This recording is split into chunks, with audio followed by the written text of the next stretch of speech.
29. The top 4 teams from this stage will advance to the final day of Clash Squad mode, which follows a single elimination format. The winners gain extra preparation time for the Grand Final. Grand Final, Champion Rush, Last Squad Standing. The ultimate showdown begins. Teams carry their momentum from earlier stages. Objective: reach 80 points and secure a booyah in the next game to be crowned champion.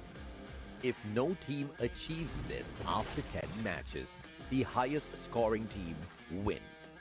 No retries, no excuses, just one path: victory or nothing. New feature: live broadcast situation. This season's live streams will include live in-game challenges. Who will rise? Who will face punishment? Don't miss a single stream. More than a game, it's your legacy on the line. Will you survive or become a legend? Challenge your limits. In the ultimate test of skill and strategy, only the strongest will survive. Welcome to the arena where legends are forged. To claim victory, you must challenge your limits. This season's special features. This tournament introduces exciting new challenges, unique team skills, man-picked active skills for Clash Squad mode, Champion Rush format, randomized map order. Total prize pool: $378,000 US. Warriors will battle for glory and the ultimate reward. Tournament format. The tournament features 2 competitive modes: Battle Royale and Clash Squad. Battle Royale, 18 teams, knockout format with 2 phases. Clash Squad, 8 teams in a Swiss stage format. Both modes culminate in a grand finals where champions are crowned. Knockout stage. This is where the battle begins. Survival gets real. Phase 1, April 25 till May 11, 2025. 18 teams divided into 3 groups, A, B, and C, with 6 teams each. 3 weeks, 54 intense matches. Daily format: Group A versus Group B versus Group C. Top teams advance, the rest are eliminated. Phase 2, May 16 till June 11, 2025. 1 misstep and you're out. Week 4, only the strong survive. Day 1, top 12 from Phase 1 compete in 6 matches. Only 1 team advances to the Grand Final. Day 2 and 3, the remaining 11 teams battle alongside underdogs ranked 13th and 14th. 1 winner per day advances to the finals. Week 5, second chances. Days 1, 2, and 3. The same format continues with underdogs ranked 15th to 17th. Each day crowns a new finalist. Week 6, the last chance. The final 11 teams, as well as the 18th team, compete across 3 days in 18 total matches. The top 6 teams will secure a spot in the Grand Final. No second chances, only the worthy will rise. Clash Squad mode. Before the Grand Final, the top 8 teams from Phase 1, based on the overall standings, will clash in a Swiss-style tournament. Key dates: Round 1, May 22. Round 2, May 29. The top 4 teams from this stage will advance to the final day of Clash Squad mode, which follows a single elimination format. The winners gain extra preparation time for the Grand Final. Grand Final, Champion Rush, Last Squad Standing. The ultimate showdown begins. Teams carry their momentum from earlier stages. Objective: reach 80 points and secure a booyah in the next game to be crowned champion. If no team achieves this after 10 matches, the highest scoring team wins. No retries, no excuses, just one path: victory or nothing. New feature, live broadcast situation. This season's live streams will include live in-game challenges. Who will rise? Who will face punishment? Don't miss a single stream. More than a game, it's your legacy on the line. Will you survive or become a legend? Challenge your limits. In the ultimate test of skill and strategy, only the strongest will survive. Welcome to the arena where legends are forged. To claim victory, you must challenge your limits. This season's special features. This tournament introduces exciting new challenges, unique team skills, man-picked active skills for Clash Squad mode, champion rush format, randomized map order, total prize pool $378,000. Warriors will battle for glory and the ultimate reward. Tournament format. The tournament features two competitive modes, Battle Royale and Clash Squad. Battle Royale, 18 teams, knockout format with 2 phases. Clash Squad, 8 teams in a Swiss stage format. Both modes culminate in a grand finals where champions are crowned.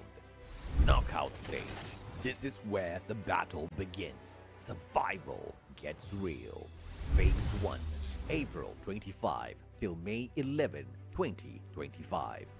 18 teams divided into 3 groups, A, B, and C, with 6 teams each. 3 weeks, 54 intense matches. Daily format. Group A versus Group B versus Group C. Top teams advance, the rest are eliminated.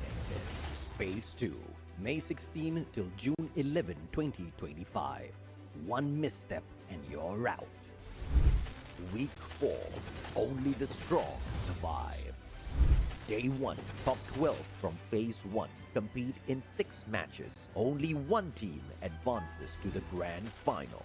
Day 2 and 3, the remaining 11 teams battle alongside underdogs ranked 13th and 14th. 1 winner per day advances to the finals. Week 5, second chances. Days 1, 2, and 3. The same format continues with underdogs ranked 15th to 17th. Each day crowns a new finalist. Week 6, the last chance. The final 11 teams, as well as the 18th team, compete across 3 days in 18 total matches. The top 6 teams will secure a spot in the grand final. No second chances, only the worthy will rise. Clash Squad mode. Before the grand final, the top 8 teams from Phase 1, based on the overall standings, will clash in a Swiss-style tournament. Key dates. Round 1, May 22.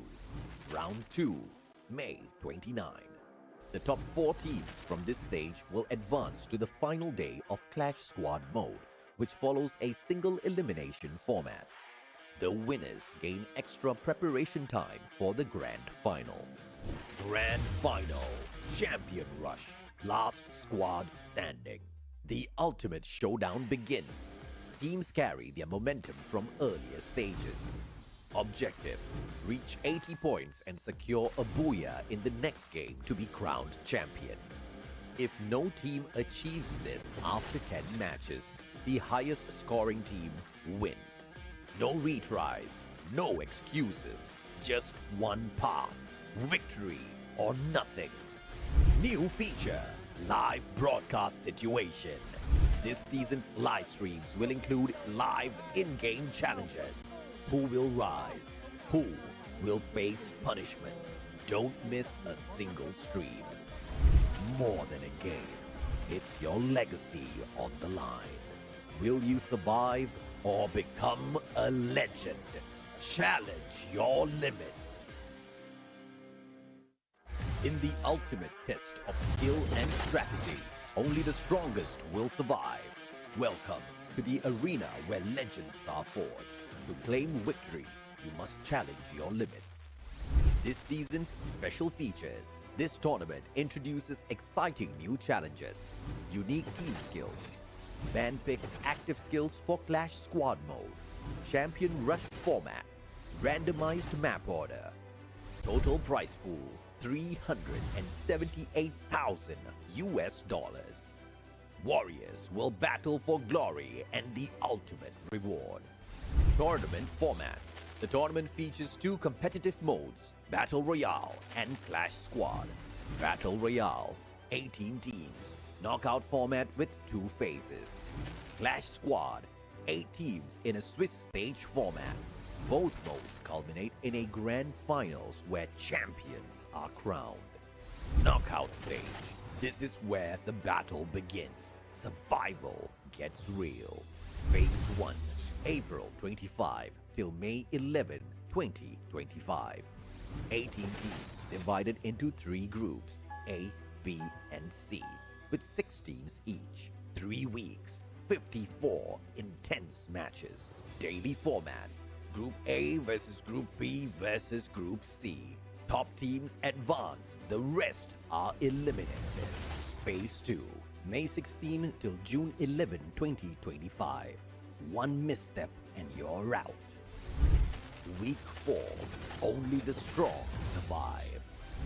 Day 1, top 12 from Phase 1 compete in 6 matches. Only 1 team advances to the grand final.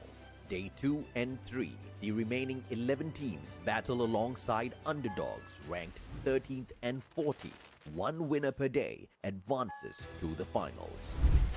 Week 5, second chances.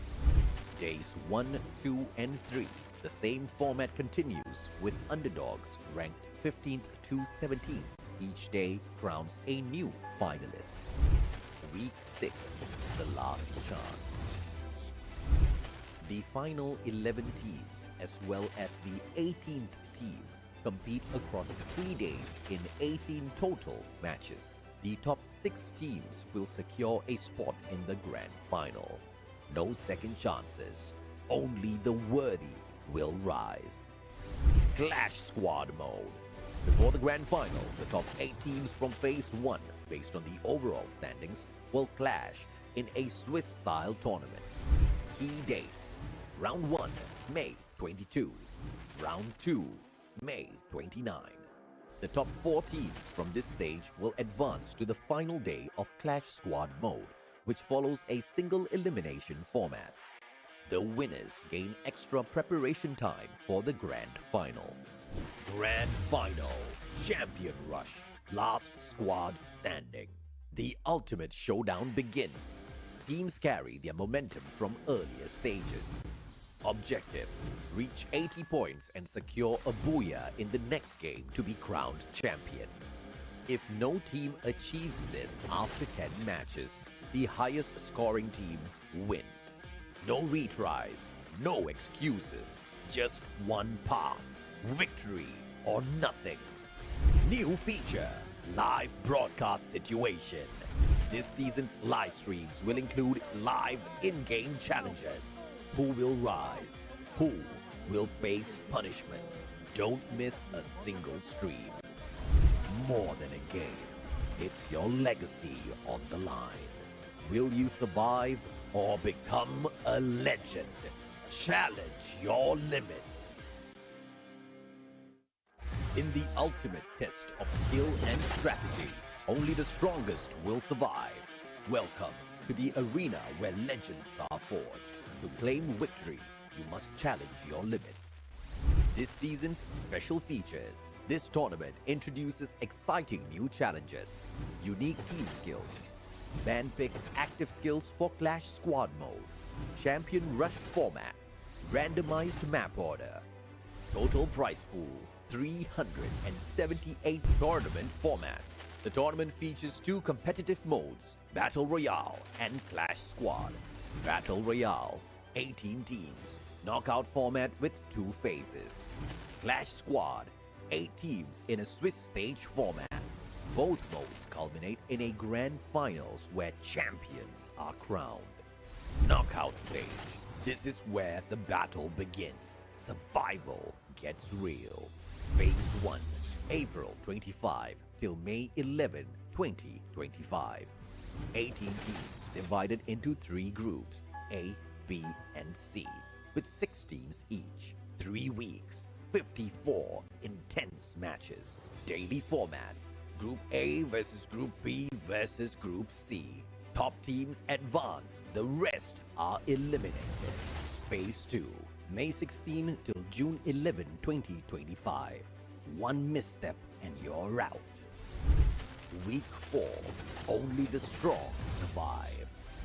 Day 1, top 12 from Phase 1 compete in 6 matches. Only 1 team advances to the grand final. Day 2 and 3, the remaining 11 teams battle alongside underdogs ranked 13th and 14th. 1 winner per day advances to the finals. Week 5, second chances. Days 1, 2, and 3, the same format continues with underdogs ranked 15th to 17th. Each day crowns a new finalist.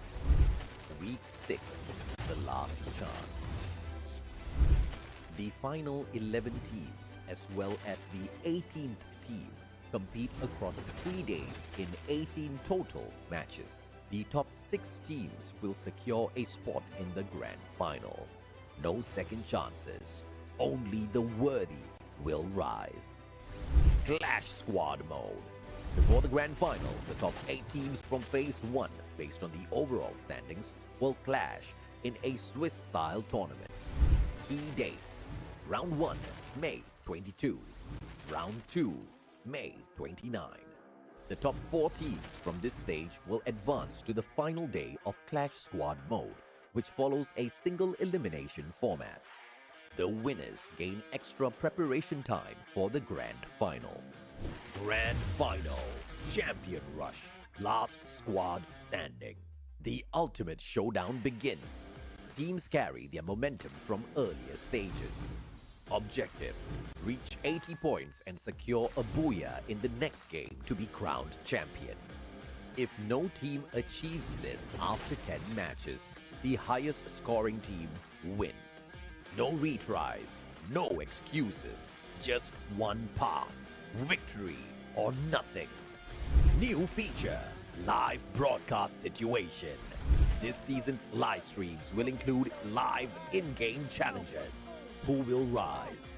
Who will face punishment? Don't miss a single stream. More than a game, it's your legacy on the line. Will you survive or become a legend? Challenge your limits. In the ultimate test of skill and strategy, only the strongest will survive. Welcome to the arena where legends are forged. To claim victory, you must challenge your limits. This season's special features. This tournament introduces exciting new challenges, unique team skills, man-picked active skills for Clash Squad Mode, Champion Rush format, randomized map order. Total prize pool, $378,000. Warriors will battle for glory and the ultimate reward. Tournament format. The tournament features 2 competitive modes, Battle Royale and Clash Squad. Battle Royale, 18 teams, knockout format with 2 phases. Clash Squad, 8 teams in a Swiss stage format. Both modes culminate in a grand finals where champions are crowned. Knockout stage.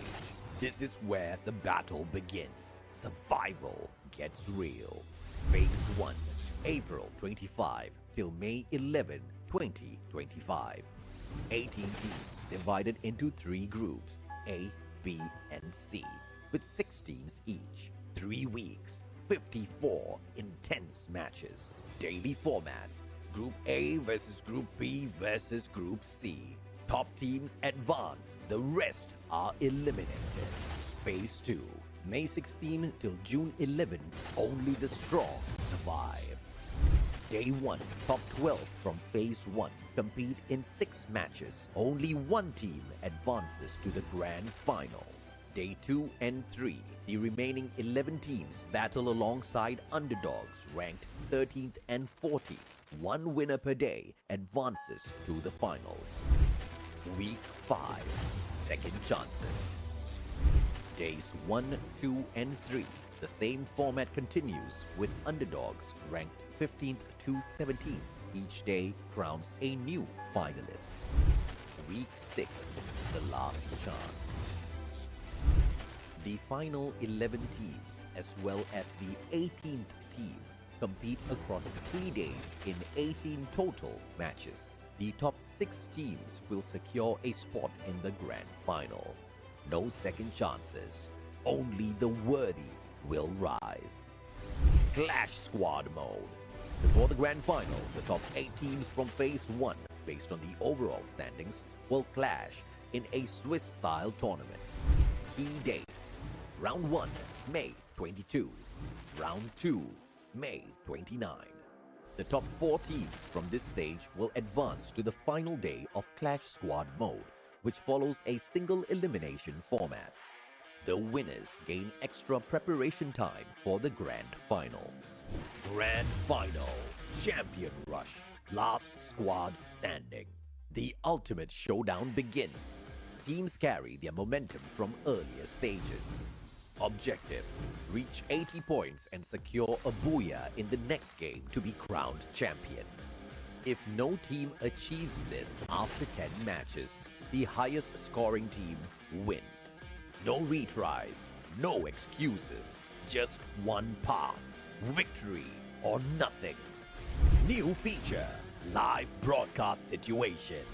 This season's live streams will include live in-game challenges. Who will rise? Who will face punishment? Don't miss a single stream. More than a game, it's your legacy on the line. Will you survive or become a legend? Challenge your limits. In the ultimate test of skill and strategy, only the strongest will survive. Welcome to the arena where legends are forged. To claim victory, you must challenge your limits. This season's special features: this tournament introduces exciting new challenges, unique team skills, man-picked active skills for Clash Squad Mode, Champion Rush format, randomized map order. Total prize pool: $378,000. Warriors will battle for glory and the ultimate reward. Tournament format. The tournament features 2 competitive modes: Battle Royale and Clash Squad. Battle Royale, 18 teams. Knockout format with 2 phases. Clash Squad, 8 teams in a Swiss stage format. Both modes culminate in a grand finals where champions are crowned. Knockout stage. This is where the battle begins. Survival gets real. Phase 1, April 25 till May 11, 2025. 18 teams divided into 3 groups, A, B, and C, with 6 teams each. 3 weeks, 54 intense matches. Daily format: Group A versus Group B versus Group C. Top teams advance, the rest are eliminated. Phase 2, May 16 till June 11, 2025. One misstep and you're out. Week 4, only the strong survive. Day 1, top 12 from Phase 1 compete in 6 matches. Only one team advances to the grand final.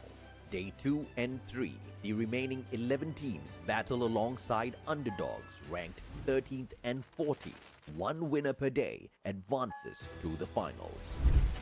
Week 5, Second Chances. Days 1, 2, and 3, the same format continues with underdogs ranked 15th to 17th. Each day crowns a new finalist.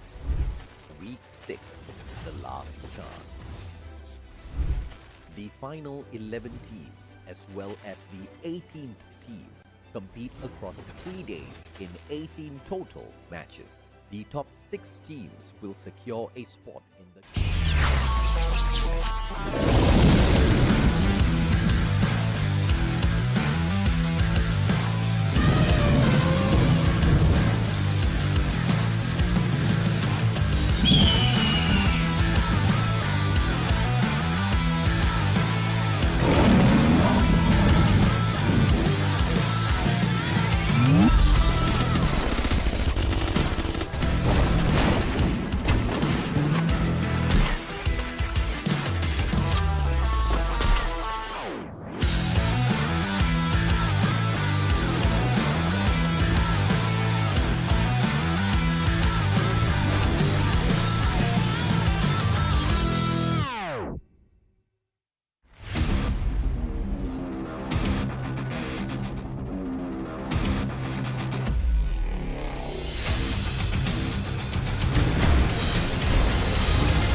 Ladies and gentlemen, welcome to the show. This is a Free Fire World Series Southeast Asia Spring 2025. And are you ready for another Clash Squad day? This is the second day of Clash Squad mode and the last chance for getting to the playoffs. Of course, back at the desk, we are the brothers in voice, Neptune the Gentleman Garcia and the Mustachio AJ.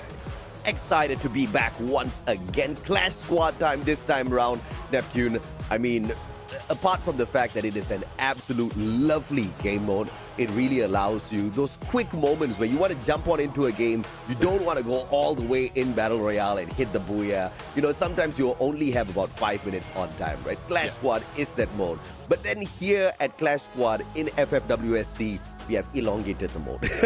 We've got a race of up to 11, right? I mean, a race to 6 rounds first, and we have seen some very quick matches, and we have seen some pretty dragged out matches. I think today is going to be one of those days where it's going to be dragged out, man, because we're starting the day off with teams that have already taken a loss thus far, 0-1, and then later on teams that will probably be a little bit more challenged because they get that extra matchup, but they go on to meet Virtus Pro as well as EVOS Divine. These guys have been well rested. They don't really have to play much.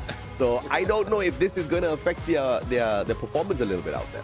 Yeah, you'll have to see though, because for everyone, it has been a week's rest. So I guess they've studied their opponent. They've checked out what is a pattern of the winning team in terms of especially the bans and picks that we have right now, as well as the weaponry. But all of those is just like half, if not part, of the whole tactics, because we still have mechanical skills, the usual strategy, and whatever they are used to in terms of communicating, positioning themselves in close quarter combat, because that's how it is right now. It's just putting in mirroring what is happening in Battle Royale, and it is happening in Clash Squad mode. But for everyone who is fighting in this battle, this is what they're aiming for, the $30,000, especially for the champions.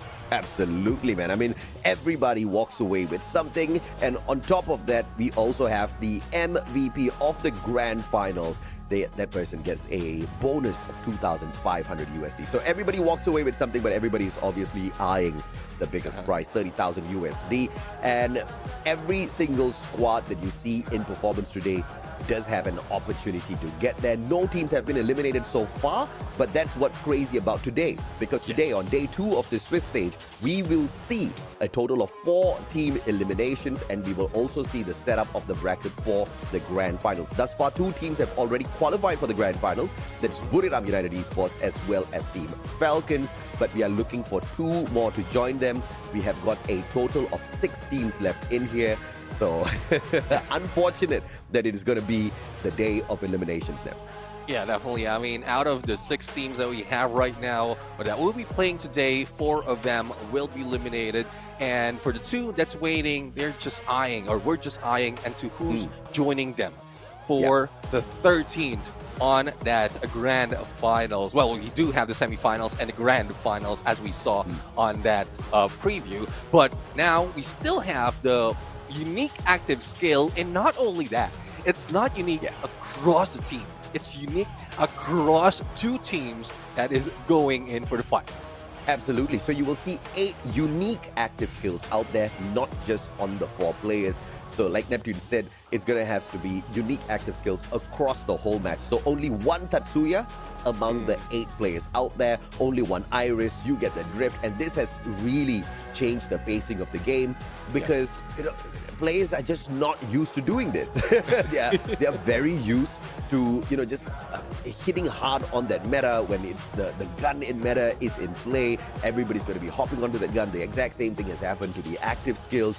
We've seen quite a number of Tatsuyas go out there. You know, at one point of time, it was the A124. But now with this rule, Neptune, we get to see so much more flavor out there.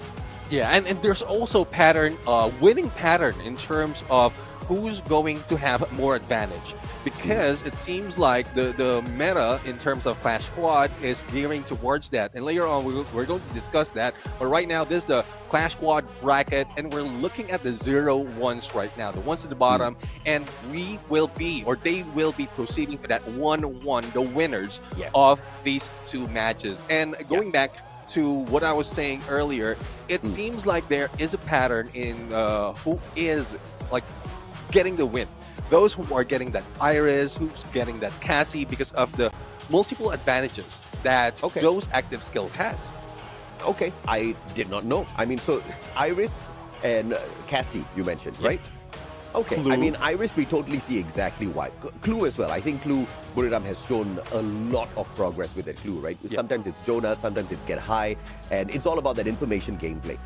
It's all about being able to break the mechanics on the battlefield. You obviously have got those glue walls, which is integral for any CS or VR match. And when you've got that Iris, you not only get to penetrate those blue walls, but you also get to mark the players right behind that. Right. Once again, that's information gameplay as well, right? So yeah, I totally see where you're coming from. But that the use of Steffi, Neptune, especially when you're taking on a team like Buriram, you know they are going to be raining those grenades down on your head, and she comes in so handy in defense. Definitely. I mean, that's one thing that is really being used as well, especially on the mid part of the game or of the match, wherein you have the economy already. You can buy blue walls, you can buy grenades, and that's one thing that a lot of teams are, well, a lot of games that I played hasn't really showed up, especially in rank. And this is where we learn all of those, how the pros play Clash Squad, because it's quite different. It's refreshing, and also, despite of the challenge of having unique active skill, they're still making it work. Yeah, absolutely, man. I mean, I think it's integral. What the pro players show us out here is a very simple example of what happens when you play together as a team. Most of the time, I'm ranking solo because, I play at weird hours, right? Most of the time I'm working. Sometimes it's late hours of the night, or sometimes I wake up really early in the morning and none of my friends are awake at that point of time. So I'm just spamming all of my rank matches solo. And it's so frustrating that I'm like chatting with them. I switch on my mic. I say, okay, guys, all right, we're going to camp. We're not going to rush. Everybody rushes out there and they get annihilated. And it's very, very rare that I get the clutch, okay? So these are rounds that I'm losing. But out here, when you look at these pro players play, it's so phenomenal. The teamwork, the chemistry, the pacing, and how all of those active skills interact with each other to give them the best. It has been phenomenal. But these teams that we are about to watch, things have not gone so great for them just yet. RRQ Kazu and GOW, they've both suffered losses already, right? GOW to Buriram, obviously, that wasn't an easy match. RRQ, though, they had such a good game up against Virtus Pro, but Virtus Pro kind of just reversed that out. So, I mean, if you look on paper, RRQ should be able to win this hands down them. Yeah, especially on the first match, the first game that they went into, it was a 6-0. Yeah. So it's really tough to call that Virtus Pro was able to do a comeback. But you know how it is as well. The history as well as the record that Virtus Pro has put in Battle Royale. They are close quarter team. They are a team that you would rush and then like 1, 2, 3, you're out. Yeah. And that's who they were. Not quite sure what happened like all throughout in the previous season as well as what the current season, but I think this is a chance for them to get back to that, and that's why Virtus Pro managed to get a win against RRQ. Yeah, I mean, no doubt at all, right? I think that's exactly where the fight is in this animal, right? But GOW, on the other hand, this is a team that might not be very proficient in finding the final circle in BR, but it's a team that can really fight out there, right? And let's take a look at some of the active-passive skills that we've dragged in. Active skills that we've dragged in here. They have got the Iris that we were talking about. They've got the Zane.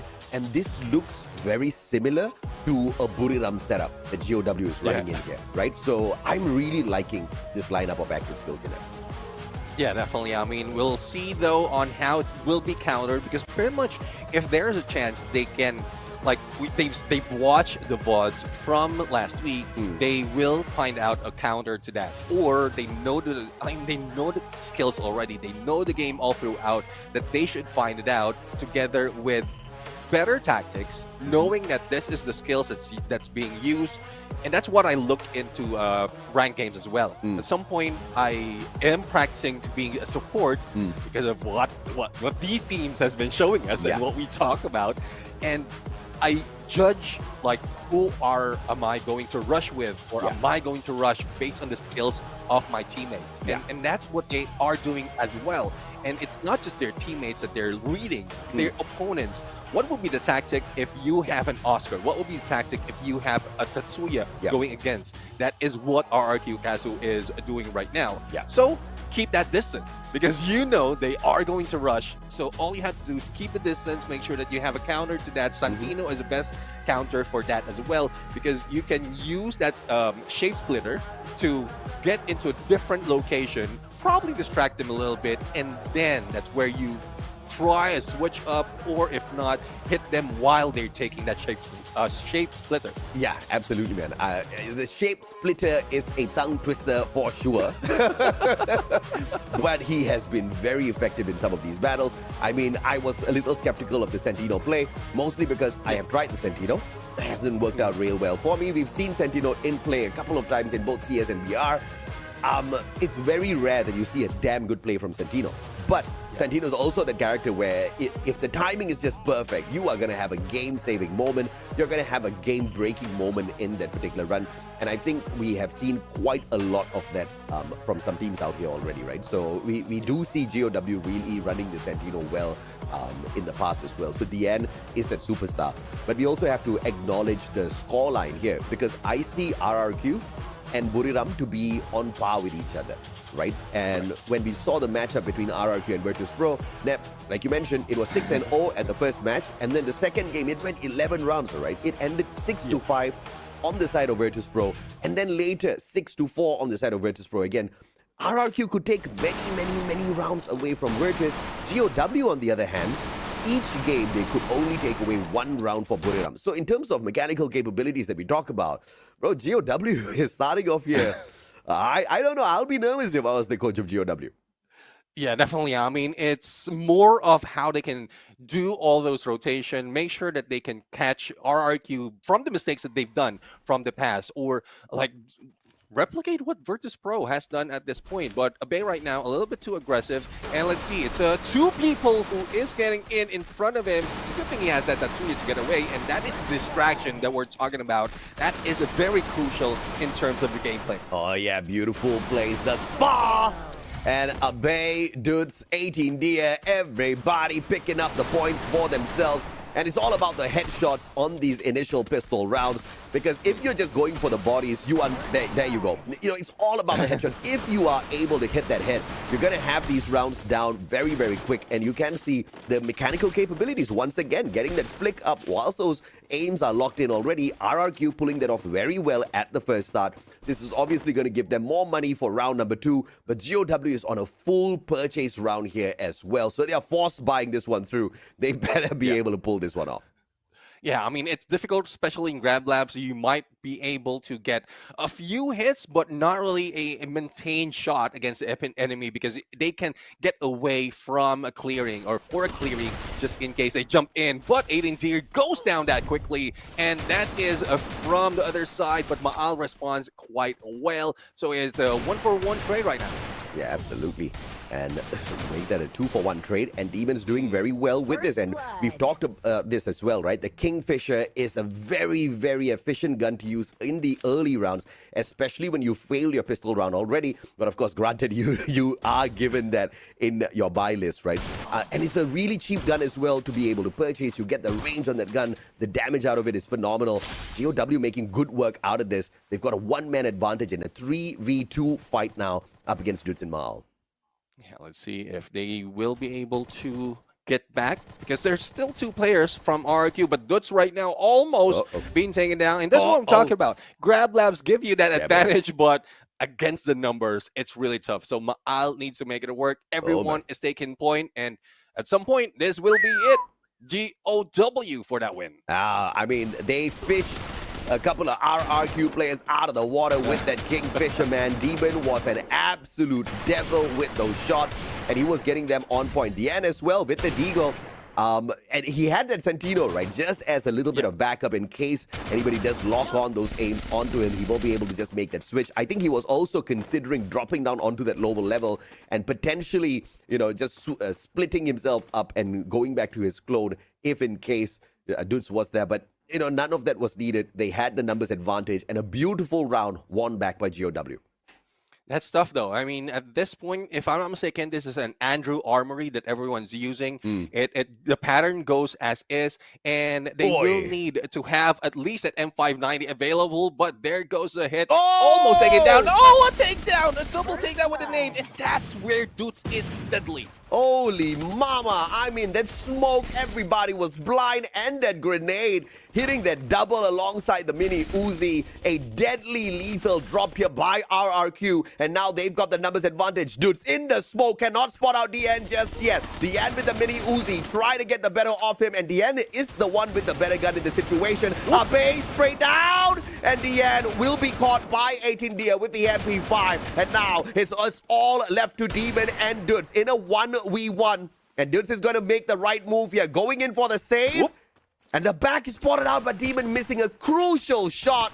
And this will now put RRQ in the driver's seat once again.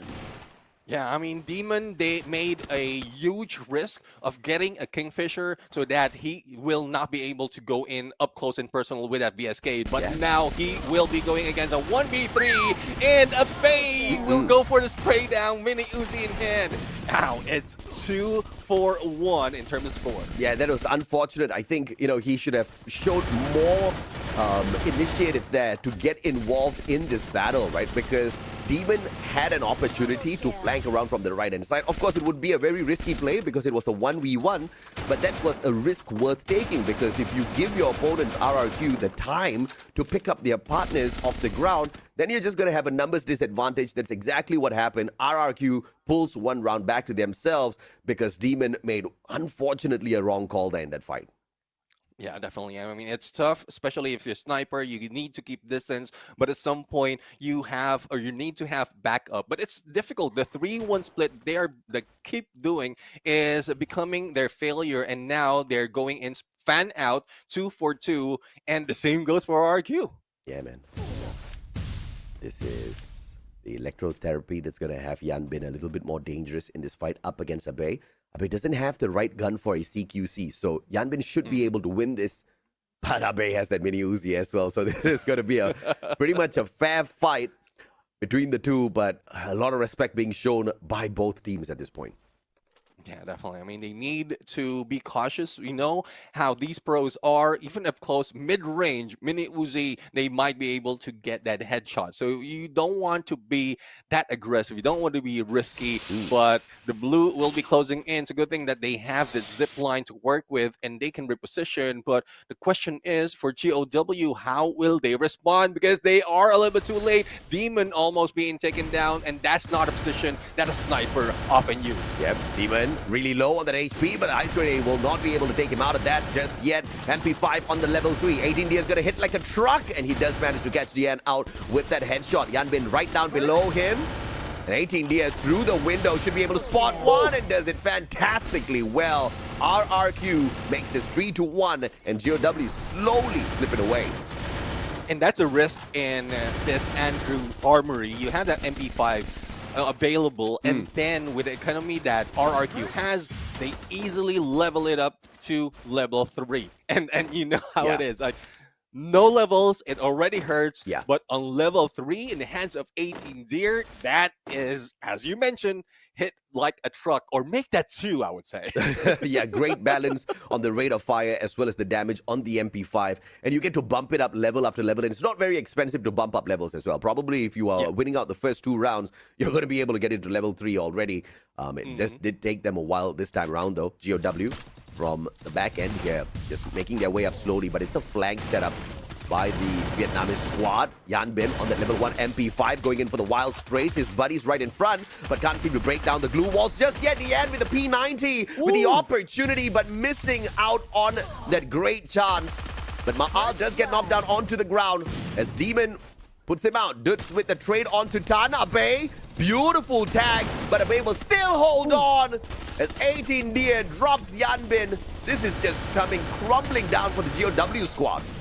And we know how swift 18 Deer can move. He is the clutch kid from EWC. And let's see on how he can do it just himself. And I think that was a quad. That was an ace from 18 Deer. But I love how RRQ is doing right now. Yeah. They put in 18 Deer up front. has a destruction, and as I mentioned, he can move in and out. He doesn't have that much of, in terms of Tatsuya rush, but he does have that Oscar if in case he wants to break down those blue walls. So that's the perfect position for 18 Deer. Yeah, absolutely, man. And we also have to acknowledge the fact that he runs the Kairos as well as the Otto, and that fight was dragged out quite a while, right? You did see his EP kind of building on him, that Otto's memory reverse as well. When GOW is sticking together and he's getting those knocks, he's slowing down the rest of his opponents who are nearby, who could go in there for the instant pickup or who could jump into the gunfight as well, right? So great use of passive abilities here from the players on the side of RRQ, and 18D clearly is on another level. 8 eliminations so far. That level 3 MP5 doing God's work for RRQ at this point of time.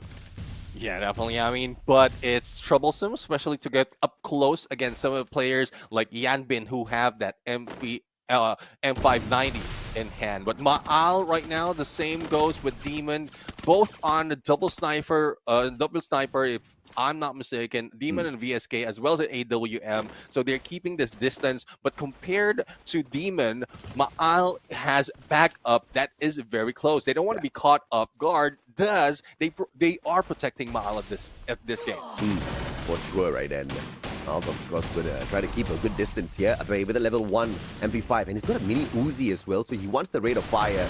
Obviously looking to be very aggressive here on the switch, but 18D, level 3. Beautiful sprays, and the M590 does not manage to take him down, but from afar, the sharpshooter on the side of GOW will give them an extra hand, and Tan with his level 1 MP5 upgraded to level 2 makes a miracle happen here for GOW as they pull this one back.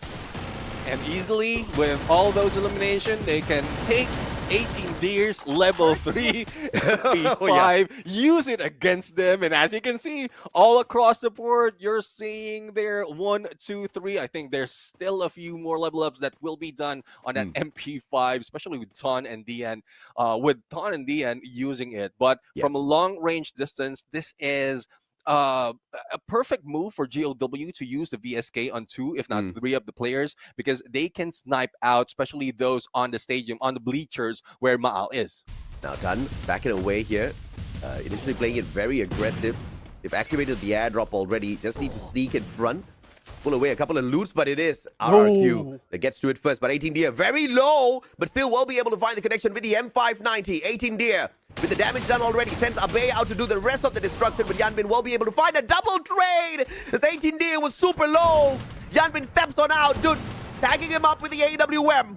Needs another shot in here to put the boy down, but it's a 3v1. 18D bleeding out, and Dudes just could not do much, and he puts a lot of distance between himself and the rest of the GOW players. This is big brain plays coming through here from the RRQ player. Since he has the AWM, he doesn't want to play those CQCs, so a phenomenal reposition for the RRQ Dudes. Yeah, he will be waiting for GOW to line up and make sure that he have a clear view, but they also have Demon on the other side, so it will be tough. The moment that he hit that shot, he will be spotted, and as well as the blue closing in, you know how it hurts right now. So I don't think Dudes will be staying that much longer, at this point, but what can he do? AW in hand, AWM in hand, and not so much of court close range. What can Dudes do? Yanbin says nothing.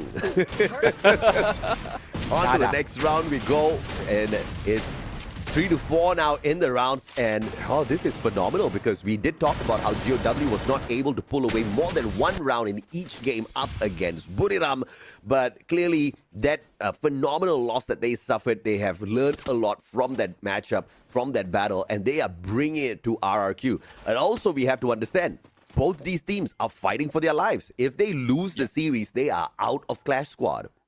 Definitely. That is a risk that they don't want to give out right now. But at this point, let's see if this is something that they will do split up, because you know this platform, this is very crucial, especially if you get too close. And this is what Abe is doing right now. He can get an opening on one corner as well as a door where was it Demon was, and that is a good chance for them to go in for that knock before they rush in. Oh, beautiful play on the ice grenade. That's just gonna make sure the GOW players don't come on up first, and Abe gets the knock with the ice, and Tan with the response with the frag grenade.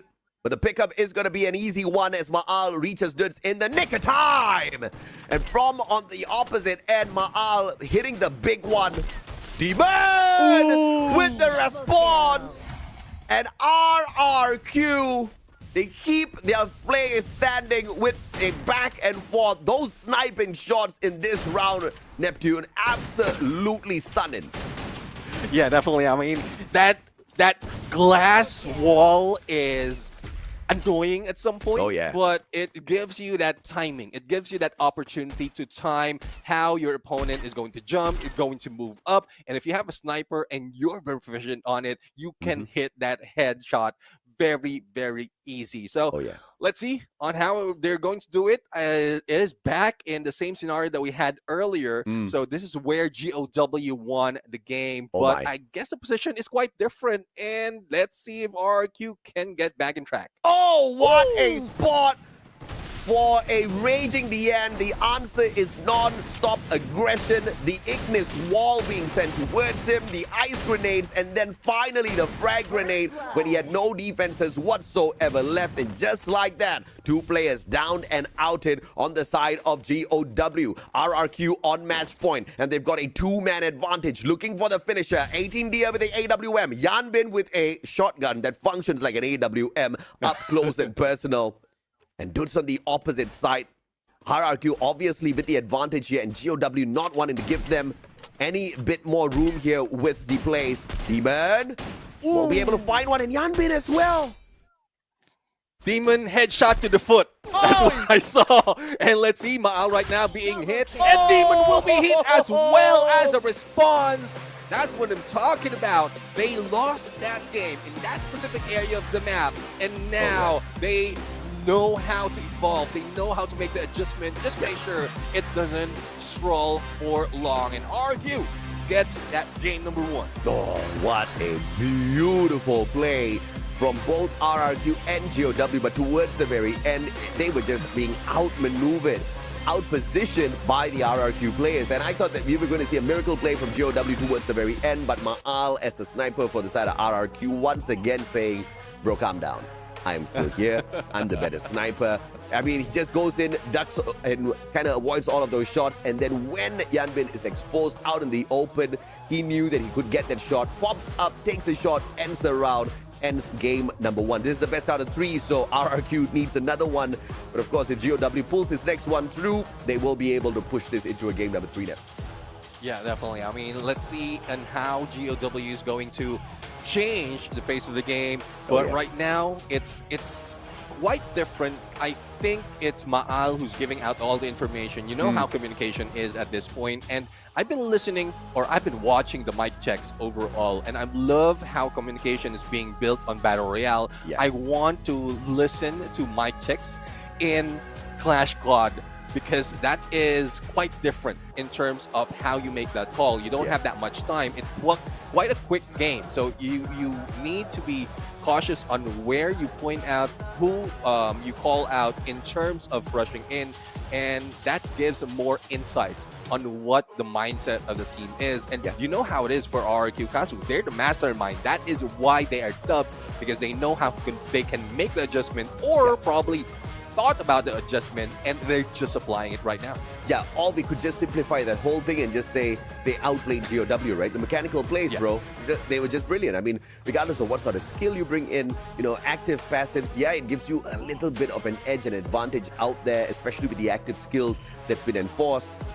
There is a little bit of an impact, but in the grand scheme of things, you need to be able to aim quick. You need to be able to shoot people's heads off in the game. And that's exactly what RRQ is really, really good at doing.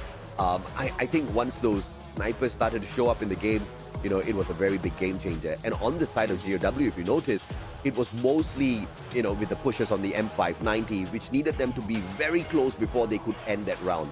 And up close and personal, you knew RRQ's strategy from the very get-go, from that very first round. It was those SMGs. It was deadly. And now you've got a Ma'al that's just guarding everybody with the AWM, no penetrating those defensive lines, man. And I saw a point as well in that last game we're in, like, we saw 18-0 on AWM.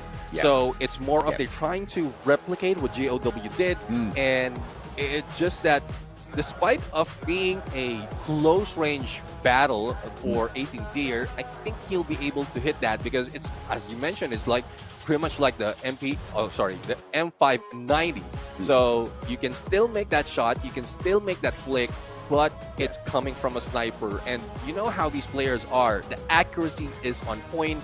They don't just let off that easily, and they know how to like make all those decision making to jump, to move away, as well as like it only looks like the 180 is a trick shot, but it's essential that they move as well before they shoot. Yeah, absolutely. I think, in order to be able to master some of these maneuvers, some of these movements and shots in Free Fire, it takes a little bit of mechanical skills, right? And this is exactly what we're talking about. It's not just as simple as going and standing out in the open and shooting at your opponents because, you can try.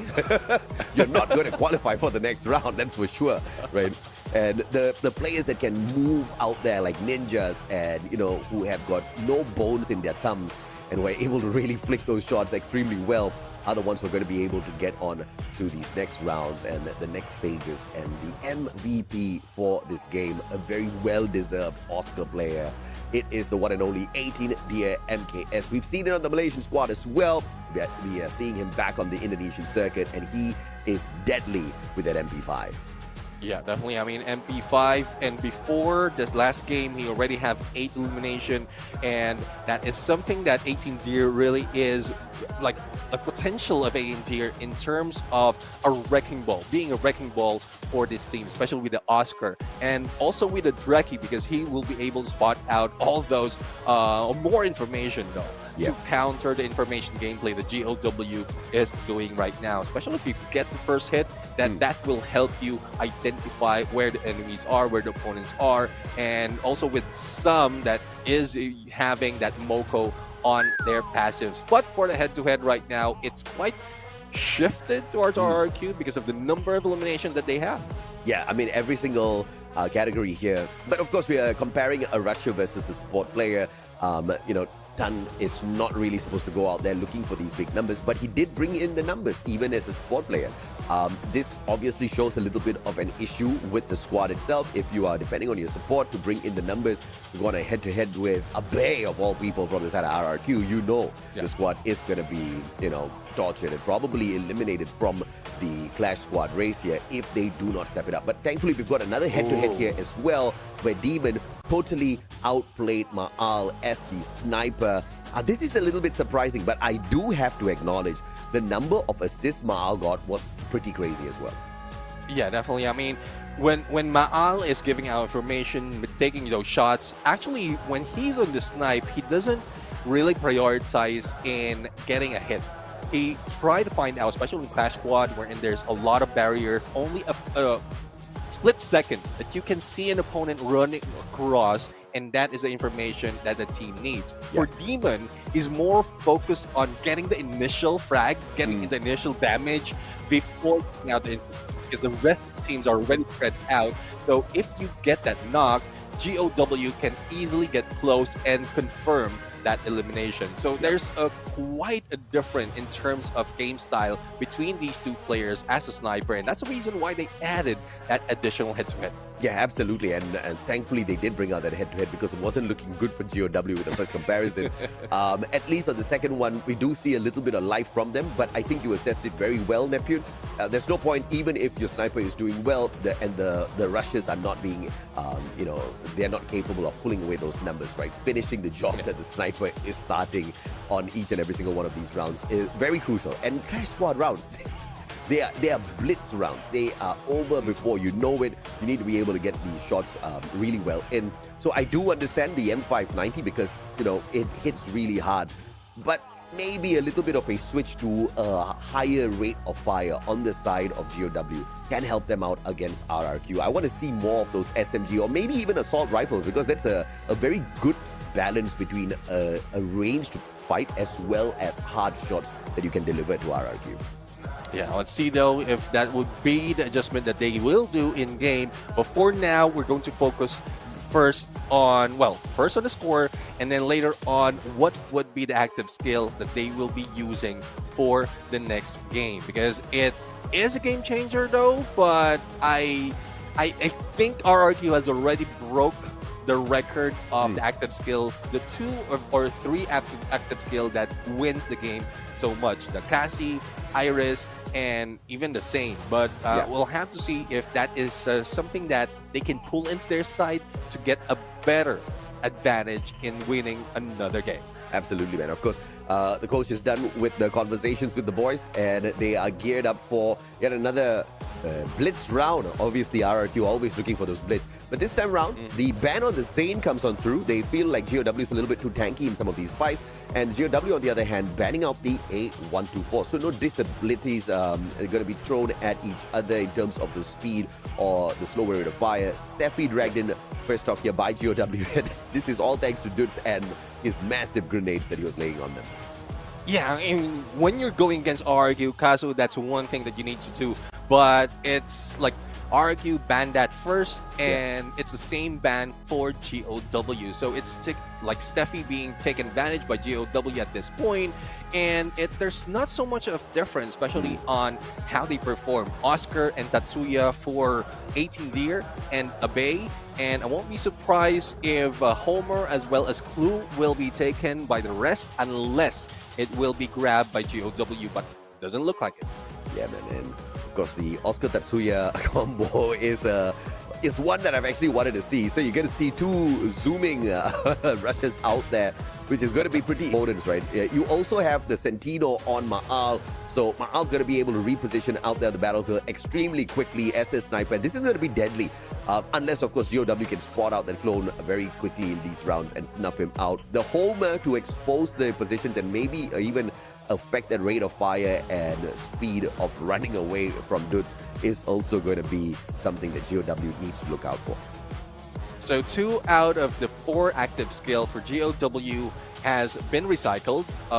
In addition to that, the Steffi out of hand, they are using it, Ton is using it, and Yanbin with that Coda. So this will be very useful, especially as you mentioned, if they increase their rate of fire in terms of weaponry and get to a little bit too close, similar to what we've seen Yanbin and Ton has done, then they can get instant information.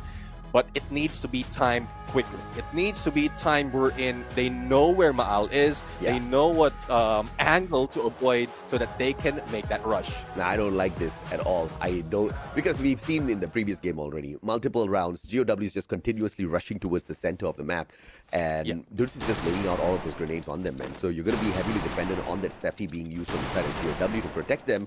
But the question is GOW going to stick together?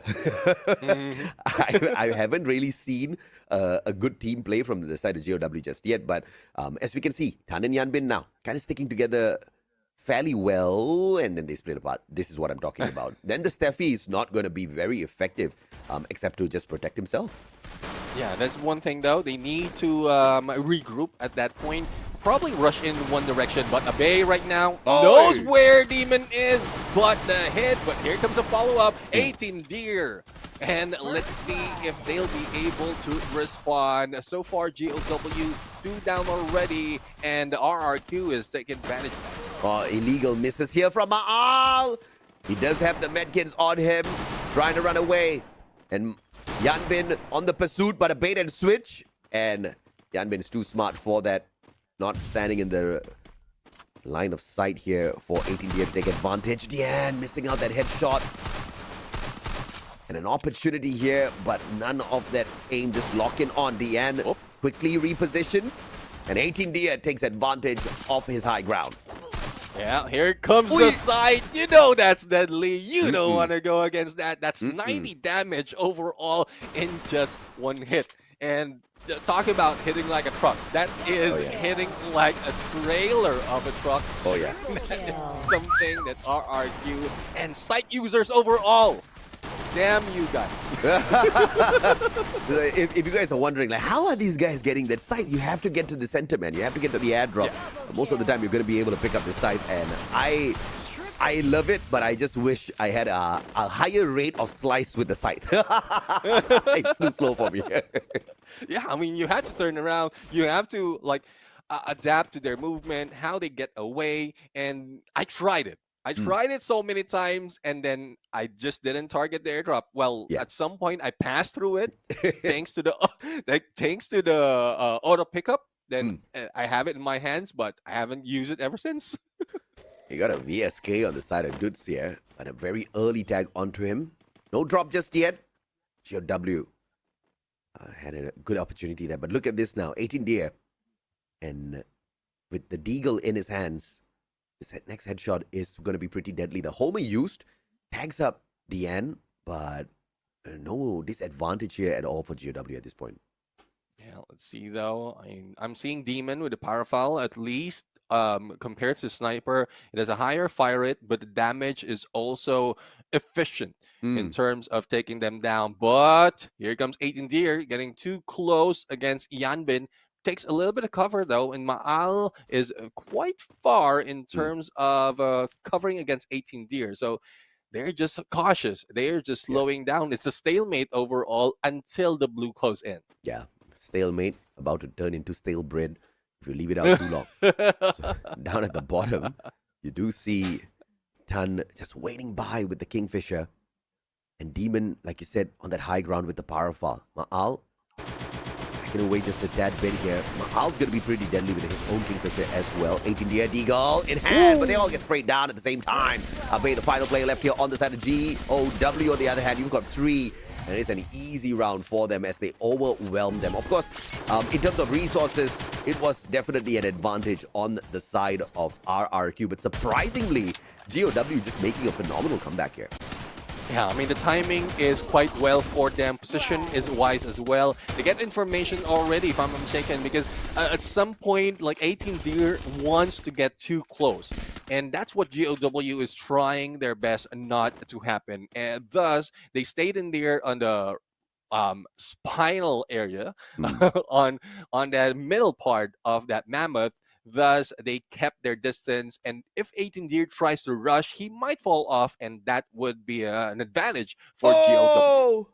Yanbin with the Kingfisher fishing out a Maal, fishing out a Sniper from RRQ early on. 2v1 though, Abe will be able to get the mini Uzi shut down. And the fly-through coming on. Yanbin not seeing that at all through the smoke. Abe flies on out with the mini Uzi shut down. And now a 3-2 numbers advantage here for RRQ.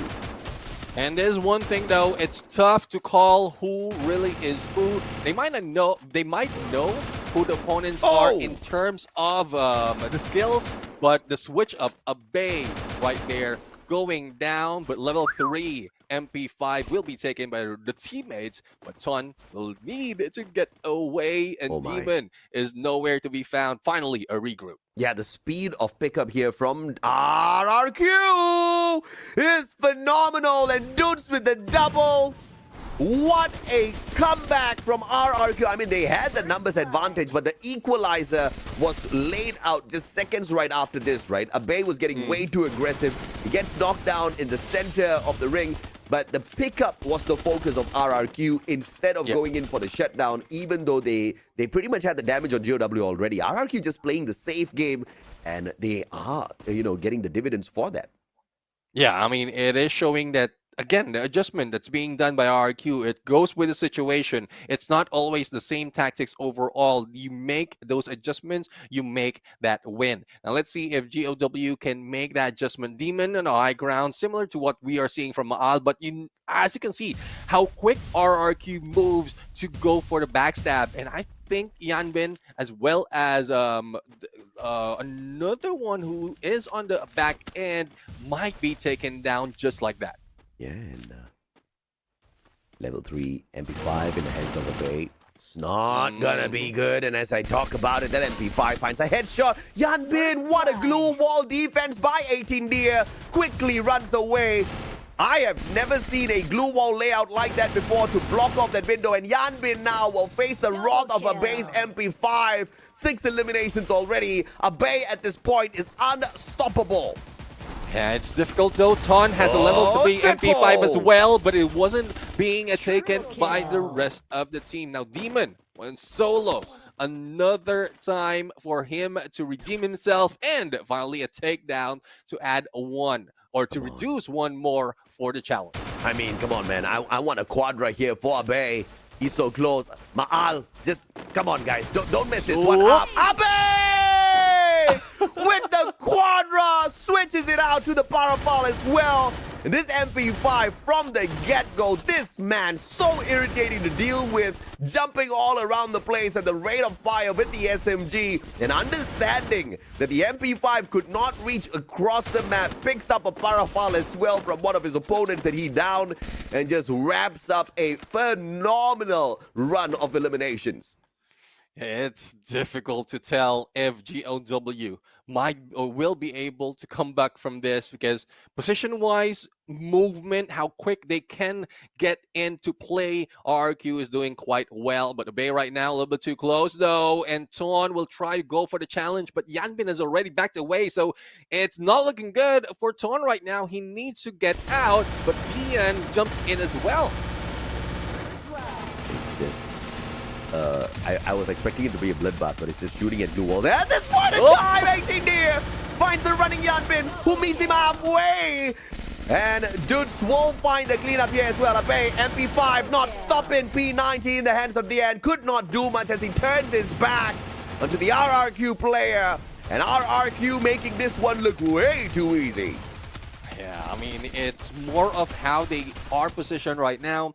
It's much easier to get in for the first elimination, especially if you can put so much pressure from the snipers as well as another one from both sides. That's what RRQ did, a 1-2-1 split, and it's all a pressure and the quick movement from 18 Deer, who is an Oscar, as well as the Tatsuya Abe. So they can quickly get in for the flank for those elimination. Well, if Abe is the problem, you take him out early. Beautiful play coming on through here for GOW. But the pickup is instantaneous. Demon not allowing Abe to be seen. Dian, grenade. Can he get it? Ma'al with the pickup. And Demon, yet again, will be absolutely irritating as he provides the supplementary shots to finish off the initial downer onto a base. So no sharp shooter here for the side of RRQ now. Yeah, I mean, hopefully it's all the footsteps as well as the movement that can be taken advantage by RRQ at this point. And Ton right now still don't know where he could go. M590 in hand, couldn't get close with Yanbin with level 2 MP5, and 18 Deer has been taken down. Another one from I mean, this is just beautiful. A comeback here for GOW on this round is a good place to start. Yanbin, level 2 on the MP5, and the man will make it a level 3 in this next round. GOW earning some cash here for themselves as they keep their streak here alive against RRQ. I love the angle that Demon is taking, and it's 50-50. I mean, you have left side covered already, that hole on that ship, and it can be covered, it can be taken by two players from GOW as Demon tries an angle that would deal with the right side, and that's where Ma'al fell, because I think they're trying to replicate that, and it was a mirror approach from what we saw above. Yeah, absolutely, man. I mean, shout out to our YouTube chat as well. If you guys are watching on other platforms, don't forget you can join us in the conversation on our official Free Fire Esports YouTube channel chat. And a shout out to Hardik Patel, Tony Stark. You've got Genius in the house. You've got Stino. You've got Love Son. You've got Lucky. Everybody is back in here. I mean, once again, it's good to see some English in the chat. We had a lot of friends from Vietnam joining us last week over 2 days. And wow, my goodness me, what a crazy broadcast that was. I mean, close to 10,000, 12,000 people watching at one go. And, you know, we got to see some of the fire from Vietnam and their supporters.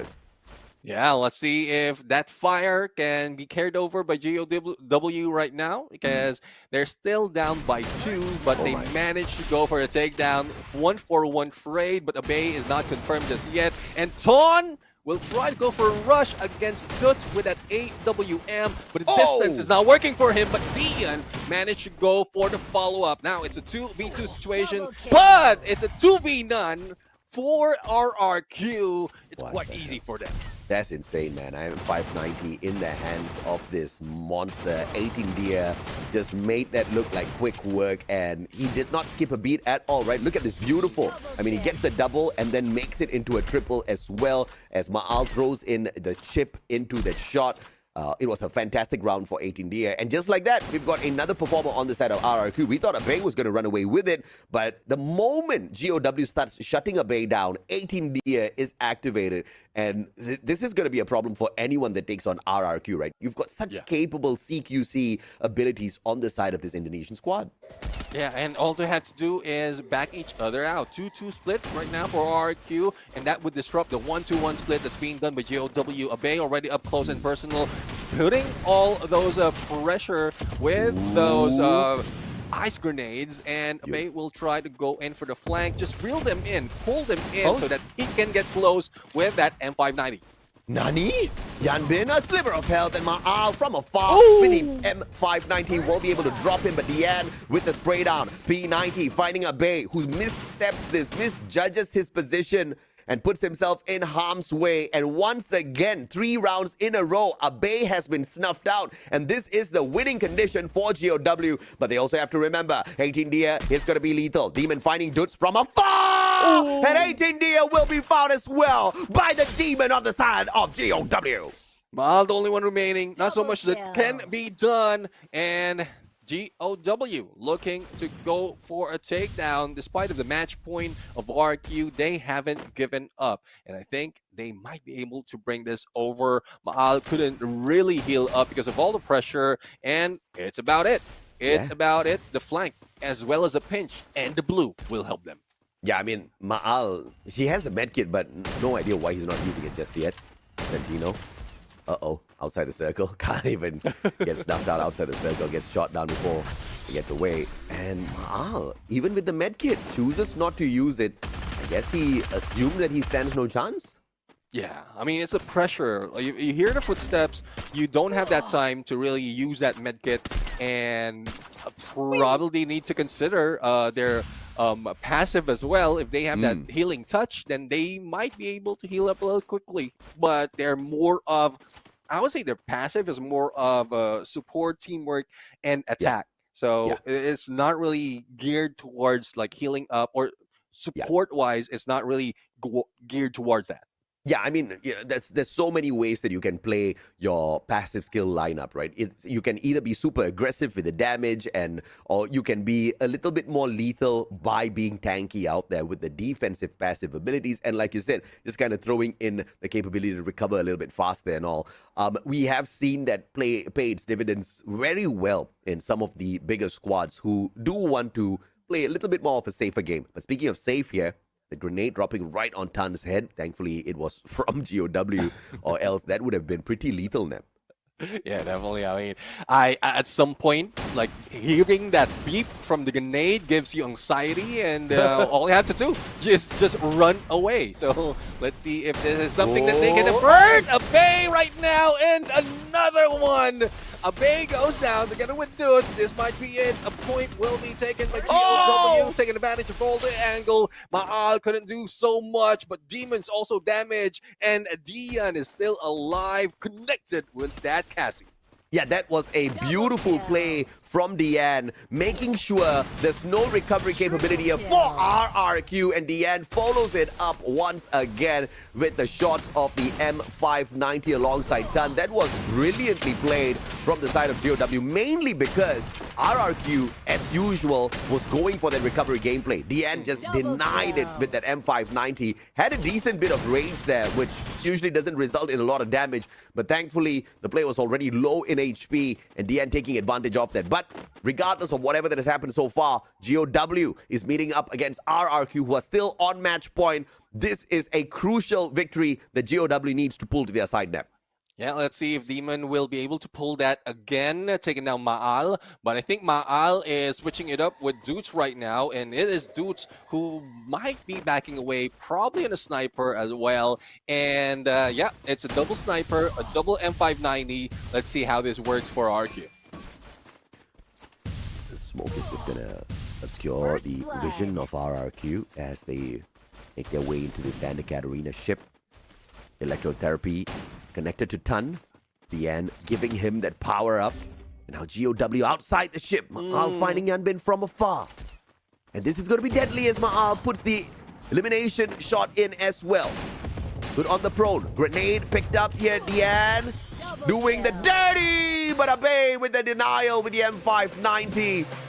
As RRQ picks up not just a phenomenal win, but also kicks out GOW from the Clash Squad run. Yeah, and that last game is just a respawn after several instances of being taken down too early. Abe went in for a finisher with multiple elimination from that game. And RRQ, as you did mention, will move up. And GOW, unfortunate for them, they will be out of the running for Clash Squad. And unfortunate, Vietnam is the first casualty here in our Clash Squad competition. They are the first team to get eliminated. GOW, I mean, we saw some fancy plays, but on paper, they were always going to be the losers because, you know, RRQ has just been so much better when it comes to the mechanical capabilities out there. And let us not forget, RRQ also the first team, not just the first Indonesian team, the first team in Southeast Asia to qualify for the grand final. So they know how to play a decent game of Free Fire. It was a tough fight for sure on the side of GOW, but we saw some pretty impressive plays coming through from them as well. I have to say, more mistakes on the side of GOW than I would have liked to see initially with those rushes towards the middle and then dealing with her base grenades. I don't think that was necessary now. Yeah, definitely. I mean, it happened once, it's okay. If it happened twice, thrice, that's a tough call, really. They don't move, they don't change, they don't adjust pretty much from what RRQ Kazu has been doing. Thus, they are being outplayed, outgunned, outmanned at some point in most instances than one. Yeah, absolutely. And, you know, and Ma'al was just the super sniper from the back.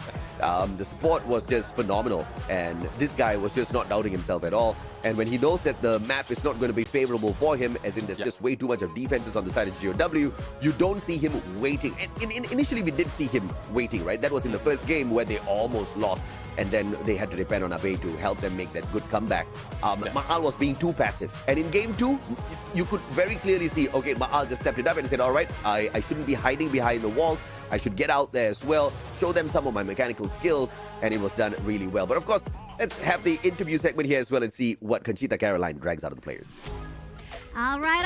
Thank you, Julia and Bigan. The first clash of the day, and RRQ Kazu takes the win, y'all, 2-0. That is impressive. I'm here with Mal from RRQ Kazu. Hi, Mal. Hai.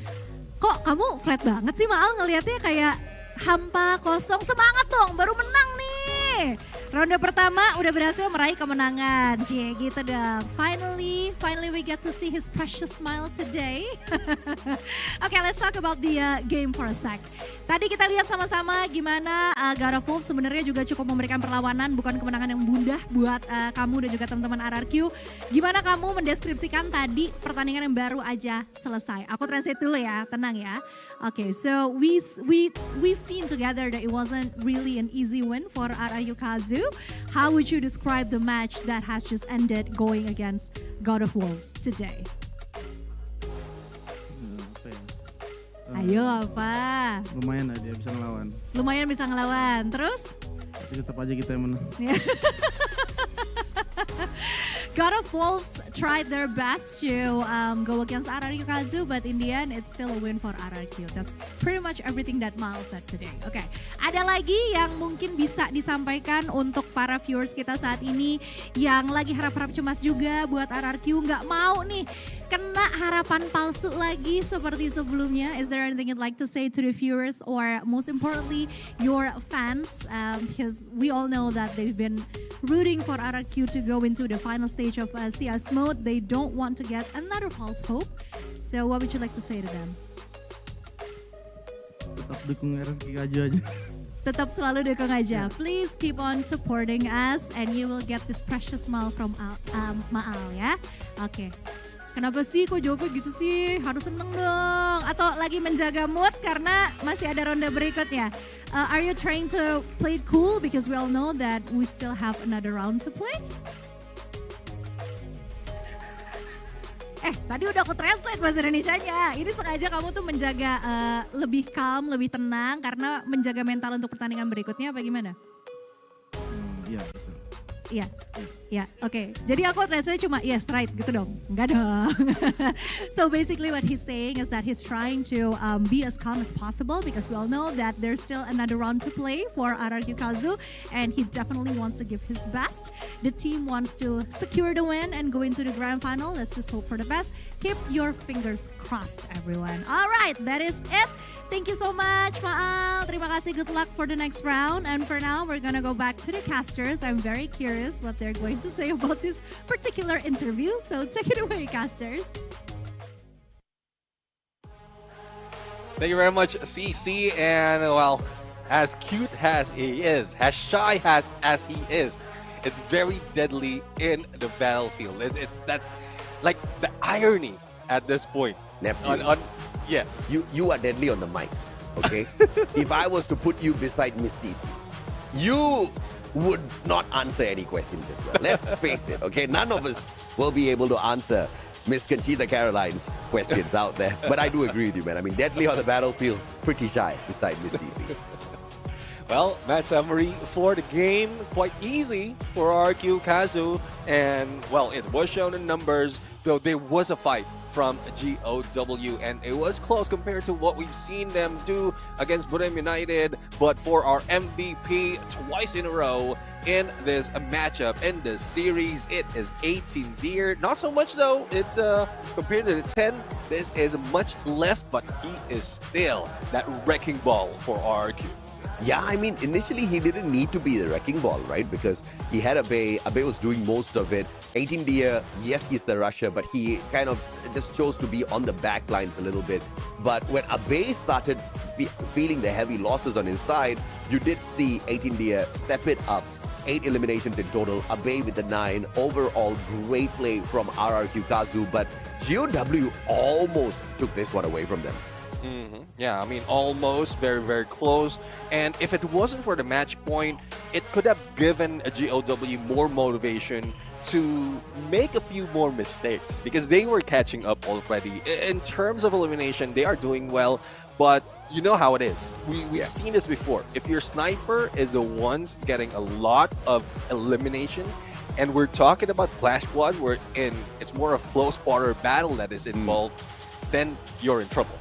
Yeah, absolutely. Maal versus Yanbin this time, 63 eliminations. On every front, you see the side of RRQ doing a little bit better. But of course, this is, I don't know if this is the fairest comparison because Maal wasn't really getting in the faces of his opponents. Yanbin, on the other hand, was continuously having to deal with 18 Dia as well as Abe. But if we take another comparison between the snipers of both squads, Maal up against Demon, and once again, so impressive, Demon wins the bout. Yeah, I mean, most of the elimination coming from Demon. Overall, he is a game changer for GOW information damage, and that's how GOW is being activated. The moment that they get that hit, a knockdown, or probably just like a damage dealt, you know how it will activate that Moko, and they have a chance to go for that rush, despite of all the information capability that GOW has. They rely on Demon for that initial play. So, well, he is the Demon in a snipe. I mean, GOW facing heavy losses here, you know, getting grilled by RRQ, and Chat is getting grilled here by Delena. they want to know how to become a moderator. Very, very cute answer. But unfortunately, I don't know if I've got the time to play Free Fire 8 days a week. I think that's a little too much for me. Maybe 7.5 days is all right. Yeah, I mean, I thought it was love for Free Fire 24/7. And you will get that moderator back. It's now 40 by 8. But of course, ladies and gentlemen, we're going to take a quick break here. When we come back, another team gets eliminated. Squad standing. The ultimate showdown begins. Teams carry their momentum from earlier stages. Objective: reach 80 points and secure a booyah in the next game to be crowned champion. If no team achieves this after 10 matches, the highest scoring team wins. No retries, No excuses, just one path, victory or nothing. New feature, live broadcast situation. This season's live streams will include live in-game challenges. Who will rise? Who will face punishment? Don't miss a single stream. More than a game, it's your legacy on the line. Will you survive or become a legend? Challenge your limits. In the ultimate test of skill and strategy, only the strongest will survive. Welcome to the arena where legends are forged. To claim victory, you must challenge your limits. This season's special features. This tournament introduces exciting new challenges, unique team skills, man-picked active skills for Clash Squad mode, champion rush format, randomized map order, total prize pool $378,000. Warriors will battle for glory and the ultimate reward. Tournament format. The tournament features two competitive modes, Battle Royale and Clash Squad. Battle Royale, 18 teams, knockout format with 2 phases.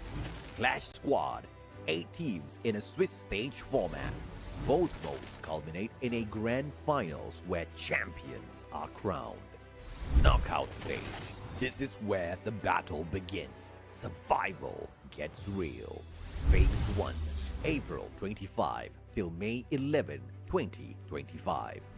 18 teams divided into 3 groups, A, B, and C, with 6 teams each. 3 weeks, 54 intense matches.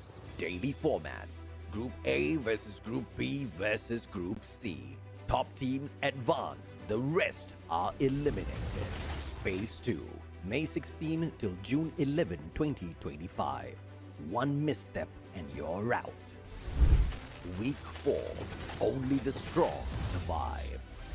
Day 1, top 12 from Phase 1 compete in 6 matches. Only 1 team advances to the grand final. Day 2 and 3, the remaining 11 teams battle along.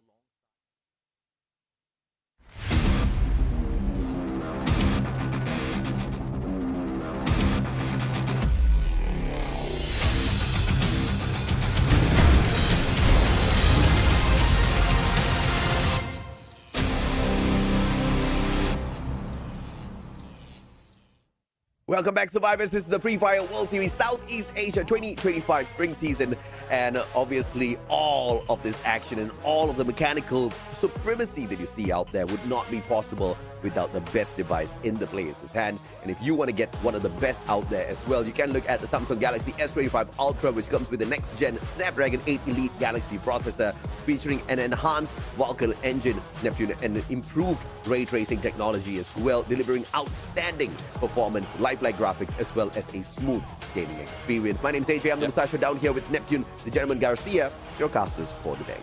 Yeah, and it's quite awesome from what we've seen earlier. RQ guys will really dominated the game 2-0, but as mentioned earlier, it was a good fight being brought in by GOW, but it just lacks a little bit more of adjustment, a little bit more of an evolution in terms of gameplay and a counter of what RQ has been doing, because, well, RQ is quite unpredictable at that point. Yeah, absolutely. And RRQ being unpredictable is one thing. Now we have got another matchup on our hands. It's going to be yet another showdown between Vietnam and Indonesia, this time in the form of the Falcon Hunters. Bigatron Esports will take on WAG, what is supposedly the best Vietnam team, but Vietnam has been pretty up and down in terms of who can go out there and dominate. So yeah, that has been pretty questionable. WAG has not been having the best of runs, but this is a very capable squad. Yeah, capable indeed, especially in the mode that we have right now. For Bigatron Esports, they have changed their ways though, and it seems like in Clash Squad mode, it doesn't look like it would replicate, or they can replicate what they have been doing in Battle Royale. Most of their hits, especially for the Falcon Hunters, is more of the element of surprise. And we've seen from last week that even against Falcons, they couldn't do anything. It's because they are spotted. They like position-wise, they know they are expected by Team Falcons. I mean, we have to face facts here. Bigatron Esports is a team comprised of very capable players, but they remind me of Vietnam in many different ways, right? These players perform the best when they are excited, when they are confident.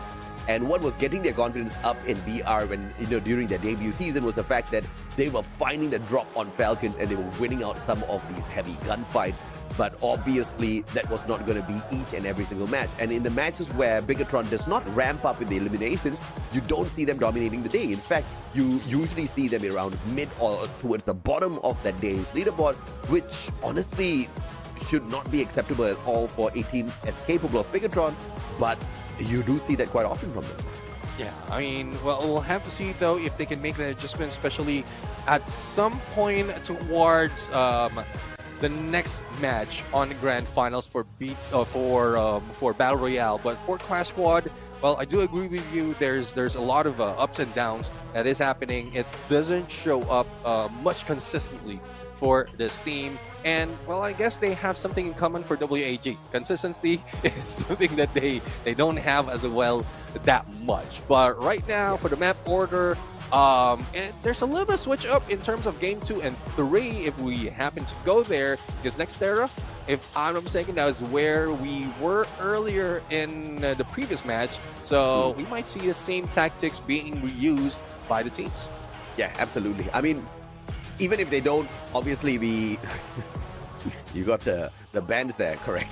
It's pretty much the same story everywhere. A1 to 4 and Steffi taken out of the equation. Bigatron Esports don't want WAG to be defending themselves from the rain of grenades, so you kind of see a little bit of strategy here from Bigatron. You do expect those lethals to be pumped out there a little bit more from the Indonesian side. WAG, on the other hand, do not want to be disabled, so there's a potential here that you might just see a rushing WAG. Yeah, let's see on what they will be picking right now. Well, not so much of a rusher at this point, but a capacity to time those rushes, especially if you can spot out or using that Aurora vision, so you can locate your enemy in a few seconds. But onto the other side of Bigatron Esports, they have a chance to go for the rush. Usual build we see from Battle Royale is being brought on by Kyong and Dix. Yeah, and of course this is going to be a little bit of a sticky situation here because Bigatron Esports with the Cassie and the electrotherapy, that's just going to be making players like Koja just, unbearable to deal with out there, especially Kyong, if that electrotherapy is connected to him. But a very interesting pick coming on through here. WAG with the Ignis, which is not really seen all that often. Yeah, I mean, Flammirage, that deployable flaming screen, it's good as a distraction as well as to pull or probably flush out an opponent.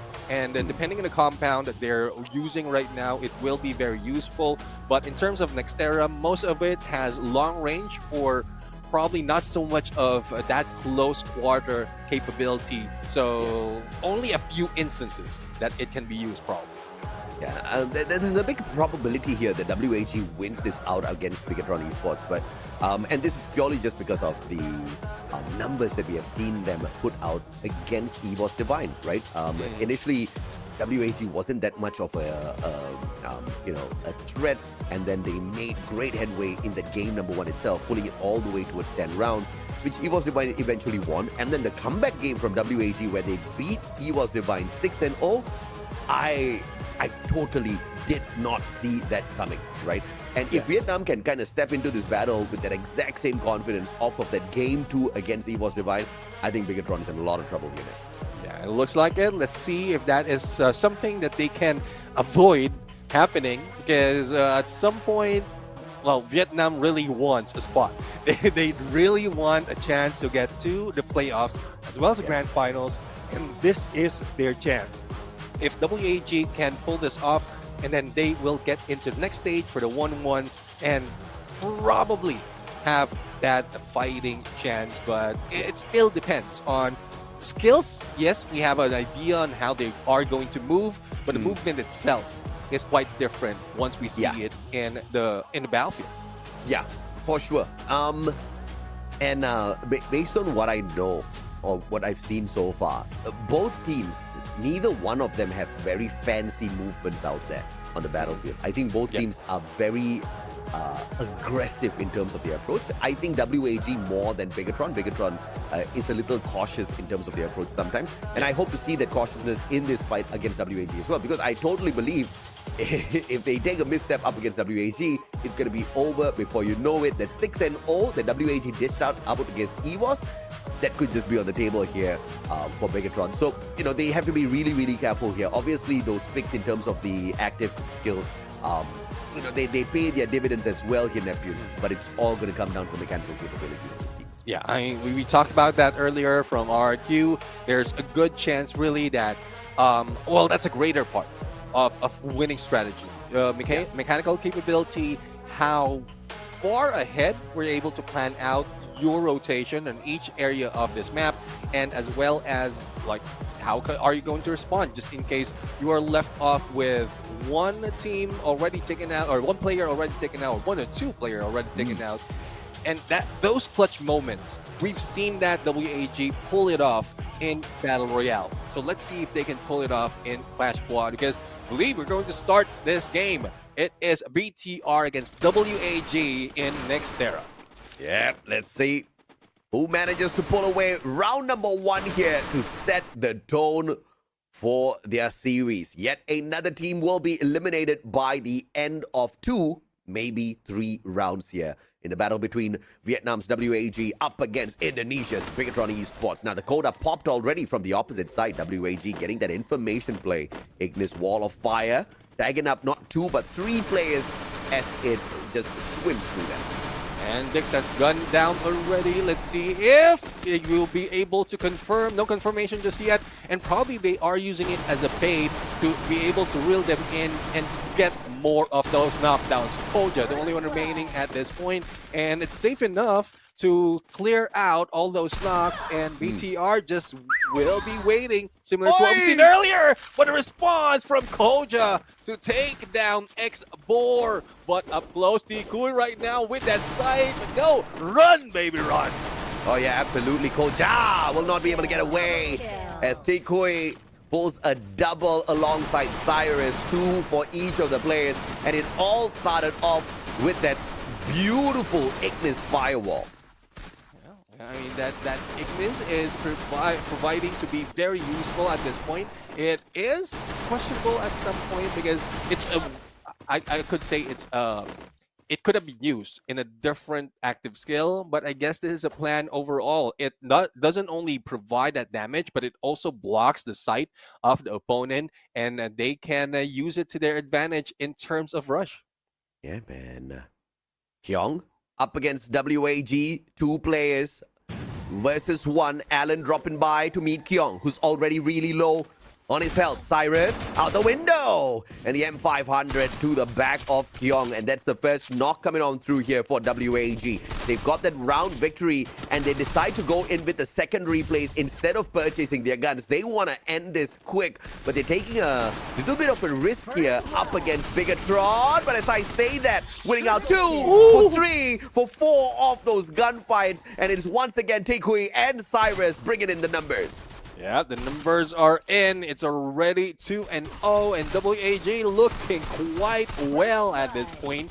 Now, this is still a good position for them to use all those, especially the Ignis. But at this point, unless they are on those platforms, or most of the players from Bigatron are on that platform, then that's the best timing that they can use it. So let's see if WAG can split or will split up or just stay into one compound. They are going for that 2-2 split, a common that is being done. And that's what I'm talking about. A miss on that Ignis, but it was managed for the follow-up.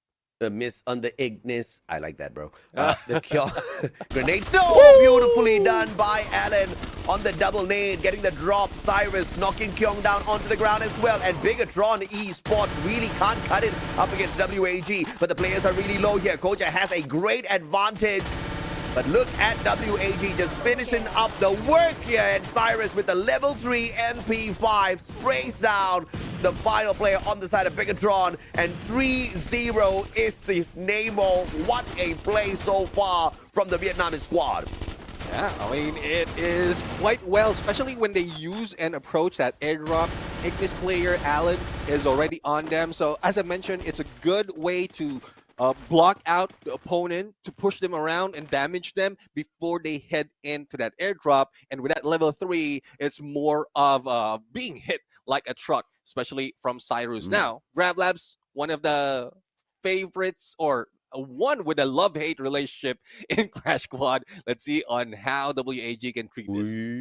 I mean, what nade was that? Oh, but a beautiful response by WAG as well. Will be forced to recover very early on here using his med kit, so he cannot get super aggressive out there. Kyong, on the other hand, a little bit of EP top up. Cyrus sprayed down by Koja. BSK finding its target, and Cyrus on that level 3 MP5, desperate to be picked up, and he does get picked up. In the meantime, X4 finds the connection onto Kyong, and a double from the sniper on the side of WAG. That's what we're talking about. I mean, you can get up close and personal against X-Bor. He isn't a sniper, but he will still fight back. And WAG for a 4-0 or 4-0 in this game. And looks like BTR hasn't had any response just yet. They tried to, but wasn't able to take advantage and confirm that eliminate or knockdown against Cyrus. And as quickly as that, because of the economy as well as the weaponry that WAG has built up,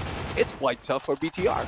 I mean, bro, WAG is listening to this broadcast. I keep talking about this level 3 MP5 and both of the players, Alan, Cyrus, walking in with their Tikui is just one level away from it. Needs the 900 coins in his pocket, but is of course going to prioritize some of the other purchases. VSK in the hands of Tikui, finding the first tag onto him. And Tikui, beautiful shot onto Kyong, forcing him to bleed out, but Alan needs to go in here for the support play, and Cyrus with the ice grenade just torturing them a tad bit more, and the grenades will be laid on their heads. No pickup onto Kyong. Diggs gets eliminated as well. WAG running circles around Bigatron Esports. Yeah, I mean, the Bigatron Esports right now will be stuck in one corner, and Tikui with the pressure as well as a potential rush that can be done by the rest of the team. Azrael a little bit too close though, but that is not where you want to be. You might want to be onto the edge, probably in the ground floor, but X-Bor says you go down,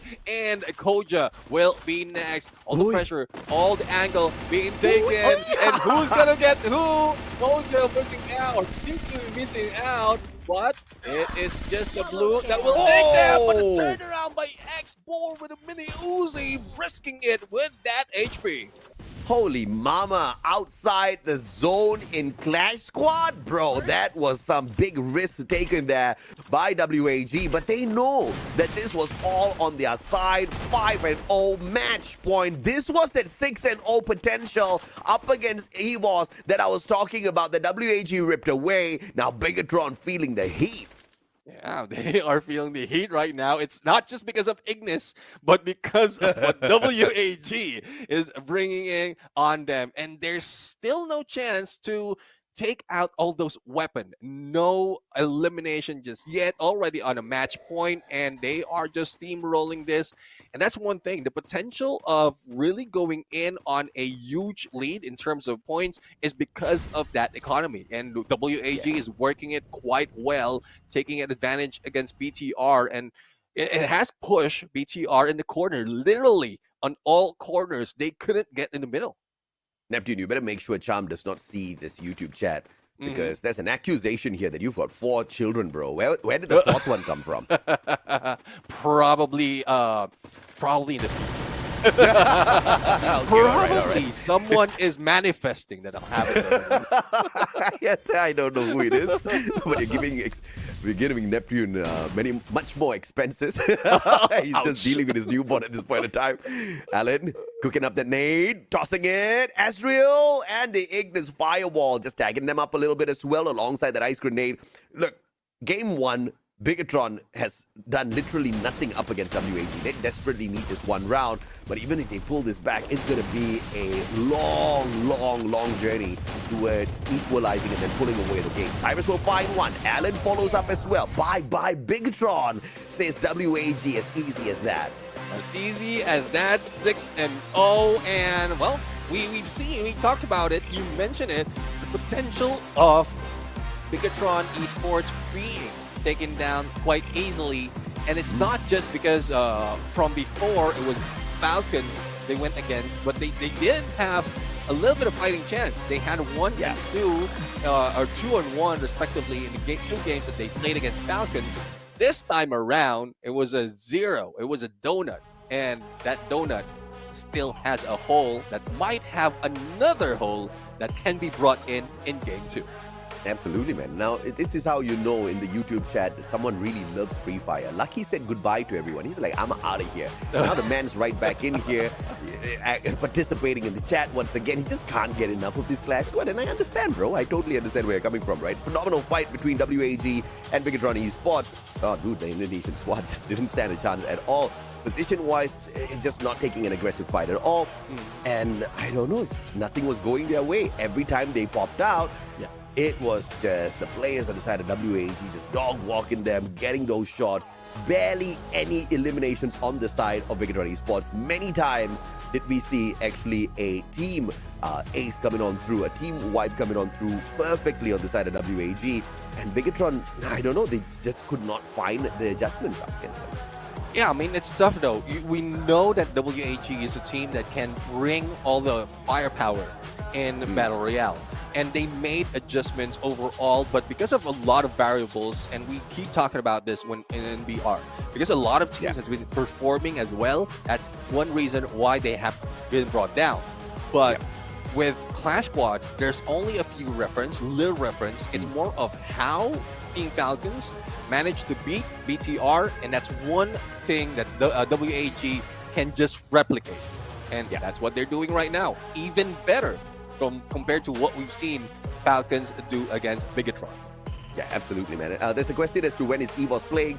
EVOS will be playing later on in the day. They're the final series set for today, right? So you will be able to see them in performance. Who do they take on? It's one of these two teams between... what the hell? I don't know whether it's between WAG and Bigatron Esports. I don't want to call that too early, you know. There's still a comeback possibility here.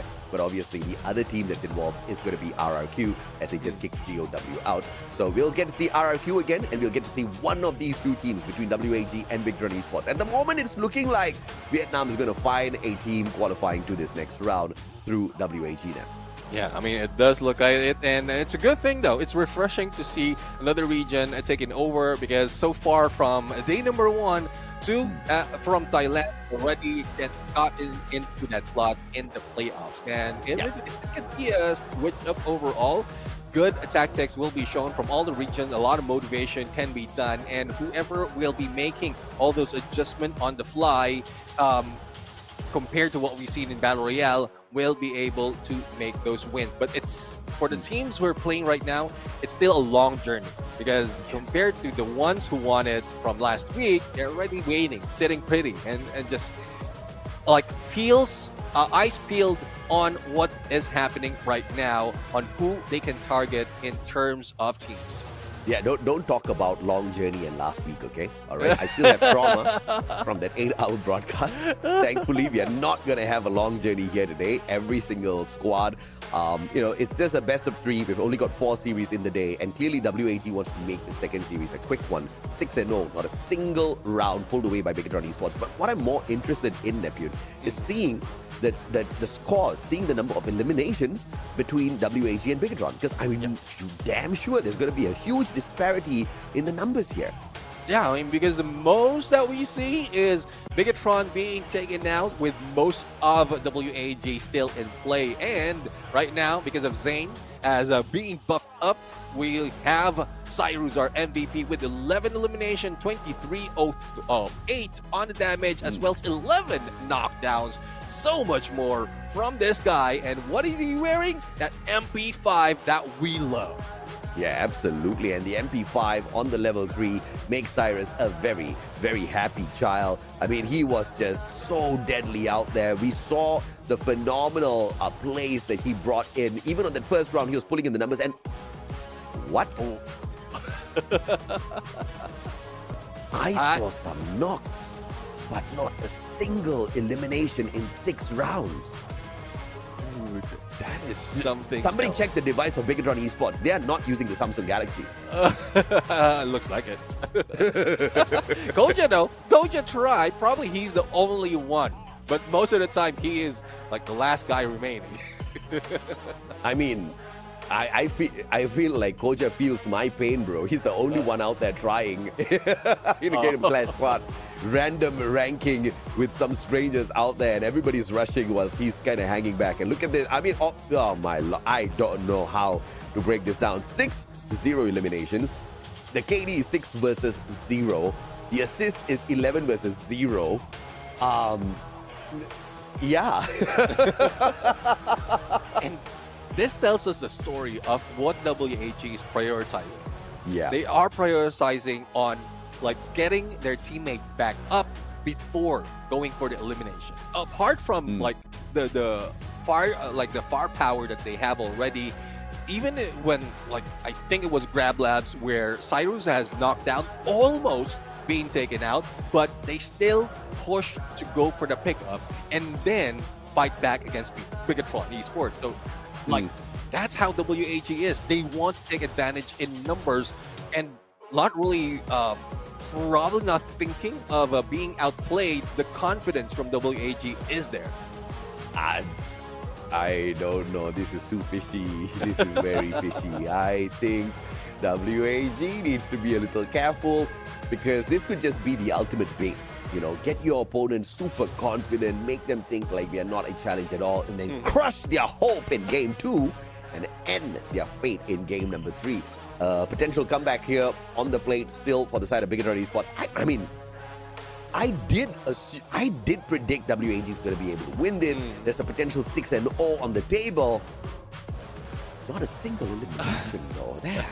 That's not right. There's something's wrong, Neptune. Let's see. I think I've seen this before. I've seen this before, and this is in the name of Virtus Pro. I believe so. Against RRQ Kazu, they went in 6-0, and then later on, they went in game 2, game 3 with the win. Yeah. I mean, you know what it is, bro. You know what it is. It is gonna be phenomenal. And the coach at this point is just asking them, okay, all right, are you ready to play now? Are you guys disappointed with yourselves? Can you look at yourselves in the mirror? Oh, you can't. The mirror broke. Okay, noted. The mirror broke while they're looking at it. Even the mirror's so embarrassed. But of course, jokes aside, no, I don't think that was Bigatron. I think that was just a major fake, or these boys just came out of a major fight with their coach and they are not performing on purpose because look at those somber... Dude, I think they are faking it, bro. I think they are just gonna be like, surprise! That's way too much. I mean, that is too much in terms of like acting. Yeah. Because most like pros like this, you know, they took a loss. They're still up until the next game in Battle Royale. Most of the time, like they went out a little too early, 0 elimination, and it's just like nothing. But this, what I'm seeing right now, and I don't know, it does smell fishy. Yeah, I mean, and dude, you know, there's never a compliment. If you smell like a dead fish, we got some problems here. Cassie, Steffi banned out. WAG not wanting to deal with the electrotherapy on the side of Bigatron Esports side, and Steffi disallowed from Bigatron Esports. And yeah, I didn't see even any grenades come out even after that Steffi ban earlier. If anything, it was WAG just chugging all of those grenades at the players on the side of Bigatron Esports, which really didn't help them at all. Yeah, there was one though on that platform, and wherein 2 players has been like blocked off, and then it was left with Koja and another player. I think it was Azrael. That's the only instance that I remember that they were taken out with that grenade. So let's see if that is something that can or will not be a waste. But for WAG, they're still bringing in that Ignis.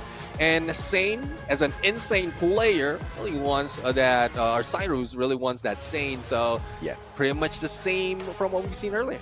Yep, the insane Zane and the firewall from Alan, that Ignis is definitely going to. I mean, I don't know. I didn't really see Ignis as a heavy damage skill. I just see Ignis as irritating, you know. The guy puts up a wall, you can't really see the rotation from your opponents. But I guess from that perspective, the Ignis firewall does a lot for the team, right? Because WAG was being very aggressive. They were pushing up alongside that Ignis wall. And Background Esports obviously can't just blindly fire at them when a stupid firewall is coming towards you. It's the most irritating thing in Clash Squad where you can't do much. You can't avoid it. You're going to be damaged by it. But information gameplay being blocked out from the side of Background Esports, I think that was very big from the side of WAG. They figured out something very valuable here, actually. Yeah, let's see though if they can really play this well. We still have Iris as well as A124 coming from WAG, so it can change the pace of the game. They will not be able to use that Tatsuya, even the Oscar, if that A124 has been triggered by Tikui. So it's quite deadly overall. It brings me back to the previous seasons of Battle Royale, but I don't know. Bigatron might be up to something right now. I'm still looking forward to what they are going to bring in at this point. And our next map is, if I'm not mistaken, Bermuda. So quite familiar. Like pretty much most of the time that that Clash Squad is being played, apart from Solara, is in Bermuda. I mean, yeah, there's only two ways this can go, right? A phenomenal comeback to prove our theory of them just kind of sleeping on this game. One, to lower the guard of WAG. And I would like that to be the storyline. Because if it is not, if we just see Bigatron Esports get wiped out here against WAG in this game number 2, just like the game 1, I'm going to have some questions, bro. I don't think this is the usual Bigatron Esports. But again, once again, you know, it's the former of the theory that I hope we see out there in this game number 2. Very early purchases, as you can see, from the side of WAG. Very confident that they do want their M500s on their side in the hands of Xbor and Tikui. Yeah, I mean, you know how it is. Tikui and Xbor still being that sniper, and they can stick together. But here we go. Alan and Cyrus up close and personal, but 3 against them. That pushes Cyrus on the second floor. But Alan will be left outside the house, and there goes Cyrus going down. And it's just a numbers game for BTR right now. The question is, how can they respond? Because it's quite even after Koja has been brought down. Yeah, brilliantly played here by WAG. I thought they were going to drop the ball here in the 3v1 Tikui. And an ice grenade tossed straight at the face of his opponents, but it would take him down instead. And WAG with one final player, Kyong, really low on that HP. Xbor trying to spot him out. He's got a better life on him. 130 HP and a headshot flicked by Xbor saves the game. And WAG with the first round in game number 2. Yeah, and we thought that it is WAG losing out because Cyrus already went down. It's just a response against Koja. But yeah, I think we have a little bit of tech issue that is happening for the side of, I don't know which side, but for the teams that are playing thus, we won't be able to continue just yet. So let's see. Let's see if what will happen next. It's not me. It's not my skill. It's the phone. It's an A124. It's my connection. It's the lobby. It's everything. I'm just kidding. Of course, Bigatron Esports, I mean, if they feel like something is off, they definitely need to call for a re-room here. Something's definitely off with the Indonesian players. It does not seem their usual selves at all. I mean, I thought it was starting off great, but the follow-up to that was just absolutely abysmal. I didn't see anybody lagging though. That's the thing. But I'm not too sure exactly what the pause is for. Fingers crossed that it's not a replay of that match. But a great start once again from the side of WAG. Yeah, I guess probably Tikui threw that A124 a little too hard and it reached Indonesia. And it Disabled their phones. disabled their phones. I don't know. and bro, that's what Samsung Galaxy S25 Ultra. It's real. It's like lifelike. You know how it is. It is lifelike. So That's stupid. it just went through the screen. So yes, I think that's exactly what happened there, right? You've got the right device in your hand, your active skills travels beyond just your internal game environment, just affecting your opponents at the same time as well. But at the end of the day, I think it's still a game very winnable by Megatron Esports here. They just have to repeat what they did out there. I think if they did not split up, it would have been a very different result. But after they got the first knock onto Cyrus, they just traded out their own player, and then it was a 3v3. Everybody's upstairs.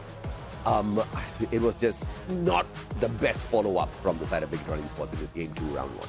Exactly. And the moment you have that advantage of taking down one opponent, it's more of the reposition. Making sure that you're like one player who has backed away, and that is, I think it was Koja or Kyong, who was outside. He needs a little bit of backup. So jumping outside to make sure that you go on a 2-2 split as quickly as that, you know exactly that you can go for that elimination already. A knock has happened. So a quick reposition, quick regroup, and then you can take advantage of that play. And well, we'll see though, because from WAG's side, what they did is they didn't really rush in. Alan pulls away from that fight, knowing that Cyrus was stuck. He's not out just yet. He was just stuck, knowing that there's 3 players in there. Information has been revealed. So what they did is just went downstairs, waited for them to move out, and spot out Kyong. Thus, they need like bringing Bigatron Esports to a halt in terms of what they did as a rush. Oh yeah, absolutely. And I think Bigatron just needs to slow the bottle down just a tad bit here, right? Because they're chugging it all the way through. I mean, I know they love this Red Bull, but maybe they shouldn't down that whole can all at one go, right? Because I think the pace is just on the side of WAG, and the sharp shooting from Xbor, that M500, is just, I mean, deadly at this point. Yeah, you know how it is. You know how it is on Xbor's side, and even in Sniper, especially if he has a AWM here, he will be able to make that. Now, as we begin this fight, it's similar story, 3-1 split, but it will be replicated, mirrored, but Xbor is not going too far, just behind everyone else. And here comes Dix, as well as Koja and Azrael for a takedown, and this is BTR back in play. I mean, Tikui just being too cheeky with the scythe this time around. And it seems like, what is this? WAG giving this round away, or is Bigatron finally waking up against them? Xbor in a 1v4. That M500, I mean, even if he gets a headshot, the rate of fire is not going to help him take on 4 players at the same time.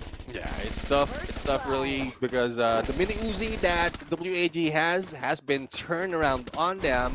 It's a good thing they went in for economy buy as well, because even in the second round, if you buy a little bit too expensive and you get taken out, it's a huge risk that will be given to your opponents at this point. Thus, with that mini Uzi purchase, they managed, or with that pistol purchase by Xbor, he managed to get that AWM a little bit too early into the game, which is this game number 3.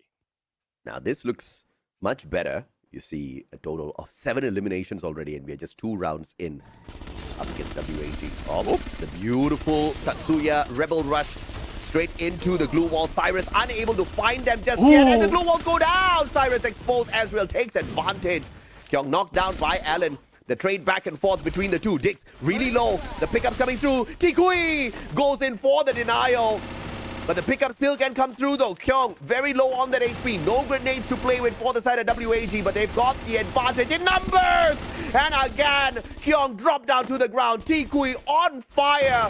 looking for the final shutdown, but the maze of glue walls here in front of him will protect Bigatron a little bit longer. Yeah, and there you have it, the finisher by WAG. And I would say Alan healing up, and then that boost that is being given to Tikui is one of the game changers as well. Other than, apart from that, because it was a hard reset for BTR, this is what I'm talking about. Alan is doing one thing while Tikui is trying to protect him with that boost.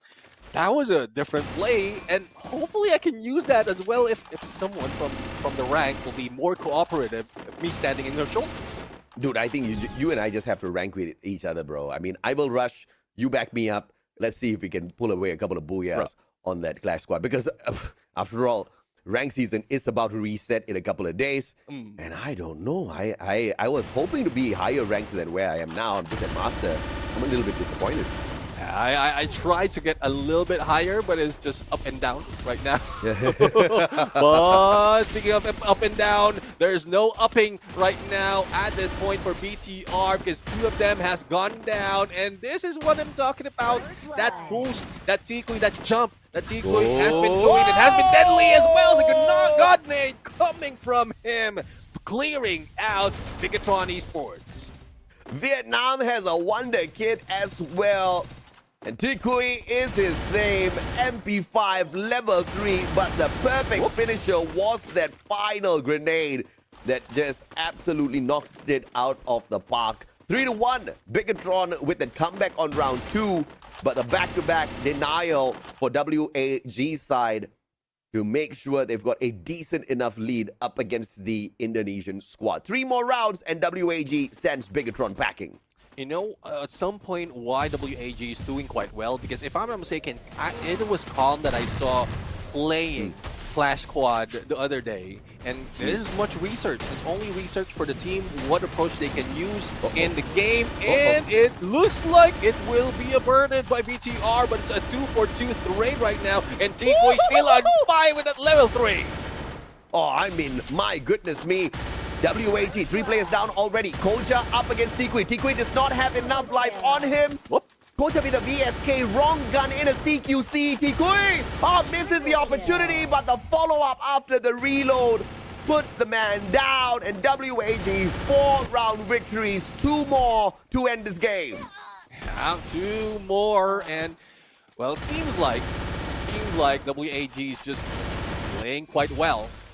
Like, especially in this game number 2, in round number 2, it's BTR performing a little bit better. The movements are quite smooth right now after that game reset that we've seen earlier. But WAG is still getting good positions, and as well as getting good information at this point. Consistency from Alan as well as Cyrus on the rush, blocking all of those all of those with the Ignis Flam. That is something that they can work on, but Alan goes down. Yeah, I mean, a great rush here by Ezreal, knocking Alan down to the ground, and the follow-up out of nowhere. M590 by Diggs. X-Ball had the right idea here, but will be pressured back.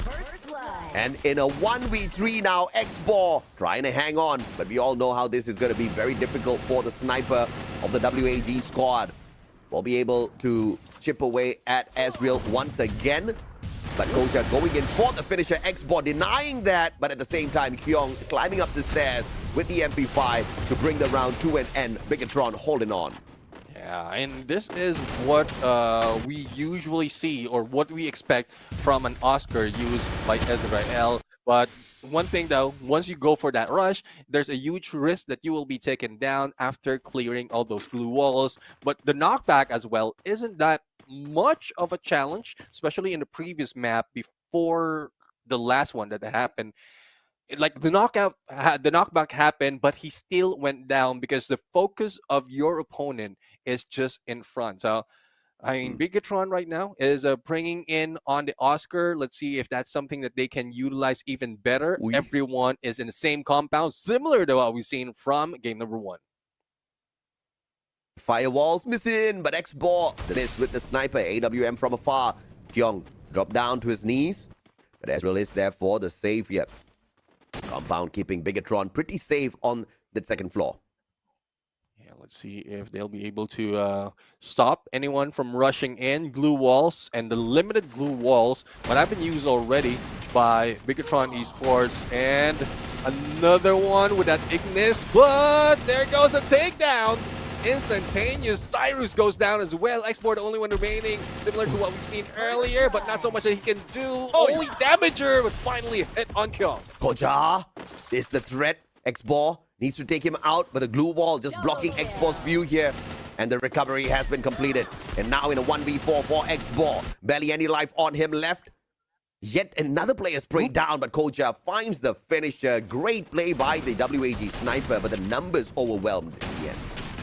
Yeah, I mean, the numbers overall, that's the risk of having sniper a little bit too far, as well as duo players being stuck in that small wall below BTR. But let's see if that is something that they can change this time around. A different venue wherein the opening in the middle can be a good sniper shot for Expor or Koja or probably Dix, because I'm seeing 3 snipers, 2 of which is being used by Koja. Yeah, and Bigatron on the slow comeback here. And finally in this game too, we see some eliminations. And maybe we were right with the theory that they wanted to have WAG drop their guard. But I think they underestimated the Vietnamese squad, right? Because even with Bigatron going all out this time around, they still have lost 4 rounds. X-Boy setting up a crossfire here with Tikui. Koja showing up. X-Ball missing that opportunity for that headshot. And Koja now with the advantage. Cyrus, M590s, meets one and what a shot onto Ezreal. Meets Diggs as well.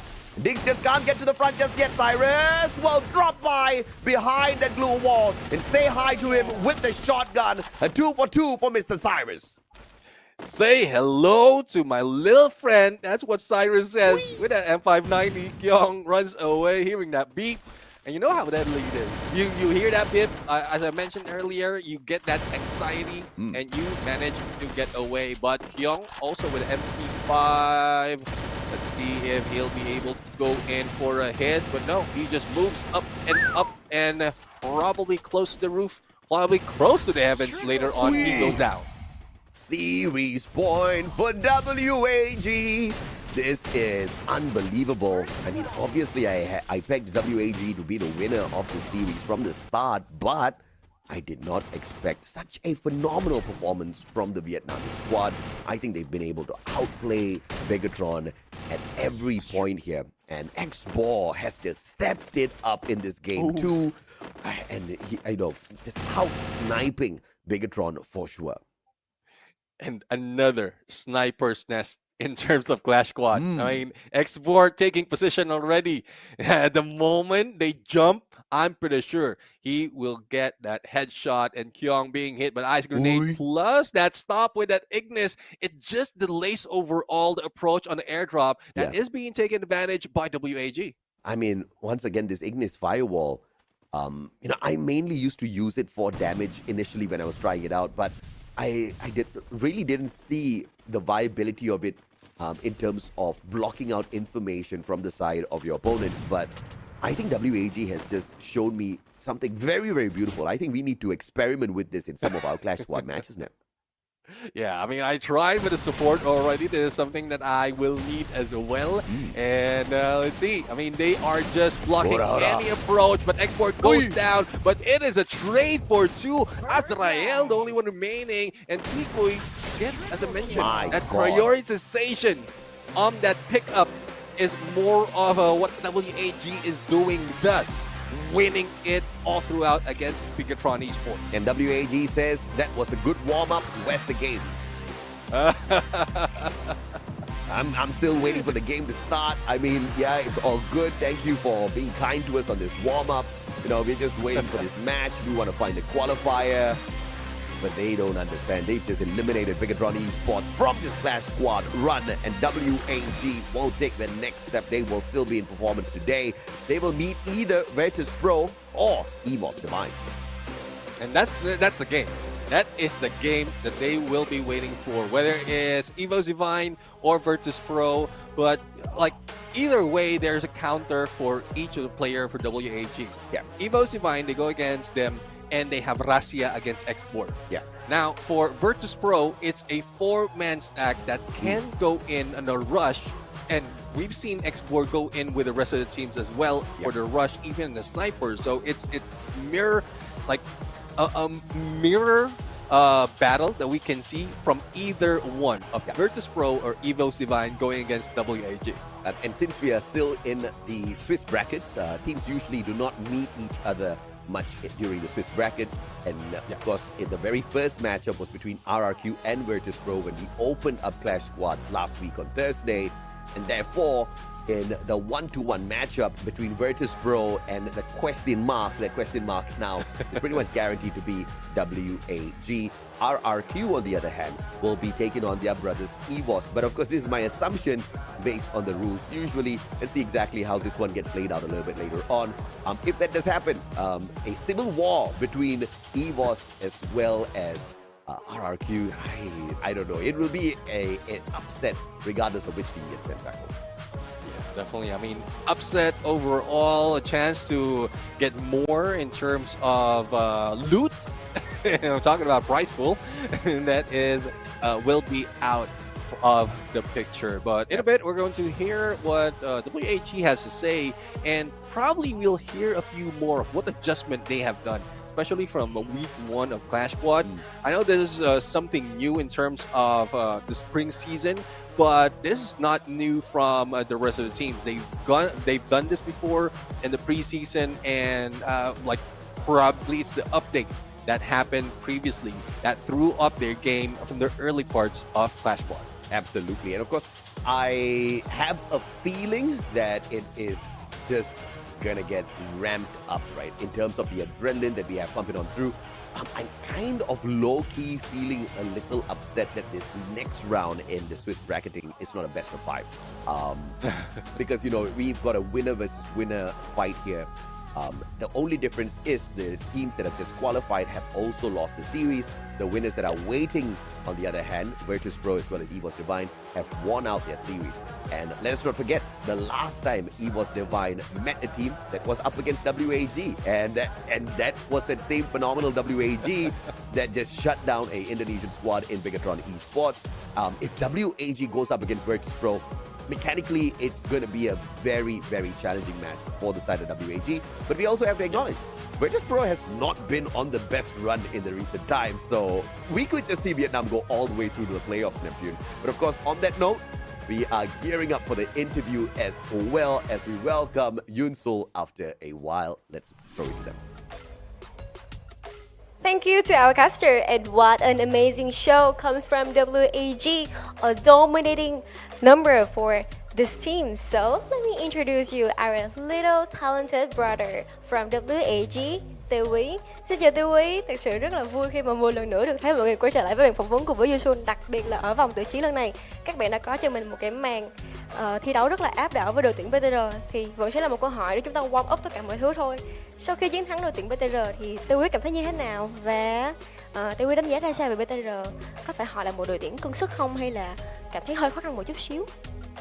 Cảm thấy khá là vui khi win được BTG. Vậy thì với chiếc áo này là như thế nào vậy ta? Hôm nay chúng ta mặc một cái chiếc áo nó cũng rất là quen thuộc đó mọi người ạ. Dạ, mặc chiếc áo cũ để cho coi cái vía nó hơn không? Lấy vía hết cho cả tuần này đúng không? Dạ đúng rồi.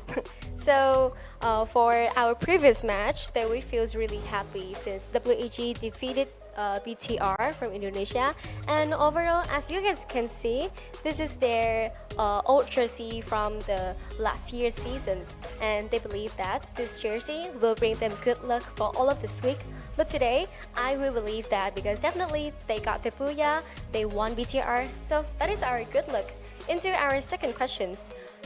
Do you feel any, how do I say, do you feel any heavy, do you feel kind of tired when you have to prepare with your team, both of our Clash Squad today and their survival mode tomorrow, and how would you guys handle it together?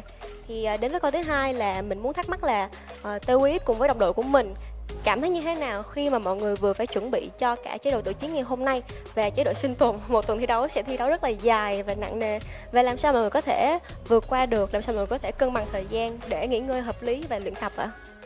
Thường luyện tập tới 3 giờ sáng rồi với team không chủ quan nữa. 3 giờ sáng có mệt không? Dạ cũng mệt nhưng mà phải gán. Thì thường là ở tổ chiến này thì đa số là Tê Quý sẽ ra bắn chính rồi, cho nên là cũng sẽ hơi căng thẳng cho mình đúng không? Nhưng mà Tê Quý ở nhà thì Tê Quý thấy là mọi người sẽ chuẩn bị cho những cái chiến lược dành cho cả tổ chiến và sinh tồn như thế nào? Dạ chuẩn bị cho nghiêm túc tới 3 tuần cuối nữa. Mình tra hạt nghiêm túc lắm. So for Dewi, he said that for WAG teams, they have to practice until 3 a.m. in the morning every day. It is a little bit tiring for us, but we want to do our best so we can go further into the finals. For everyone, we want to prepare the best, like only the good for us, so we can go to, you know, the further the better. So that is why he wants to try his best. Such a nice little word of WAG. So our next opponent is Virtus Pro from Thailand. Do you have any thoughts about this team? Đối thủ sắp tới của chúng ta, Tê Quý có biết là ai không? Dạ không. Virtus Pro. Thì Virtus Pro thì Tê Quý đánh giá như thế nào về đội tuyển này ạ? Dạ team nó bắn mạnh lắm á. Mạnh lắm á, Tê Quý có sợ không? Dạ cũng không sợ nhưng mà cũng phải không nên chủ quan. Không nên chủ quan. Thì nếu như mà có một lời muốn gửi đến Virtus Pro thì Tê Quý sẽ muốn nhắn nhủ nhẹ nhàng gì tới Virtus Pro nhỉ? Mấy bạn bắn nhẹ nhẹ thôi, nhường tôi nhé. So currently our next opponent will be Virtus Pro, and he feels like Virtus Pro is a very strong team in Clash Squad mode, and of course there's a one word he wants to send to the Virtus Pro team. Please, can you guys play a little bit slowly, because we are not really okay with this when we have to fight with you guys, but I hope we can have a good match, happy together. Cảm ơn Tê Quý rất là nhiều vì màn phỏng vấn lần này, và tất nhiên là mong mọi người sẽ có cho mình một cái màn thi đấu thật là tỏa sáng cùng với Virtus Pro nhé. Biết là họ mạnh nhưng mà biết đâu WAG có thể làm nên kỳ tích thì sao, đúng không mọi người? Và Tê Quý cũng rất là mong là được gặp mọi người. Nếu như thắng được Virtus Pro, chúng ta sẽ đi đến sân khấu tự chiến chung kết ở Hà Nội chứ nhỉ? Cảm ơn Tê Quý rất là nhiều nhé. Thank you so much for watching our interview. And now let's head back to the caster and see the game stats. Thank you very much, Yoon Sul and Tikui. And there you have it. We just heard how their regimen is in terms of practice, but I guess it's normal though. For players just like this, well, players when we still play all the time, we end it until 2 a.m. and it's just normal. But I guess there's a pressure of understanding what they are doing all throughout all those games. That is why it is tiring as well. Yeah, absolutely right. And I think I totally understand them if you're going to overclock in some practice hours. I mean, you and I do that all the time, Neptune. But I'm a little surprised that these boys kind of crack it, because I assumed that they would be, you know, pretty much on their phones 24/7 grinding the game. So, you know, there's no doubt at all. And clearly it shows that all of that hustle, all of that effort has paid off up against Bigatron Esports. And Indonesia is no easy region. And how often in the past did we manage to see Vietnam outdoing Indonesia? Very, very rare.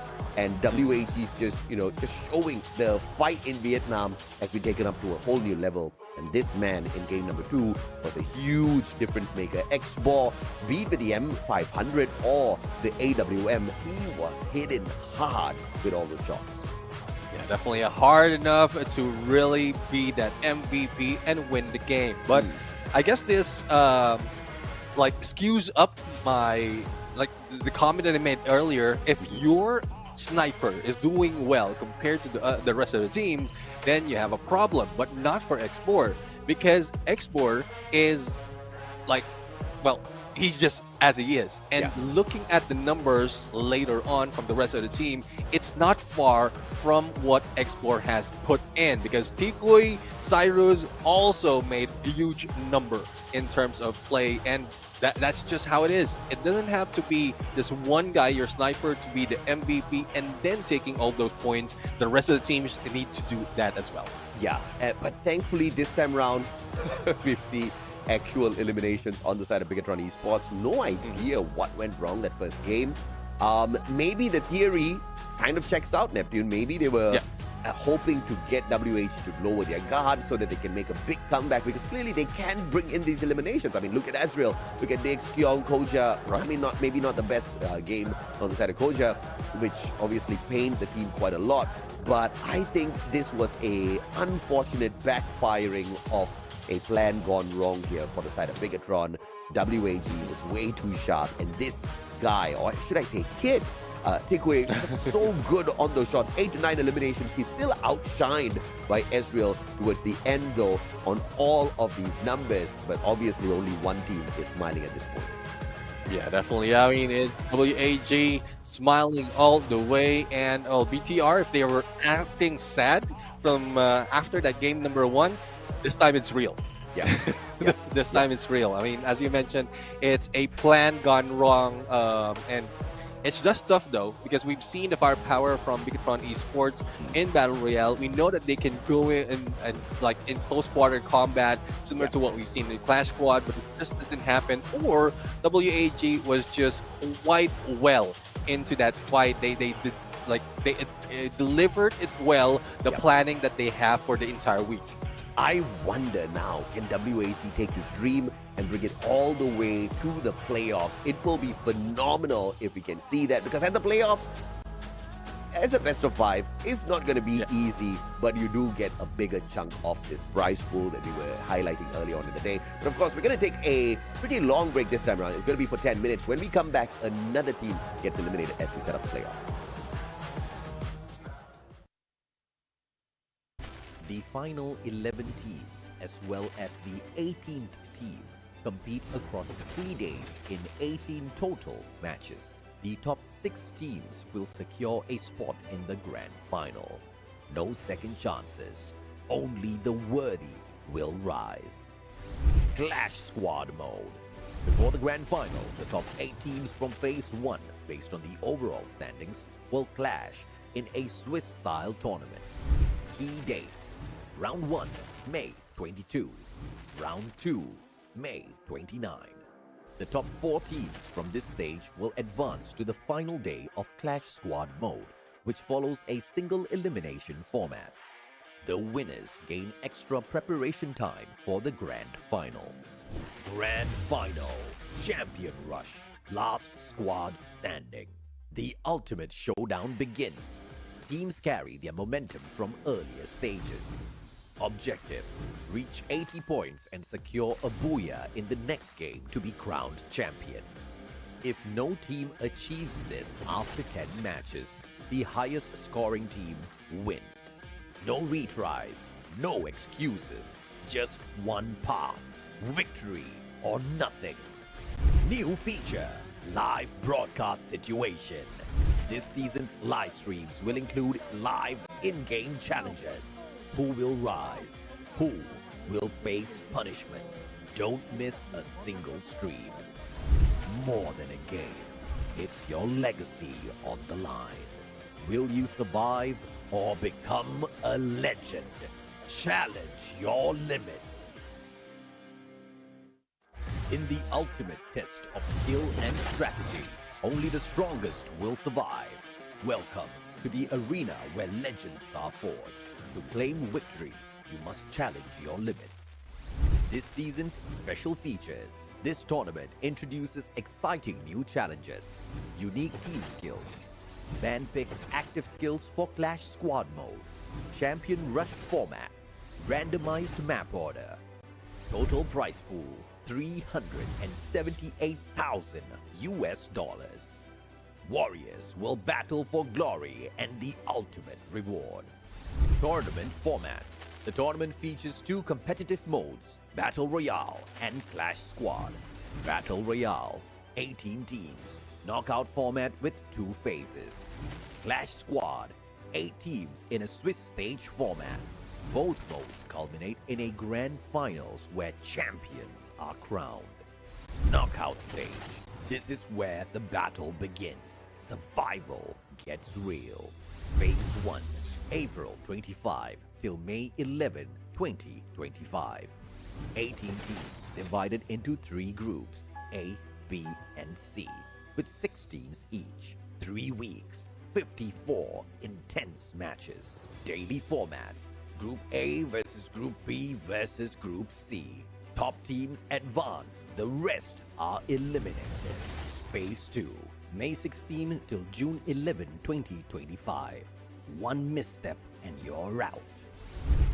Week 4, only the strong survive. Day 1, top 12 from Phase 1 compete in 6 matches. Only one team advances to the grand final. Day 2 and 3, the remaining 11 teams battle alongside underdogs ranked 13th and 14th.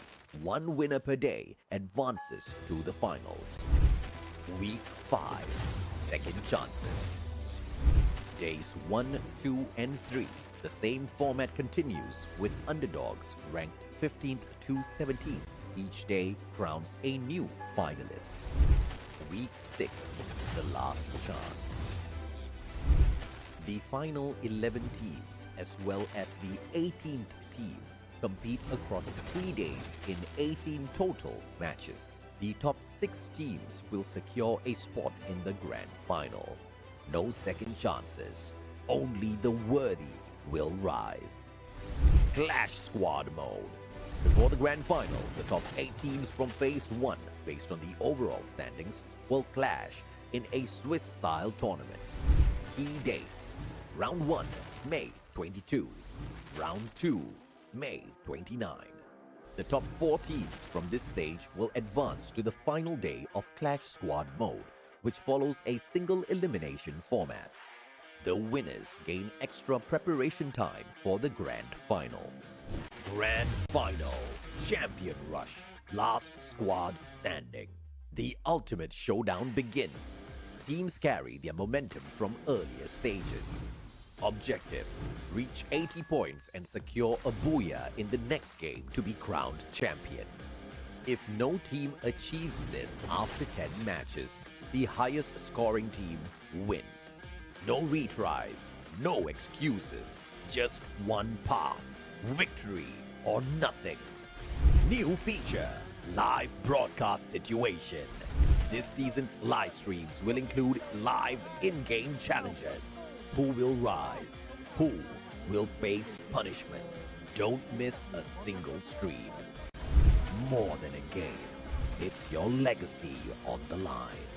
Will you survive or become a legend? Challenge your limits. In the ultimate test of skill and strategy, only the strongest will survive. Welcome to the arena where legends are forged. To claim victory, you must challenge your limits.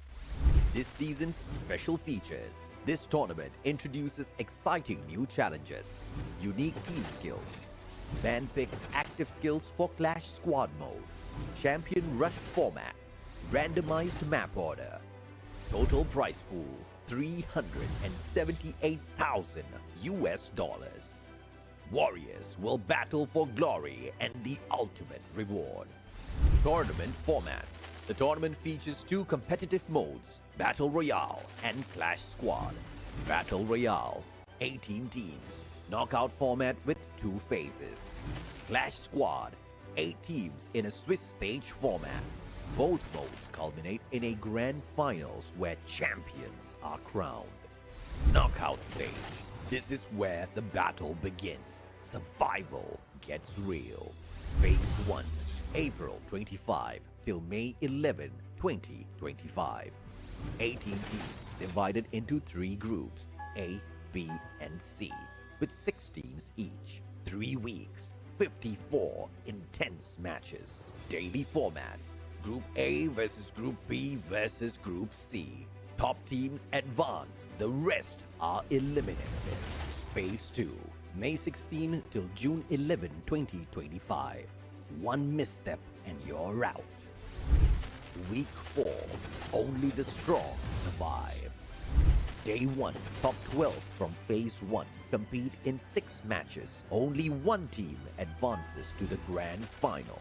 Day 2 and 3, the remaining 11 teams battle alongside underdogs ranked 13th and 14th. One winner per day advances to the finals. Week 5, second chances. Days 1, 2, and 3. The same format continues with underdogs ranked 15th to 17th. Each day crowns a new finalist. Week 6, the last chance. The final 11 teams, as well as the 18th team, compete across 3 days in 18 total matches. The top 6 teams will secure a spot in the grand final. No second chances, only the worthy will rise. Clash Squad mode. Before the grand final, the top 8 teams from Phase 1, based on the overall standings, will clash in a Swiss-style tournament.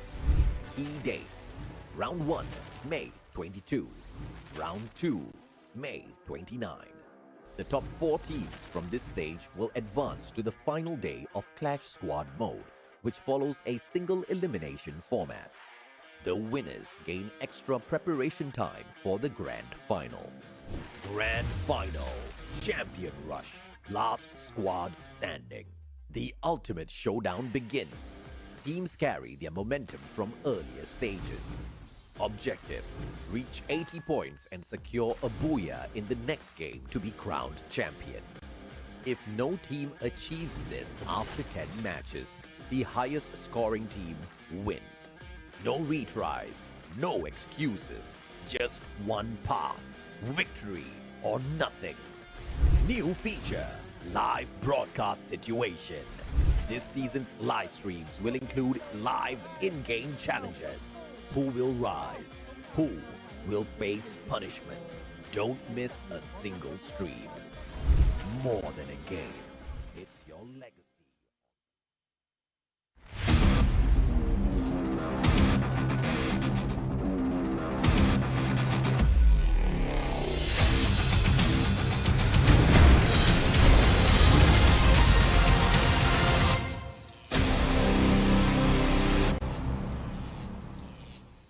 Ladies and gentlemen, welcome back to the show. This is the Free Fire World Series Southeast Asia Spring 2025 Clash Squad mode. 2 matches over, 2 teams eliminated, and this next match will yet eliminate another team and also bring another one into the playoffs. But big shout out to Red Bull, the official energy drink of the FFWS Southeast Asia both spring and fall season for 2025. Grab yours today and hashtag get a taste for more. I mean, to back up not 1 but 2 seasons in a row, you gotta respect that, man. They have got enough energy to go all the way, just like some of these teams out here, right? WAG, can they go all the way through? Because this next challenge comes in the form of Thailand, and we know Thailand serves up some of the craziest squads out there in the world of Free Fire. But this team, though, Virtus Pro, I mean, they used to be known as a different name in the past, have not been looking very, very capable out there on the battlefield when it comes to Battle Royale. But here at Clash Squad, it was a phenomenal comeback up against RRQ that shocked the world of Free Fire. Now up against WAG, the shock factor will come through if WAG beats them down and kicks them out of the competition. And if it's something that has been planned by Virtus Pro, I don't think it will turn out that well if they do it right now, unless WAG really plans to win it from the beginning up until the end against Virtus Pro. But VP, as you mentioned, it's really tough because we've seen that in terms of their gameplay, close quarter combat, and that is the name of Clash Squad mode right now.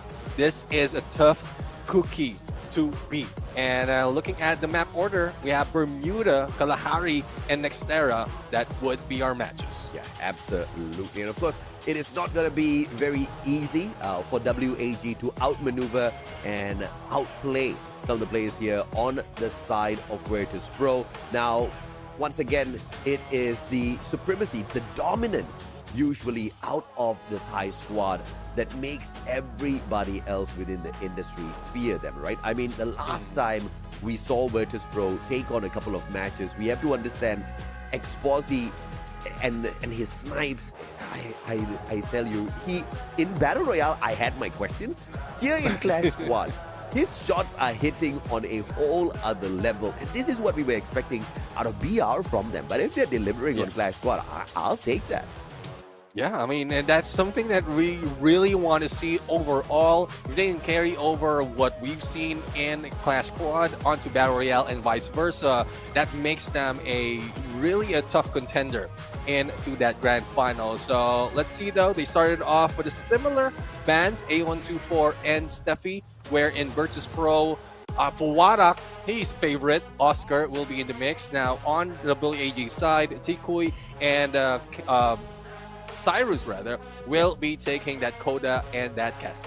Yeah. So Virtus Pro already with one victory, but the loss up against Falcons, and that is the game where we got to see some of their weaknesses exposed. And maybe this is something that WAG can take good advantage of. WAG bringing in the Cassie electrotherapy alongside Coda information gameplay, and also with X-Bor walking in with the Iris in the later parts of game 1. This guy's going to be very deadly, right? On the side of Virtus Pro, on the other hand, you're looking at a very tanky setup in the form of Oscar and Zane. Clearly, they're looking for a aggressive fight on the front lines now. Yeah, and also Expose in a good reposition with that Santino. Let's see if what will be the next for Nameless Alok. And, well, drop the beat. He will be going boom, boom, boom at this point with that Alok. Rarely used in Battle Royale, but I guess it has that advantage in terms of Clash Squad. And you know how it is with Nameless. He often goes in for the rush together with Zane. Since they don't have the Cassie, he will deal with the next best thing. Yeah, absolutely stacked lineup here from the side of Virtus Pro. Bringing in the Alok just shows us that exactly how they are going to be lined up, because we talked about this, Neptune. You know, some of the skills as well as how it's set up here, it's sometimes on the more defensive side.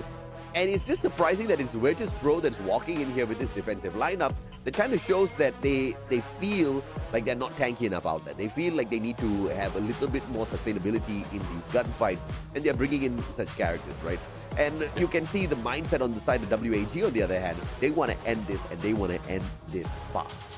Yeah, I mean, rushing is something that they can use as an element of surprise against Virtus Pro, or probably just like fight fire with fire. Because you know how Virtus Pro is, and that is one thing that they can use, especially with Warak. And I don't know, from the past, we've seen him as a weakest link because he's the one who goes down first. And then towards the end, from the previous match that they had against RRQ Kazu, that's when they really showed up, or that's when he showed up as that Oscar, going in for the rush, breaking all those blue walls, using that M590, and then steamrolling against everyone. So let's see if Warak can be activated, or can WAG defuse him early on. Phenomenal assessment there, and I do agree with you. Fuwara is going to be deadly, and we also have to acknowledge, right, Fuwara, when he was not awake in these rounds, the team of Virtus Pro were getting taken down fairly quickly. So totally agree with your assessment in terms of how Fuwara, it's going to be pretty instrumental that he hits those shots big early on. Tikui, very risky play here, but he breaks away towards the left-hand side, leaving a 2v2 down mid.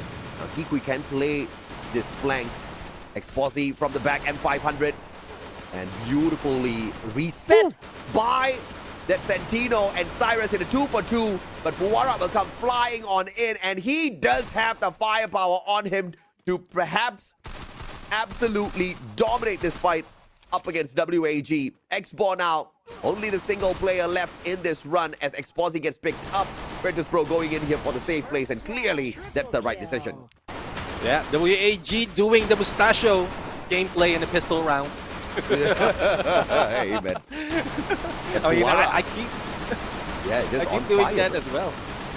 Exactly. I mean, Fuwara right now, he just went in for the rush. He knows what the position of the teams are, leaving two behind, and then just jumping in, rushing in, giving that element of surprise. And Fuwara right now is successful, no regards for his HP.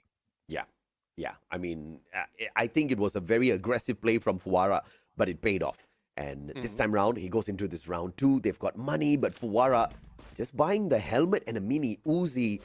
I'm not too sure of this one, but thankfully, he has some big brain play, right? Yes, pun intended with that helmet there, because on the side of WAG, it's probably going to be those Deagles looking for the headshots. So that helmet's probably going to help him defend himself just a little bit, but he can't take advantage here as the ice grenade is laid out here by WAG. Tikui Electrotherapy on play as they quickly reposition, not get caught out here by Virtus Pro. Yeah, what WAG is doing right now is they're reeling in Virtus Pro out in the open for the shot against Xbor. But right now, Tikui is in trouble with only a few HP, and three of the players already down, and Xbor once again being left behind. The blue taking him in, and the finisher with that nade as well as Kingfisher from Exposé. Exposé literally aced out the whole team of WAG. And I thought Diamond was going to steal the final elimination, but the God nade from Exposé. I mean, that's the kind of rounds Virtus Pro needs to deliver game after game, round after round, if they want to dominate this up against WAG. And Exposé, what a round from the guy. Yeah, definitely. It still has 1K on hand and no elimination from the side of Virtus Pro. But for WAG, though, they have that AWM already for Xbor, and I saw Tikui with that MP5. So they have the firepower right now. All they have to do is probably not rush in. Alan already in front, and then Cyrus is just on the back up with Xbor quite far though. But I think the flank that Cyrus will be doing, or rather Tikui will be doing, can be beneficial against Virtus Pro. And now the smoke is just going to be blocking out any potential aggression here from WAG. Glue wall goes down. And the sprays are on Fuwara with the overextension, but the Punisher is there. As Tikui drops him with the MP5, and Diamond just did not have enough health to sustain the battle against Tikui, who barely had anything on him. 8 HP left on Tikui. And he makes that recovery play. Exposé, the final one on the side of Virtus Pro. And WAG should be looking for the pickup here onto Allen, by Tikui with the denial and that MP5 outdoing the sniper on the side of Virtus. Yeah, I mean, everyone will be carrying this over all throughout Clash Squad unless it's not available. And that's one thing, though. If it comes into a, if I'm mistaken, the Moko Armory, that's where MP5 is not available, I'm at the loss when I'm playing ranked. I don't know what I'm going to use because I got used to using this MP5 in the battlefield, leveling it up and making sure it hits like a truck. So since WAG has that capability already, they have that economy to work with as well, and Virtus Pro hits a huge reset. Yeah, and Tikui with the triple. You gotta kind of flex what you're capable of on Virtus Pro early here. Kind of make sure their spirit is dead before they can take yet another round off of you.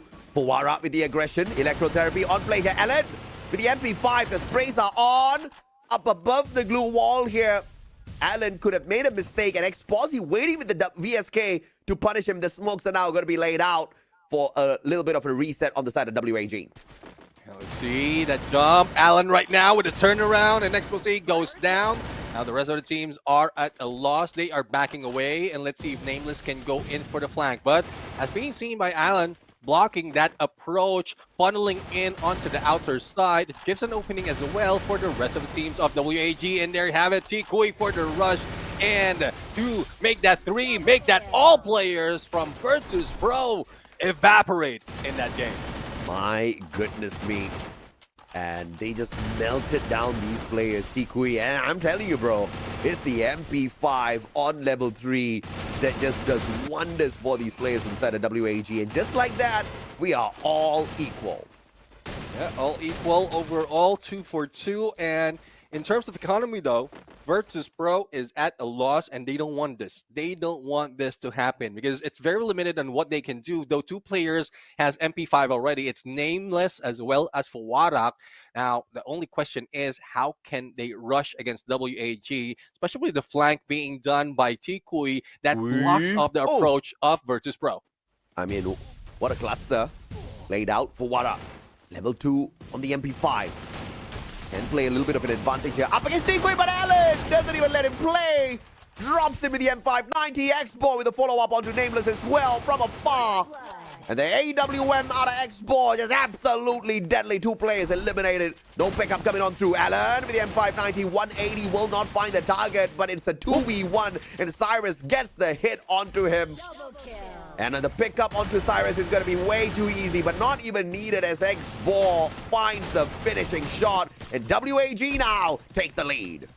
Yeah, I mean, the position that WAG is doing is to make sure that they have an opening for X4 for the snipe, initial damage, as well as the rush being done. And it's a good counter against Virtus Pro at this point. So it's 3-4-2 right now. And this can give them more of that firepower for Virtus Pro. But it seems like it's more of close quarter. We're in WAG is dealing with mid to long range and then full on rush. And let's see, though, if they can throw the game off, because in terms of cover, Virtus Pro has it on this compound. And so, the pressure play here, Nameless tagged up very early on, and WAG looking to make this one an easy one as Cyrus finds Fuwara, the troublemaker on the side of Virtus Pro, snuffs him out, and Fuwara, what a hot start. But man, did he fizzle out fast.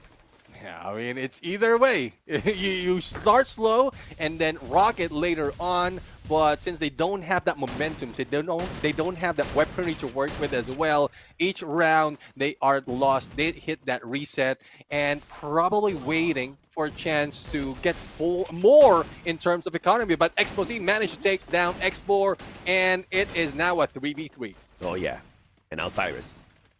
From the back lines here, needs to make some sort of magic happen for himself with the M590, but giving away too much of time. Tried to take the Sentino clone out of the equation. Just a little bit of a miss-aim there. Could not lock on with the aim, and will have to pay a high price. If that had been taken out of the equation, if the timing had been against Virtus Pro, that could have been pretty deadly. Yeah, let's see though. Virtus Pro prioritizing into the circle, and then the shift will be happening in a bit. They still have that advantage. They want to block WAG in their approach. Visuals coming from Allen, but there's no opening just yet. And there goes Nameless for the takedown. Another one being done, but nope. It is Virtus Pro taking the lead right now, and they are rather tying it up with 3, and they will have a lead in terms of weaponry. Absolutely, and this was an opportunity for Virtus Pro, but the denial almost came through here, right? Cyrus went in there, but I guess a little bit too proactive, didn't wait for that backup, paid a very big price, and the equalizer from Virtus Pro will bring us all to a little bit of a nervous point here, because I mean, we've got so many fans in the chat. Some of them are for Vietnam, some of them are for Thailand, Virtus Pro. But this is all going to go to the ones that hit harder. And because the tankiness of Virtus Pro on their active skills, active and passive skills, I have to say, you know, I would still sometimes call them the favorites, but I really like how WAG is playing this. Yeah, WAG is making sure that they activate all those kills before they go in for a rush. And Allen right there just sidestepping and shooting into the smoke to bring down Nameless, and followed up against Fuwara. But X4 also goes down, confirmed. But Exposé is at a loss, going solo at this point against 3 players of WAG. Yeah, well, and Exposé all alone, lonely. Whoop. He is so lonely, but he's got a blue wall and the distraction. Bikui with a shot from afar. AWM. And this is just deadly, man. WAG just kind of toying around with DQ on this round.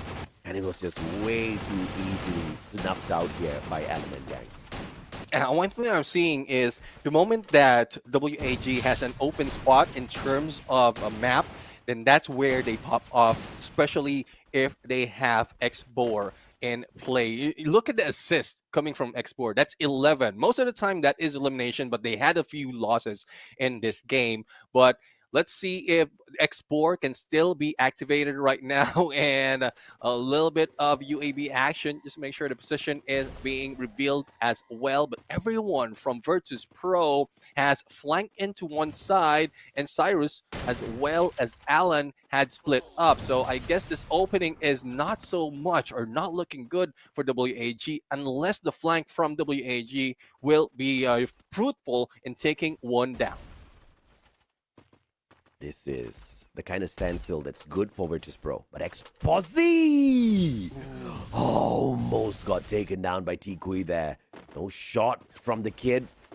Exposi gets to see another moment in this game. But Alan, with the Rebel Rush that's recharged once again. Electrotherapy right behind him. M590 in hand. Fuwara closing in the distance. What a nade! And Alan going in for the double. Won't be able to get that as well. This man running circles around Virtus Pro.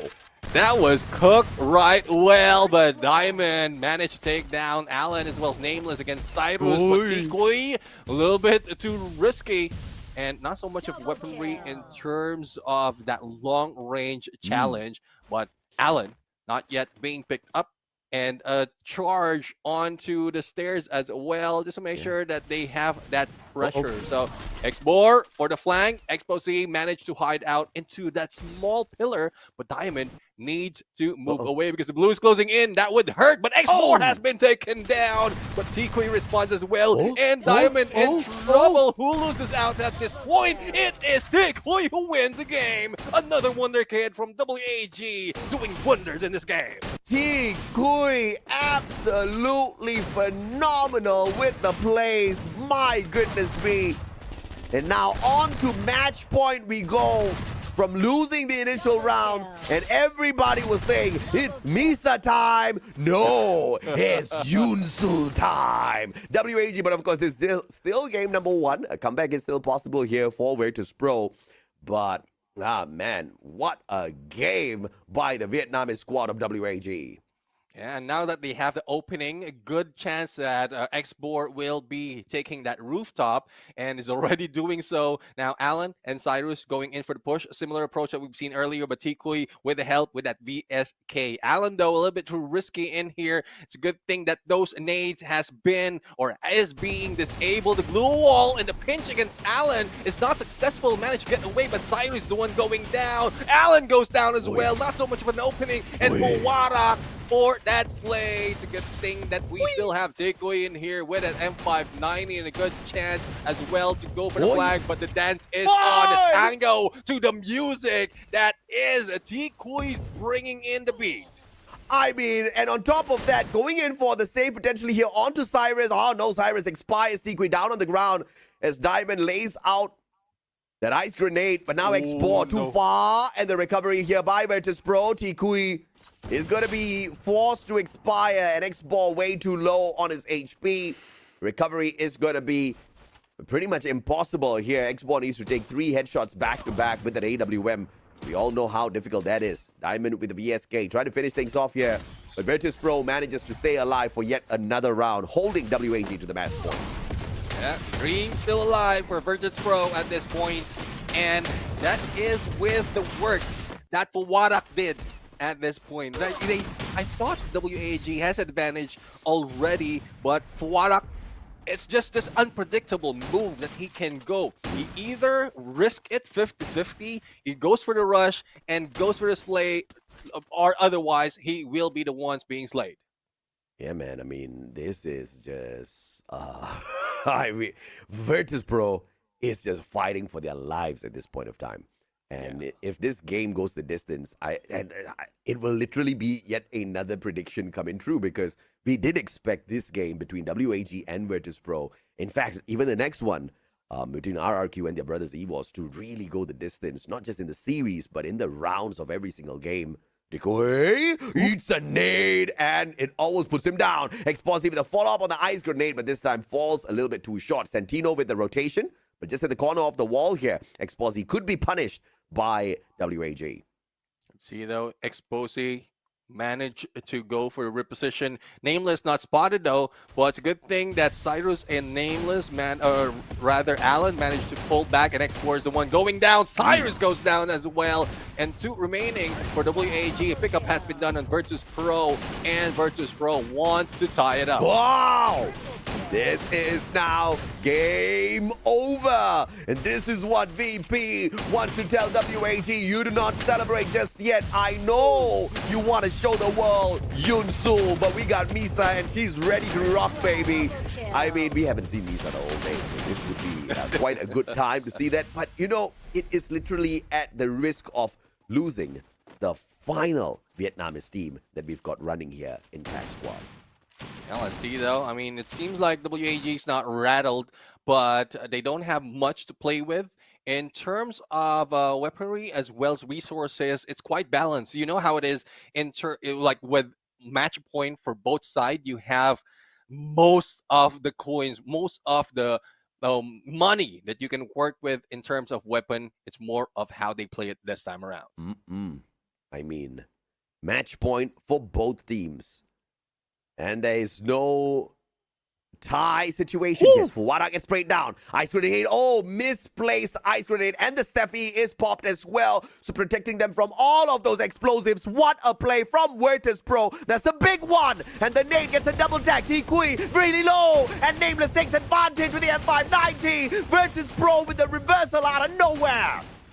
Not quite sure though if Fuwara being taken down is a bait and switch being done by Virtus Pro, because it has been happening all throughout, and they are taking advantage of that. But Warak going down once again. A quick pickup being done by Virtus Pro. No elimination for the side of the Thailand team, and Alan in a very risky position. No opening as well for X4 for the snipe, and there comes the pull out from Virtus Pro just to make sure that they have an opening as well, not to be surprised by X4. Yeah, absolutely. And this is just a shocking play coming through from both squads. If I'm not mistaken, that Steffi was banned. I don't even know how he used that Steffi skill in that circle there, but we're going to circle around to that a little bit later on as Virtus Pro rips away the victory from WAG. Yeah, I mean, Virtus Pro played us once again. We thought that they are not as strong at this point, and then they come back and do the fight, brings in a very close battle against WAG, and well, they did it once again. Virtus Pro, but the theory remains. Warak is just becoming the bait in this fight. Earlier, like especially on that last game, like Warak goes down, and then the rest of WAG is already preparing for that push. And then they got hit by the nade, knowing they are damaged. Virtus Pro rushes in with 3 players or 2 players, and they managed to take down 2. Yeah, I didn't understand how the final sequence of battle kind of played out, right? Because Fuwara got nailed to the ground, he got sprayed down, and that was the winning condition here for WAG. And of course, then you saw the attempts for the pickups coming on through, but the nades were being tossed by WAG. And those nades had no effect on Fuwara at all. It was just a wonderfully played game by Virtus Pro on the use of that skill as well to negate the damage from the lethals, which I thought was just, so shocking, in terms of the timing. And towards the end, Virtus Pro with the comeback, just like what they did up against RRQ. And you know what? One thing that I'm noticing on Virtus Pro's lineup as well in terms of passive, Warak as well as Nameless, the 2 players that often rushes as a diva. And again, it plays with that theory that even like, I don't know if they're just risking their lives or that's just their play, that they can rush. But if one goes down, they get that feedback for the opposing team. They're just reeling them in, and then quick pick up, quick recovery with that healing touch as well from Olivia, and they're back in play. So that's gonna be the play for Virtus Pro. But you know how it is when like Virtus Pro, when they were the previous team. I don't know if I still mention their name, but the original the original team name, the original gameplay of Virtus Pro Uh. is so aggressive. Yeah, correct. They, yes. they go up into your face and then go in for the fight, and Yeah. that's what they want to show right now. Yeah. But it's more tactical, aggressive yet tactical. That makes them even more deadly. Yeah, absolutely. And I don't know. I see where you're coming from with the theory, but I think it's just way too risky of a theory to play, right? To allow for Warrior to get knocked down first and then for them to make a comeback. I don't think that that was the strategy, but it seems like it, right? Because you're setting your Super Slayer out there. When he gets knocked, what's going to happen? WAG now is going to get that super confidence out of nowhere. You're going to try to take that fight up against you. But, that just didn't go their way. The comeback, once again, with the M590s, first of all, was played very well by WAG. I didn't see many of those SMGs really going wild on the side of Virtus Pro. But the shotgun response in this Bermuda all-out gameplay by both WAG and Virtus Pro was just super good to watch, with the Thai team taking away victory number 1. And I don't know. I think this is going to go the distance for sure based on how WAG played this game 1.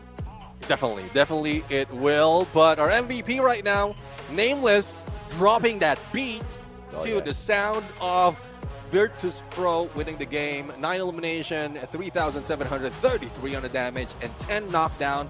And with that, apart from Alok, you have that healing touch, that Eva plus a Ford. That's just something that you use in Clash Squad mode. And I have been using that Diva overall when I started going for support, but I couldn't do it similar to what Nameless is doing. Well, other than mechanical skills, it's more of that response, the quick response that Nameless and the rest of Virtus Pro has been doing overall when they're coming back from the play. Yeah, I think one of the key factors here as a sport player, you need to be able to handle some CQCs, because your job is literally to go in here as the medic and pick up the rest of your team members. Yes, you've got Dialog there, but how quickly can you go in and pick up your team member? But more importantly, when you get rushed, because obviously your opponents are going to try to finish the team member off, how can you defend? And with the M590, I think he was phenomenal on his plays. A massive game here to open up the battle between WAG and Virtus Pro. And once again, guys, the losing team will go home.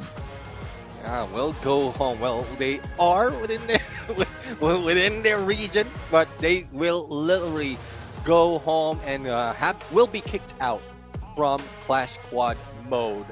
And Virtus Pro, I mean, though it's close, it seems like Virtus Pro can still do a lot more. Hopefully, same goes for WAG. Hopefully, it's not a matter of fatigue in terms of playing after or before this match. But in terms of the head-to-head right now, Rusher against support, and the support is doing quite better than the Rusher from WAG.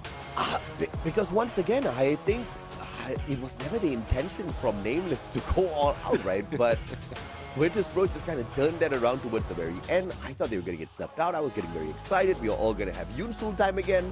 But no, I think Virtus Pro just wants to make it Misa time. And if Virtus Pro successfully makes this Misa time, we're going to have a lot of Misa time in the playoffs. Oh, definitely. I mean, Misa will be overworked. Misa will not be missed. Yeah, I mean, I don't know. I have no comeback to that. Yeah, Misa will not be missed at all. Yunsul, on the other hand, will be severely missed, because Yunsul's opportunity for the grand finals, whatever outfit she wants to show us on that interview desk, it's all pretty much dependent on WAG now. They need to find a win no matter what. And if they do, of course, we go into game number 3, and that's the distance we're talking about here, down in the lower bracket Swiss rounds. If you do lose, you are, sorry, in the upper brackets, I have to say. If you do lose, you are out. If you win, get a spot in the playoffs. Both teams fighting for their lives, both teams desperately wanting it. And within the first game itself, to go the distance of this 11 rounds is very impressive. More for Virtus Pro than it is for WAG, because on the side of WAG, it was a little disappointing. They should have finished off those rounds, and they just kept getting paused, kept getting dragged on and on and on, and Virtus Pro finally stealing it away.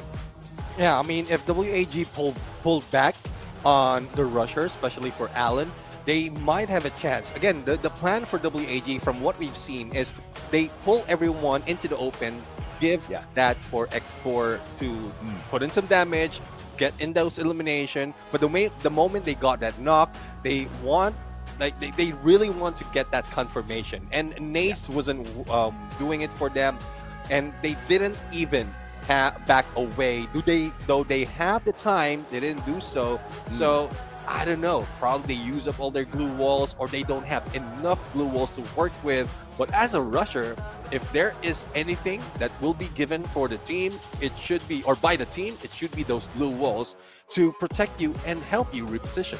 Yeah, what's crazy about this is I'm sure that game number 1 would have been a confidence breaker for WAG because they were doing so well. And, you know, to be held back at match point for 3 rounds in a row and have your opponents literally run away with the game at the end of it. Look at this. The smiles on the faces of the WAG players have disappeared. And this is a very big victory for Virtus Pro because when your opponents are not just, no longer confident, but they're now disappointed with themselves, it's going to affect their performance in the following game. Yeah, now that we're seeing it like much quicker compared to Battle Royale, we're seeing the reaction of the player after a loss. I guess this is a reason as well why at some point they are going for that curse. Probably losing out in most of the cases rather than getting all those booyah. It's because if they get disappointed that easily after a loss, blame each other, then it will take a toll for the entire team. But right now, we have bans already. We have a Cassie as well as a Steffi into the mix. The only question is, what are they going to pick? Yeah, man, I mean, so Cassie, Steffi, Benna. So I'm still pretty confused with the Steffi usage earlier because none of them brought in the Steffi. Can you make any sense out of that? Or did I just see that wrong earlier? I don't know. I couldn't even read it. I'm trying to look into others as well that can give that same effect, but I haven't seen it just yet. No, I thought it was always Steffi with that little golden circle to block out the grenades. So I'm just really confused with what happened there because that Steffi was banned. And the Steffi was not chosen by anyone on the side of WAG or Virtus Pro. And to go in there, because without that one pop of that Steffi on the final round, those nades would have wiped the floor with the Virtus Pro players. Unless it is a card available on the ground that they managed to pick up. Have you picked up a card in Clash Squad? I'm really, really confused right now. I have at some point. It's I don't know if it's something with the airdrop or I can't remember quite well. Okay, but all I right. guess it is a possibility. Okay. But I do remember a game that I was able to use a different skill. Yeah, okay, so clearly I'm not getting to those airdrops enough because I've never seen a active skill card in that airdrop, but I'll try to get there. All right, so we have now our picks. We have the Oscar Tatsuya for the side of Virtus Pro, Iris and Santino. That makes them much more deadlier in this battle, but for the other side, information as well as disabling for WAG. Well, I guess it's a good counter. If your opponent will be rushing in, then better counter them from disabling those skills. And this is where you see how important Steffi is as a support skill within these Clash Squad battles, right? Because those grenades, my God. And speaking of which, I think I need to utilize those grenades a little bit more in some of my Clash Squad matches. I have not been a good grenadier. I've always had a lot of respect for the phenomenal grenadiers we've seen in both Battle Royales and Clash Squad. This is inspiring me for my next few matches. Hopefully I can rank up before the season rank resets. Yeah, I mean, I'm trying to elevate myself a few more, but right now, I mean, let's see what else we can learn from this play. Virtus Pro with a 3-man rush already, and that second floor is an expected battle that they can bring in, but Virtus Pro right now falling like flies. Well, I'm not going to get too excited just yet about seeing Yunsu. You all know Virtus Pro is capable of comebacks, and that's been proven back-to-back up against RRQ as well as WAG in this first game in itself, bringing us the distance into that round 11 and then, of course, walking away with the victory. Now, Nameless all alone up against 4 players on the side of WAG. I will not start counting my chicks before they hatch here because Virtus Pro losing this pistol round pretty much means nothing with it clutch team. Yeah, not so much in terms of what they can do. Finisher execution in the middle of everyone else. It's pretty much like Virtus Pro saying, okay, hit me with it. Let's end this. I mean, overall, great play by WAG. I think the eliminations were distributed quite well across the team. And this is what we need out of WAG if they want to bring us into this game, number 3 now. Yeah, let's see, though, what they are going to bring in, especially with Diamond and Exposé with that Kingfisher. So they have the long-range capability. If they move up onto that upper part of this area, and they will be able to target WAG, but Alan Sire is a little bit too quick though, and this is what worries me. Alan is just way too fast, way too hard, and that's what's bringing them down. And the freaking Kingfisher, man. You lose your pistol rounds and you still get such a, I wouldn't say decent, such a powerful gun on your opponent's side. Look at this. Virtus Pro literally won this out with the mini Uzis and the Kingfisher X-Ball. You can say bye-bye to your opportunity. With the Sentino, this man can't do much in a 1v4 up against pretty much the whole Virtus squad. The Virtus Pro squad, X-Ball is going to be tortured, and Diamond, literally, once again with the Kingfisher, will be able to perform as well.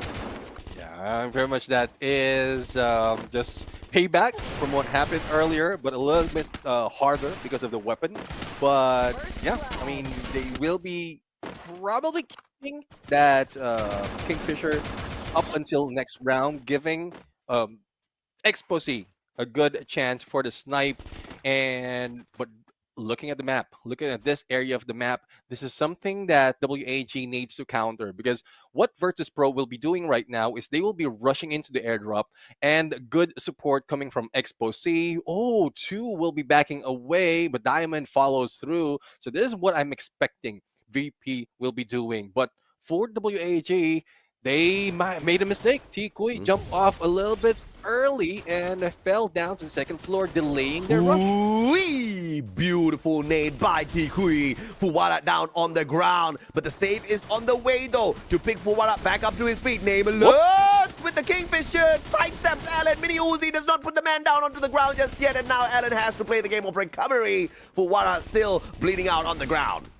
Yeah, Warak will be confirmed right now, and the rest of the teams will need to go in a little bit quicker. But Mini Uzi against a Kingfisher, up close and personal, that's tough. So you need to make that distance, but they're not given that chance. WAG, Cyrus for the push against Diamond, and this is looking like a Vietnamese win. They are now going in for that push, and isolation had worked for WAG. Nameless is still alive, and he got the pickup onto Exposé. My goodness, what in the world was going on in that chaos? I hate the smokes in CS. I hope it's banned out in the next season. It's so tough. I mean, obviously, it's just all-out chaos when it's a smoke out there. Yeah. I mean, it is a good defense against that Iris. Instead of pulling up a glue wall, put out the smoke, you won't be spotted that much. And then the only risk is if someone sprays you with it, then you will be damaged. You will be receiving that damage and unable to complete that pickup. So it's a good thing, though, that like WAG didn't slow down. They want to bring them down quite easily. But speaking of bringing them down, Xbor taken down. It's a good thing T-Kui didn't rush in together with Cyrus and Allen. And with Xbor being forced back to play this game of recovery, same for Nameless, this will be a full reset between the two squads. Diamond, don't be a mustachio as he tries to look for Allen, who is going to be overwhelmed potentially here as his position is given away. I mean, there's one thing. This is tough when position is being given, but up close and personal, Allen is that annoying guy who's not letting go. A nade will be thrown, and here comes the VP being isolated. Exposé cannot do anything. He is recovering, and 2 goes down from that God nade. Another one from Allen. I mean, that was just a beautiful play. Tikui with the well-balanced, well-placed grenade to knock down 2 players and the overextension from Alan to find the finisher. A double for Alan, a double for Tikui. This is WAG showing Virtus Pro that they've got the fight in them. Yeah, let's see if they can carry this on. They have the momentum, they have the weapons, they have the economy to work with. And looking at the terrain, this can be taken advantage by Virtus Pro, but we still have elevation that can be worked with by Xbor as well as Tikui. So the 2-2 split can work for them as long as Alan Cyrus doesn't step in a little bit too close, a little bit too fast against Virtus Pro. Oh yeah, and now Nameless and Fuwara with the over-aggression. Tikui should be able to play this well. It's going to be able to get the tag first onto Fuwara. Just slows him down a little bit here. Cyrus with the misplay. And you've got a Mag 7 battle between Cyrus and Nameless. Nameless now straight to the airdrop. Gets tagged up as well. Alan looking for the angle. Doesn't find anything. Fuwara runs straight into the battle with the M590. Hits a double out of nowhere and survives as he walks away with it just with some scratches on himself. That's one thing. You risk 1, but manage to take down 2. That is what Fuwarak's play is. And I was expecting the timing of WAG to be successful. They were timing that they will be rushed in that moment, but they didn't expect Fuwarak to go in that quickly. Thus, they were caught by surprise. So, 2v4 situation, little damage onto Nameless right now, but level 3 on that MP5 would be deadly. Xbor receiving a little bit of damage as well, and the chase is on. That stop will bring Diamond to his knees. Absolutely, and Virtus Pro once again looking for that comeback gameplay. Nameless? No. Well, Tikui just steps on out, turns around. Nameless brings the finisher in, and Virtus Pro slowly but surely trying to pull a phenomenal comeback in here yet again. Now this is the deadly part for Virtus Pro. It's not too far from the scoreline of WAG. They still have the economy to work with. And, well, Fuwarak is now switching over to that M590 as well as Mini Uzi, giving that VSK to Diamond. Now, this is what Fuwarak is up to. It's more of him being that sacrificial lamb. It's a 50-50 chance, but the rest of the teams are now paying into this. Now, with the ice grenade being laid out, Nameless on this level 3 MP5 has to be really careful. Plays the Sentino, pulls a wild reposition, but this just puts him right back on the back lines here alongside the rest of his team members. We have to be very careful with the position of Diamond here, who's looking for the flank onto WAG. See, though, another potential for that Santino is to get that audio cue, especially if they shoot that split, that shape splitter. With that pickup being done onto Xbor right now. No quick push being done by Virtus Pro, and that's smart though, because the moment they are in the open with that stairs, they might be going down. So quick reposition for Alan right now. Xbor falls down once again, but this might be the opening that WAG has against Fuwara. Absolutely, and with Xbor out of the equation here, long range capability picked up by Cyril. Oh my lord! Diamond missing this big time. Alan with the 180 and the M590 to the chest to make us equal now with a 3v3. Yeah, that is a push that has been done by Alan just to make sure that Diamond will be taken down. Expose now is down up close and personal, but it is a 2-for-2 trade. Now, Tikui and Alan, that boost, give them elevation. Fuwarak will be damaged. No time for healing though, but Alan is already on his way for that rush. No grenades on him just yet. And let's see if they'll be able to respond because they have been split up. Oh yeah, absolutely. And in a 2v2, beautiful connection. MP5 level 3, beautifully completed by the combo of Tikui and Alan. Tikui putting in the damage. Alan with the follow-up. And it was phenomenally wrapped up for WAG to pick up their 4th round victory. Yeah, I mean, the key factor here is that flank being done or being successfully done by Alan, taking down Diamond, and everything for Virtus Pro side went into shambles. They couldn't decide whether they can stay or they will stay on that higher ground or deal with them in the middle. So I guess that's one thing that WAG has to replicate once again. Nameless being damaged gives them a little bit delay in the push, and that airdrop might be taken by WAG. But for Warak, a little too close though, and Two's already waiting for them. That split as well as that nade action will give a little bit of damage, but Nameless already in front. Yo, Fuwara with the rush. Tikui on the bleed out. Diamond's not going to be able to get there in time, as Fuwara finds Alan as well. This is Virtus Pro with a very quick finisher, all thanks to Fuwara and Diamond M590 for the showcase there. Yeah, and you saw there Tikui timed to perfection, and the rest of the team is just more of execution because the pressure is on, and good flank by Diamond. That backstab though, that could have worked against Diamond, but that quick turnaround was his favor. And let's see though, it's getting close to a tie, or probably WAG bring it to match point. And Virtus Pro looking for the comeback as usual to finish the series in a 2-0.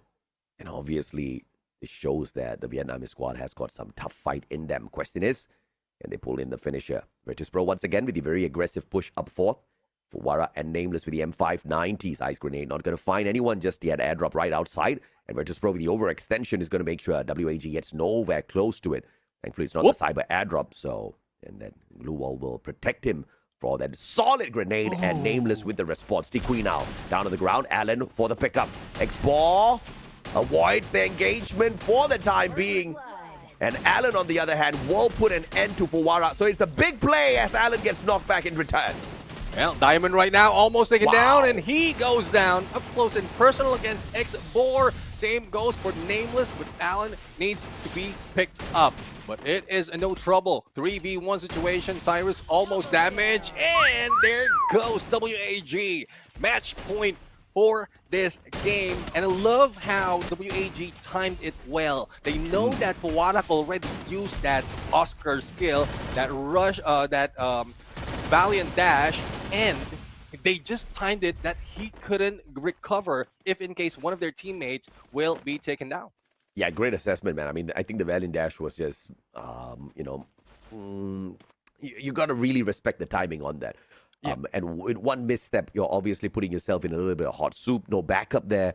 So the spray down was just way too possible. Now, cyber airdrop. Obviously, this one is a big one for Virtus Pro, especially because if they've got the upgrades after losing that round, they should be able to be geared up for some pretty big damage that they can dish out. Maybe a Scar level 3. Oh, the Sentino once again with the switch just to avoid that Ignis firewall. Yeah, still damage being brought in, knowing that they will be going for the airdrop, and Nameless and Fuwarak managed to recover. But for how long? There it goes, a multitude of throwables being brought in by WAG, and it is looking like Virtus Pro will be in trouble. But Cyrus goes down, and it's not over just yet, but we still need to work against two players of Virtus Pro. Nani, X-Bor, putting a stop to X-Posy, who was going crazy just a little bit. Diamond, though. Whoop. Oh, great use of the Rebel Rush to reposition, and Mag 7 goes for the spray down. X-Bor saves the game with a long AWM shot, and thanks to him, we go to game number 3. And yeah, this is a game that it's getting really close, but in terms of scoreline, WAG makes it more convincing that they have adjusted already to the gameplay of Virtus Pro. But hopefully Virtus Pro doesn't risk Fuwara that much. That could have been a good play from game number 1, but not for the rest of the games, because it will be read if that is a tactic, or if that is a gameplay that Virtus Pro is going at. It could have been read by WAG already, and they are just timing that Fuwara rushes in for the takedown, and the rest of the team suffer. I am so upset now and in every single competition, it's bound to happen where you've got two very good teams taking each other on, and you don't want to see either of them eliminated from the competition early. It's unfortunate that, in Clash Squad, we don't have an extended run like what we do here have at Battle Royale. So I think this fun comes down to an unfortunate early end, right? And either way, we have to say goodbye to one team from this next game. Yeah, 1-for-1 now for both Virtus Pro and WAG. The loser of the next match will say goodbye to them. And I cannot take my pick. I think, Kuwara and Gang, they are phenomenal. WAG, WAG, bro. We've always loved WAG. But yeah, this is a tough pick for me. May the best one win, and I'll be sad either way. Definitely. I mean, it's tough to see this kind of level going out of level of gameplay going out from or being taken out from the playoffs, because we would like to see this kind of game really challenge those who already made it on to that playoffs, and let's see how well they can respond. But they won't be here for nothing, because we've seen them really lose some of the game, some a little bit risky, some a little bit too, I would say, one-sided. So it's tough though to see either WAG or Virtus Pro go away, but well, it is what it is. Such is life. You have to let go at some point of all those mistakes to be able to move up next. Otherwise, you have a long period to think about it. Yeah, absolutely. And you just gotta make the comeback just like WAG, right? Don't be too rocked by the fact that you just dropped the ball. Because if anything, WAG dropped the ball big time in that game number 1, where they allowed a comeback that shouldn't have even happened, right? So that one went the distance all the way down to round 11, and Virtus Pro snuck that one away from WAG after they had made great headway. But WAG kind of punishing Virtus Pro in this game at Kalahari. Now we head on into the final opportunity for both teams at Nextera. But before that, the highlight reel for Alan, the MVP, 9 elims, 9 knockdowns, 4,033 on the damage, and it was the auto that Memory missed that was the biggest game changer every time this rusher went out there getting those knocks. Yeah, I mean, marking after a knockdown, that is very crucial, especially if you want to go for that rush. And at some point, that is one thing that I would say baited them earlier. It's a good thing they were able to change up their tactics, not to be too aggressive when a knock happened. But looking at this, it's quite, it's one-sided because of the number of points. But if we go for the average, it's just quite similar from both sides. The number of elimination that can be brought in by both teams is phenomenally equal. That's why we couldn't decide out who's going to get this next match. Absolutely, man. I mean, either way, it'll be sad. I think we were waiting to see what is Fuwara made of, and clearly Fuwara is made out of pure grit and tenacity. This guy just knows how to circle around, but when you piss off the Vietnamese squad, you know you are in for a little bit of trouble.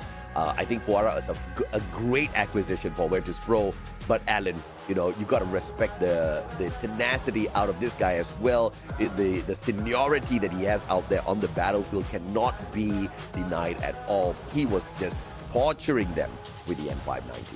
Yeah, definitely. And that's one thing, though, what Virtus Pro can do on to the next game is deny them of a chance to rush once again, so that they will have that more advantage. It's not just Fuwara going in for the rush, but also another player to help him out. But head-to-head right now, it is Sniper against Rusher X-Bor. Well, definitely he has brought in a lot of elimination, especially with that final moment that we saw earlier. But in terms of damage, Expo-C, who is also wearing most of the time the Sniper, has done so much against WAG that made them really or disrupt their gameplay in most cases. I totally agree. I think the battle of snipers In this game, specifically, X-Ball has won that out, but Exposi has to remember that he is integral for the victory of his squad. You can see both these players are actually pretty much, neck and neck on this head-to-head. You do see a little bit of a difference here in the KD. Obviously, with WAG winning that battle, he is going to have the edge, right? X-Ball is going to have the edge on Exposi. But the important thing is Exposi needs to make sure he doesn't get down too early. Yeah, I mean, Exposi, if like someone flanks him, especially Alan, then that will be a loss of Overwatch for Virtus Pro. And that's one thing though. You have an aggressive rusher in the name of Warak, and then if Exposi will be taken down from both sides, you'll be out. A huge pinch can be done against Virtus Pro. So a quick response is needed. And I think they are still trying to do so because the Tiva is still in play for the team. And that's where they won that game number 1. But the adjustment from WAG, I couldn't put into words, but how well they adjusted to the gameplay of Virtus Pro, because it's becoming redundant though for Virtus Pro, and once you read it, you will be able to make those change to counter that approach. Yeah, I totally agree with you. But of course, in this game as well, those grenades once again made a very big difference. I am expecting to see that Steffi out there this time around for Virtus Pro, because if they don't bring that Steffi into play, I think they're going to be in a lot of trouble. But if that Steffi is banned out here by WAG, then I don't think VP is going to be able to run away from this trouble.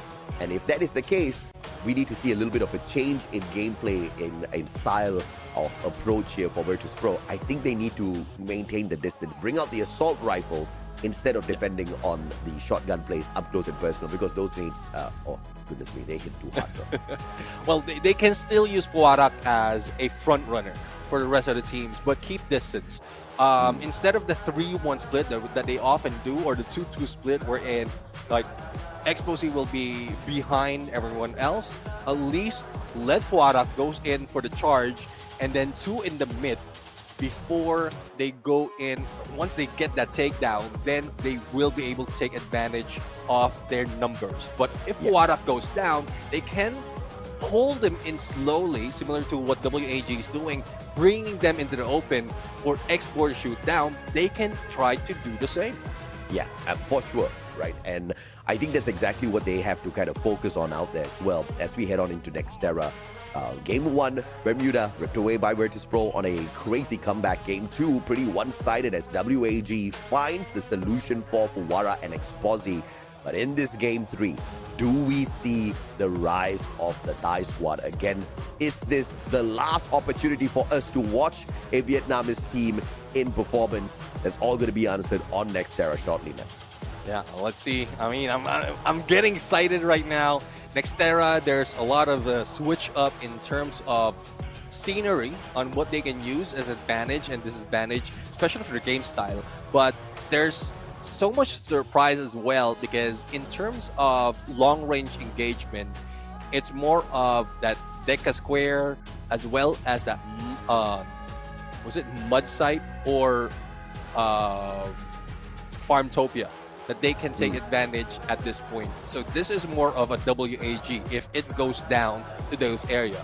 But if it's up close and personal, Grab Labs, Museum, that's one thing that Virtus Pro can take advantage. But before we head there, looking at the bans, they don't want Fuarak to rush in. No, I mean, this is an interesting ban coming from WAG. I really didn't see Oscar being that big of a difference maker there. But this is just going to allow that Steffi to be dragged in here. Obviously. Well, okay.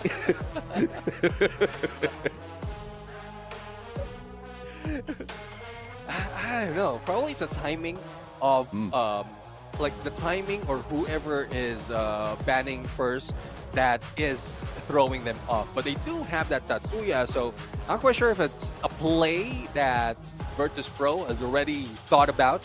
Yeah, go ahead, ban it. We know we're banning Steffi from the longest time, so that's one thing that you can take. But we also have Tatsuya as a workaround against that Oscar pull away. Yeah. And I think I like the lineup here of Virtus Pro, but this is literally what I was saying before this game 3. They need the Cassie. They need to block out the nades from above their heads because it was a huge game changer. But I was talking about Virtus Pro. You know, if Virtus Pro brings in that Steffi, it would be a game changer. Now, WAG sees that it's not banned, and since they are the one with the first pick, they rip away the Steffi from Virtus Pro, and I know this is now going to be messing with them. But Virtus Pro brings in the OG lineup of Buriram's active skills. This is going to be a fun one, man. Yeah, definitely. I mean, this is something else. Information gameplay, though, it's favorable for WAG, but we do have Clue on their side for Virtus Pro, so at least they have that little bit of information. And Expo I think he's getting too comfortable with that Santino, but as you did mention and keep mentioning, there's not so much of a huge play. It's more of positioning that Santino is doing at this point, is bringing in for Virtus Pro, so not quite sure of how it would work out against what WAG has offered. But I'm starting to respect the Santino. I think in the right hands, the Santino is pretty phenomenal in the overall grand scheme of things, right? Because we did see Virtus Pro kind of go very aggressive first, and then they had left their clone behind, and then very quick reposition. So this is now a brand new scouting ability on the side of Virtus Pro, which I think is very, very effective. It is still risky though. I mean, risky if you don't hit your active skill in time, but you will need like a fat finger moment for that. Because literally the moment you are attacked, all you need to do is just hit reset, and you're going to be swapping places with your clone. But at the same time, if your clone gets taken out of the equation earlier, then that instantly disables any bit of advantage you have out there on the battlefield for that extra bit of information. So it's very luck-based, as opposed to bringing in the Steffi or bringing in the Tatsuya, the Koda. You know that the moment you use that skill, it's going to have a big impact on the battlefield instead of a 50-50, depending on how the fight goes there. Yeah, I mean, looking at it based on how you explain it, I'm looking at Warak trying to use that Santino because he's mostly the one in front. And the moment he gets hit, then he goes back in play with the rest of the teams and then reposition whatever. But let's see though on how it's going to turn up. But this is not your favorite time of the match, the pistol round as it is, but it's more of how they position themselves quite quickly, and everyone would be heading up close and personal with those zip lines. Dude, I mean, the Steffi being popped early here. And this is an interesting one coming on through from the side of WAG, but it's a 2-for-2 so far. Alan, what a beautiful 180 as he drops Diamond and he focuses on the bigger priority, picking up Tikui. And now backup is on here as well. 4 players on for the push. Exposy gets the first headshot. Alan goes in for the finisher and will do exactly that as he pulls in a double, ripping apart BP on the pistol round. Yeah, not so much as you can do, especially if a guy will be zigzagging towards you, and they know if you're a sniper and you're very far away, you will be having that M500. So, like, not so much that can be done, but as you mentioned, it's essential for economy, but the pistol round is just for starters. But as we can see, Virtus Pro wants to go a little bit aggressive with the triple mini Uzi, and for WAG, they're still saving up, anticipating that they might lose this fight. Yeah, man. I think this is a good move coming on through from Virtus Pro. I do see the Deagle in the hands of Exposy Mini Uzi here as well. So it's not like they don't have fighting capability. They have a bigger fighting capability as opposed to WAG, who went in here for an eco round after winning that out. So I'm not a big fan of this. But I also do respect the fact that VP actually won the round that they won the following round after losing the pistol round. It was through the Kingfisher and the Mini Uzi. So I guess WAG is just learning from experience. They're like, okay, wait, guys. These guys have made that phenomenal comeback on round 2. So let's take it easy instead of going out for the rush and wasting our money. Because I think WAG has been punished for that twice in a row already. And they don't want to make that same mistake again. Yeah, I mean, it seems like if they stack up on weaponry, they are just giving it away. And, well, at some point, if they lose this, there's not so much that they can give away. But Tikoy a little bit too close, though, but not so much on that side. But it's a good thing X4 is in there for the backup. But the rest of the teams right now managed to steal away those mini Uzis. And the pressure, though, by Fuwara, unable to make them go for that pickup. Yeah, bro. I mean, what a crazy jump play using the ledge, and the blue wall was just placed very strategically to get the hop up. Look at this play by Fuwara, just jumping on up like a little bunny with the mini Uzi, and you know that is going to be so irritating with the rate of fire. And as WAG expected, Virtus Pro making the comeback after losing the pistol round. So the eco round for WAG on round 2 is probably going to give them the edge here in round 3. Brilliant high IQ play from the Vietnamese squad. Yeah, I mean, they still have cash in play, and they have all the weapon that they need, but Diamond and Nameless a little bit too fast onto the rush. Pawarak is backing away, and Tikoy tries to fight back, but Mini Uzi, not so much of challenge right here against Virtus Pro, so there's no going back because the moment they drop off, they will be taken down, but Diamond goes down first. Yeah, Tikoy with a sliver of health is able to maintain his pressure, but Fuwara will overstep and be punished by Cyrus. Nameless for the pickup, Cyrus for the pickup as well. And what a reset we have. But from across, the sniper, X4, does the squad of VP in. And this is just tricks and mirrors, smokes and mirrors at this point. They are just distraction for the opening for X4 because the position that they took in terms of that pickup and the rush that they have while WAG was going for the pickup gives X4 that opening for that snipe. Phenomenal. Not quite sure if that really was a play or a call that they did on the fly, but WAG looking quite well.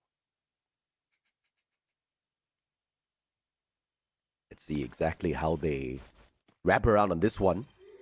What a heated battle we have on our hands here. I mean, this is one of the most annoying area of the map. Oh, amen, bro. I hate these bloody freaking moving things at the top, man. I think I've got a very low rate of victories here on this portion of the map, so not a big fan. I mean, a lot are doing good, especially in reposition. I mean, you don't have to run to reposition, and there's not so much of opening for him. A little bit delay on that let go for that nade, but here comes the rest of the teams of Virtus Pro on the flank. Blue wall stopped them in their heels, but the moment you break that down, it gives you an opening for Expose, but no! Alan on their side beats him to it. The rest of the teams right now is falling down, and WAG Tikoy for the pick up. The Blues closing in. It is troublesome, but they can jump out and deal with the final member, which is Diamond. Yeah, I mean, at this point in time, Virtus Pro needs to rename themselves to Dominoes because they fall in exactly like that. One by one, they go. And, well, Virtus Pro right now, it's either, like, good idea on the Domino name, because it's kind of on and off as well. And we were expecting them to be all white, all clear in terms of getting all those points, but at some point, they darken out. Don't be racist, bro. Don't expect them to be all white, all right? Talking about the colors of the dominoes. The WAG. They need 3 more rounds in here. Got the cyber airdrop in the middle as well. This one is big time loot, bro. You got to get to the center, but it is deadly on Graph Labs to get to the center portion of this map, especially when your opponents have got a couple of assault rifles in hand. Ooh. Let's see. Level 3. Oh my god. Double level 3 Scar and the level 3 MP5. WAG is ready for a big fight. Let's see though. I mean, this is a big fight, but how close can Virtus Pro bring in? Here comes Cyrus, just waiting for Pawarak to rush in. And that's one thing. They know that someone will be rushing in. They are timing it. And this is what WAG is doing. They are playing it to their advantage. The strength as well as, or the strength of Virtus Pro is being used as a weakness by WAG. Bro, you got a double level 3 Scar, you got a level 3 MP5. And all you need to do is just pray and pray. And quite honestly, God even doesn't need to listen to your prayers. You're going to win that round, man. WAG cleaned up house quick with a heavy firepower. And look at X-Ball now. A double AWMY setup. How rare that is. Yeah, definitely. And, well, looking at it, this part of the map, this is where often you go in for the middle, but the split up for Virtus Pro might be smart enough for them to avert what WAG is bringing in. But, well, Alan, good thing he repositioned to help a little bit in find an opening for that flank against Expo. Oh, yeah. And, grenades gonna tickle Cyrus a little bit. And the blue wall just to block out a couple of frags here that could be tossed against him. Tikui on the level 1 MP5, but has got the level 3 Scar. So man is well equipped for the fight. Grenade sent towards Nameless, chugging away at his health. Ice Grenade is going to be tagging away at him as well. Blue wall broken down. Tikui no follow-up, but Alan is there with the level 3 Scar. And Tikui with a wild spray on Nameless to drop him as well. Going in for the hunt right down in the deep center of the map. Fuara could not even be reached by Tikui. His X-Ball finds him from the back. And this is going to be round 5 victory for WAG as they find Diamond. What a play by Vietnam. WAG getting to match point without giving any chance for VP to come back. And it's more of that adjustment that WAG is doing right now. Virtus Pro is just like being pulled into that trap. One by one, they go. As you mentioned, your analogy on that dominoes, it's still coming through. But this is a map that Virtus Pro can take advantage of. There's a lot of cover for them to wrap around as well as go in for that surprise hit. But that would depend on the backup of Fuwarak or who is going for the backup against Fuwarak. But I think the 1-3 split pulling them in or pulling WAG in would be a different approach overall. Alan versus Diamond. Alan, M590. Diamond has the same gun here. Position given away already. Whoa. Diamond tagged out from afar. And Diamond will be able to get the catch onto Alan first, putting WAG on the back foot here.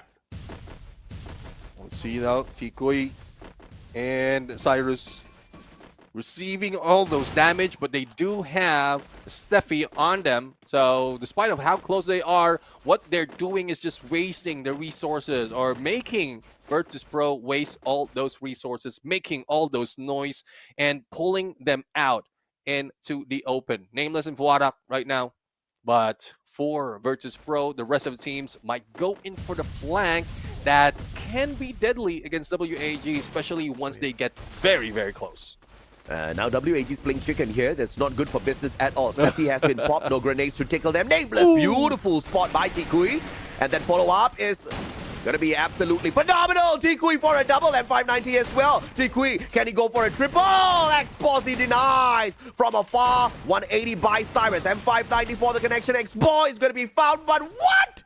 The 180 by X-Ball. Puts down for Wara. Exposing the final player. He gets a phenomenal shot as well. Goes in for the save.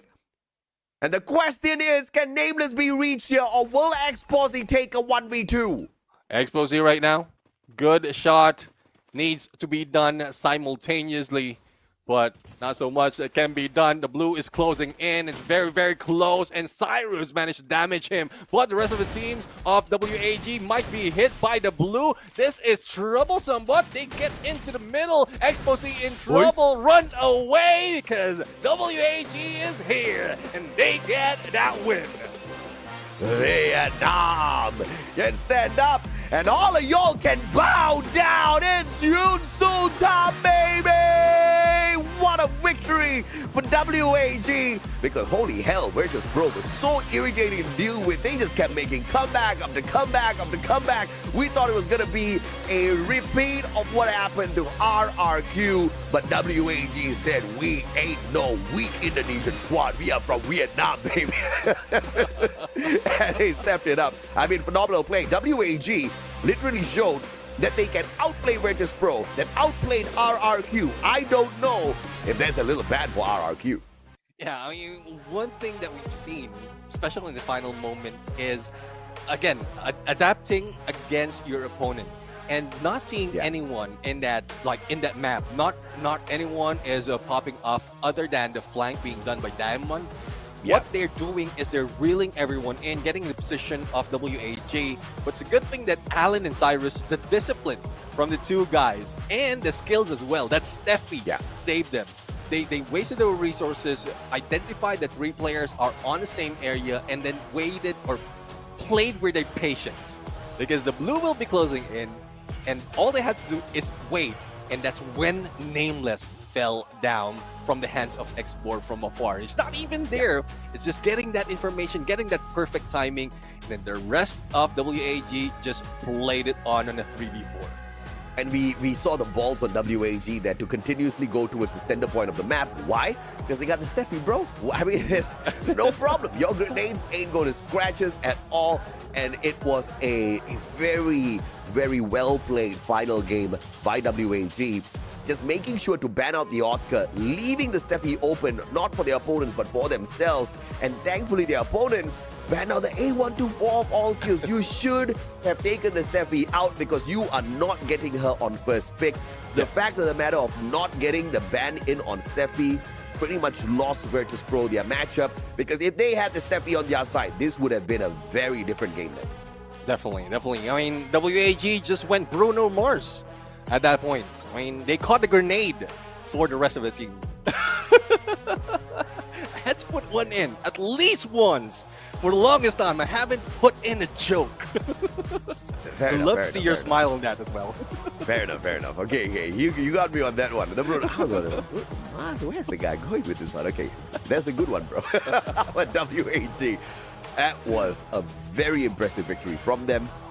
And Virtus Pro is no easy squad. I mean, Exposi was so tough to take away from the equation with those snipes. And you did see Fuwara. Fuwara waking up was the changing moment for Virtus Pro and their comeback in terms of the game that they won against RRQ. And Fuwara was alive and kicking in this game up against WAG as well.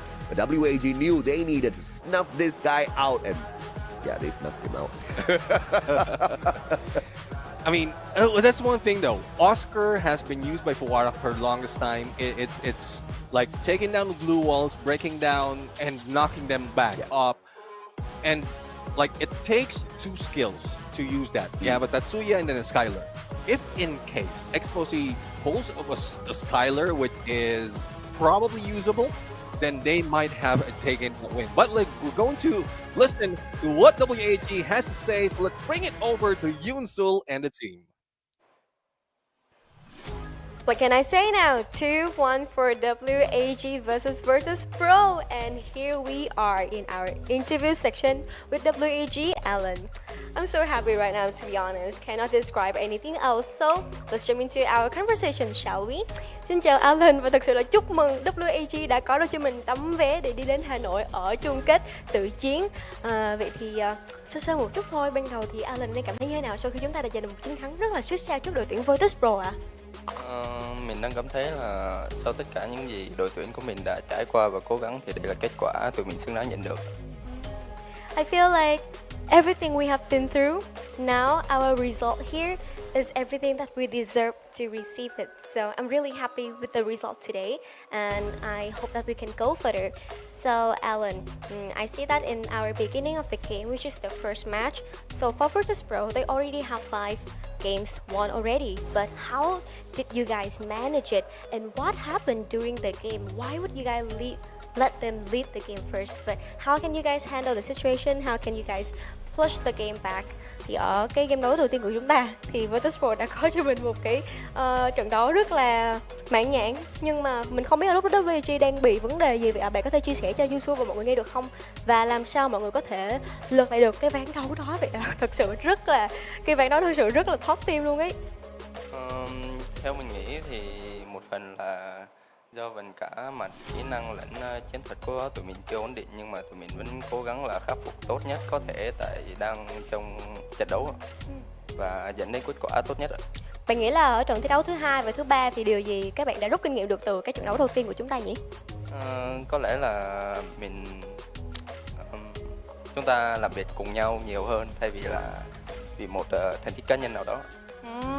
So overall, I think that in the game for Alan, maybe in the game they are not in good communications. So that's why they misunderstood each other a little bit. And overall, I think that we didn't do that much good. So that's why in our second game and our third game, we try our best to fix everything with the coach, the ghost of course. And later on, I asked him, how did you guys pull the game back on the second and the third game? And he simply said that it's because we work together more. Our team, 4 teammates, work together more and come with the coach. So that's how we can reverse the game back. So I think the key here is to work together more, be more happy with each other, just enjoy the game, and that's how we won Virtus Pro. So, since you have a ticket to the finals, but that is not enough, right? Because tomorrow it will be a blast game for everyone, 3 days. Have you got any preparation for your team and also for yourself? Thì mặc dù là chúng ta đã có được tấm vé để đi đến chung kết rồi ấy chứ, cũng đi đến được Hà Nội rồi, nhưng mà vẫn cần một tấm vé khác nữa để hoàn chỉnh tất cả mọi thứ. Thì không biết là Alan và WAG đã cùng đồng đội chuẩn bị những gọi là chiến thuật hay là nói chung là chuẩn bị đi. Thì Yusu có thể nghe chia sẻ của mọi người ở trong 3 ngày thi đấu tiếp theo được không ạ? Tụi mình sẽ cố gắng để có được thành tích tốt nhất và dành cho đội tuyển của mình một tấm vé vào chung kết và hướng tới những mục tiêu xa hơn. Thế thì tối nay mọi người cũng vui vẻ rồi. Thì về mình sẽ làm gì cùng nhau nhỉ? Có lẽ là chúng mình sẽ đi ăn một bữa tối và trở về và chúng ta sẽ cùng chơi game nhiều hơn để chuẩn bị cho ngày thi đấu ngày mai. Sự nghe rất là chăm chỉ, kiểu vừa hưởng thụ nhưng mà cũng vừa chăm chỉ ngay đằng sau đó. Đây là một cái kết quả rất là ngọt ngào dành cho WAG. So overall we will try our best to practice at home today so we can prepare the best for the next 3 days in our BR mode, right? That is for WAG. But I did ask him an extra questions. What will you do after you got home after a sweet victory today? And of course, we will hang out together, having a nice meal to celebrate this little winning of us, and then head back to home and practicing more and more so we can be the best in tomorrow and of course in 3 days in the VR mode. So, congratulations to WAG. This is so sweet for us, to be honest. Cảm ơn Alan rất là nhiều và hy vọng rằng sẽ thấy được trong 3 ngày thi đấu tiếp theo mọi người sẽ có được cho mình một tấm vé để hoàn chỉnh bộ sưu tập vé vàng của mình đến với chung kết ở Hà Nội nhé.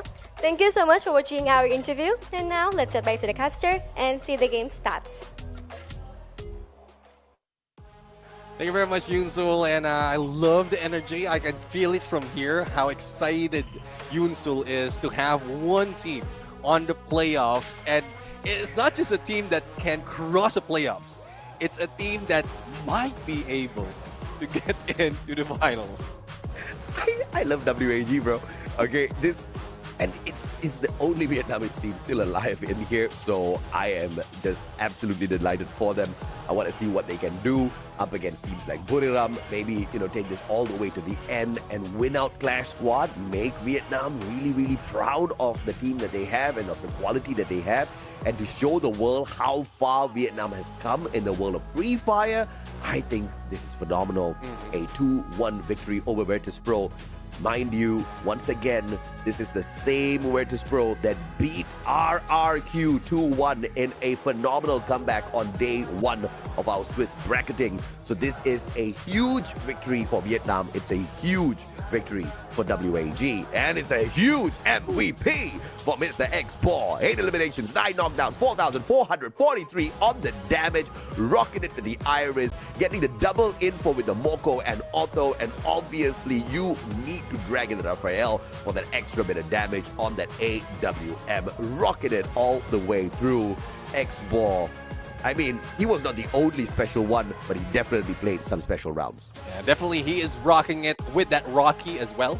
Reduce cool time for the active skill. I mean, it's quite like I love how they're doing it right now, using all their strengths to their advantage and also using the weakness of the opponents to their advantage at those moments. And this is the adjustment that WAG, or that I love from WAG, though it's not that evident in Battle Royale. But now that we're seeing it in Clash Squad, we will have eyes peeled on what changes they're doing when they go in on VR. Because pretty much like, if this is mindset that they have all throughout, then that's the reason why they're performing. If they're performing well on Battle Royale, that is the reason how they change, evolve, face of the circle after face of the circle, and yeah, that's what they can offer us moving forward in the finals. Yeah, and clearly Virtus Pro just could not pull in those eliminations this time round. But let's See, I mean, head to head right now, we have Tikui as well as Fuwarak, and it's pretty much one-sided at this point, similar to what we've seen though, because of how the Rusher is showing up in those games. Now let's see if this is something that can be changed probably in the next time that we see Virtus Pro in the future. But I would say Virtus Pro has just been very predictable at that point. Thus, WAG managed to pull a lot of good gameplays against them, and even in different head-to-head. Export against Expo C. So we had Rusher against Rusher. Now we have a Sniper against a Sniper for Virtus Pro, and it's still one-sided. And of course, Exposé is still confused. He's calling himself a rusher when he has got a sniper build and a sniper approach to these rounds. But obviously, with the confusion, he's not going to bring in the numbers. Xbor is very sure what role he plays for WAG out there as the super sniper of Vietnam. He most definitely served it up hot, and Exposé could not take the heat, man. Well, definitely because of the heat that has been brought in here. Well, we had to say goodbye to Virtus Pro for Clash Squad mode and welcome WAG to the playoffs. We still have a few more, or one more match to see who goes home and who gets into the playoff. Before we go there, we'll go for a quick break. When we return, more Clash Squad mode. Randomized map order. Total prize pool $378,000. Warriors will battle for glory and the ultimate reward. Tournament format. The tournament features two competitive modes, Battle Royale and Clash Squad. Battle Royale, 18 teams, knockout format with 2 phases. Clash Squad, 8 teams in a Swiss stage format. Both modes culminate in a grand finals where champions are crowned. Knockout stage. This is where the battle begins. Survival gets real. Phase 1, April 25 till May 11, 2025. 18 teams divided into 3 groups, A, B, and C, with 6 teams each. 3 weeks, 54 intense matches. Daily format. Group A versus Group B versus Group C. Top teams advance, the rest are eliminated. Phase 2, May 16 till June 11, 2025. 1 misstep and you're out. Week 4, only the strong survive. Day 1, top 12 from Phase 1 compete in 6 matches. Only 1 team advances to the grand final.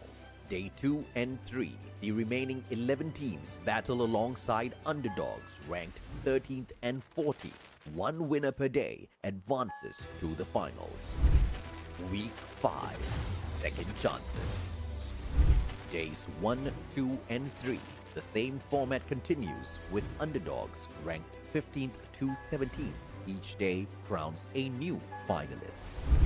Week 6, the last chance. The final 11 teams, as well as the 18th team, compete across 3 days in 18 total matches. The top 6 teams will secure a spot in the grand final. No second chances, only the worthy will rise. Clash Squad mode. Before the grand final, the top 8 teams from Phase 1, based on the overall standings, will clash in a Swiss-style tournament. Key dates. Round 1, May 22. Round 2, May 29. The top 4 teams from this stage will advance to the final day of Clash Squad mode, which follows a single elimination format. The winners gain extra preparation time for the Grand Final. Grand Final, Champion Rush, last squad standing. The ultimate showdown begins. Teams carry their momentum from earlier stages. Objective, reach 80 points and secure a booyah in the next.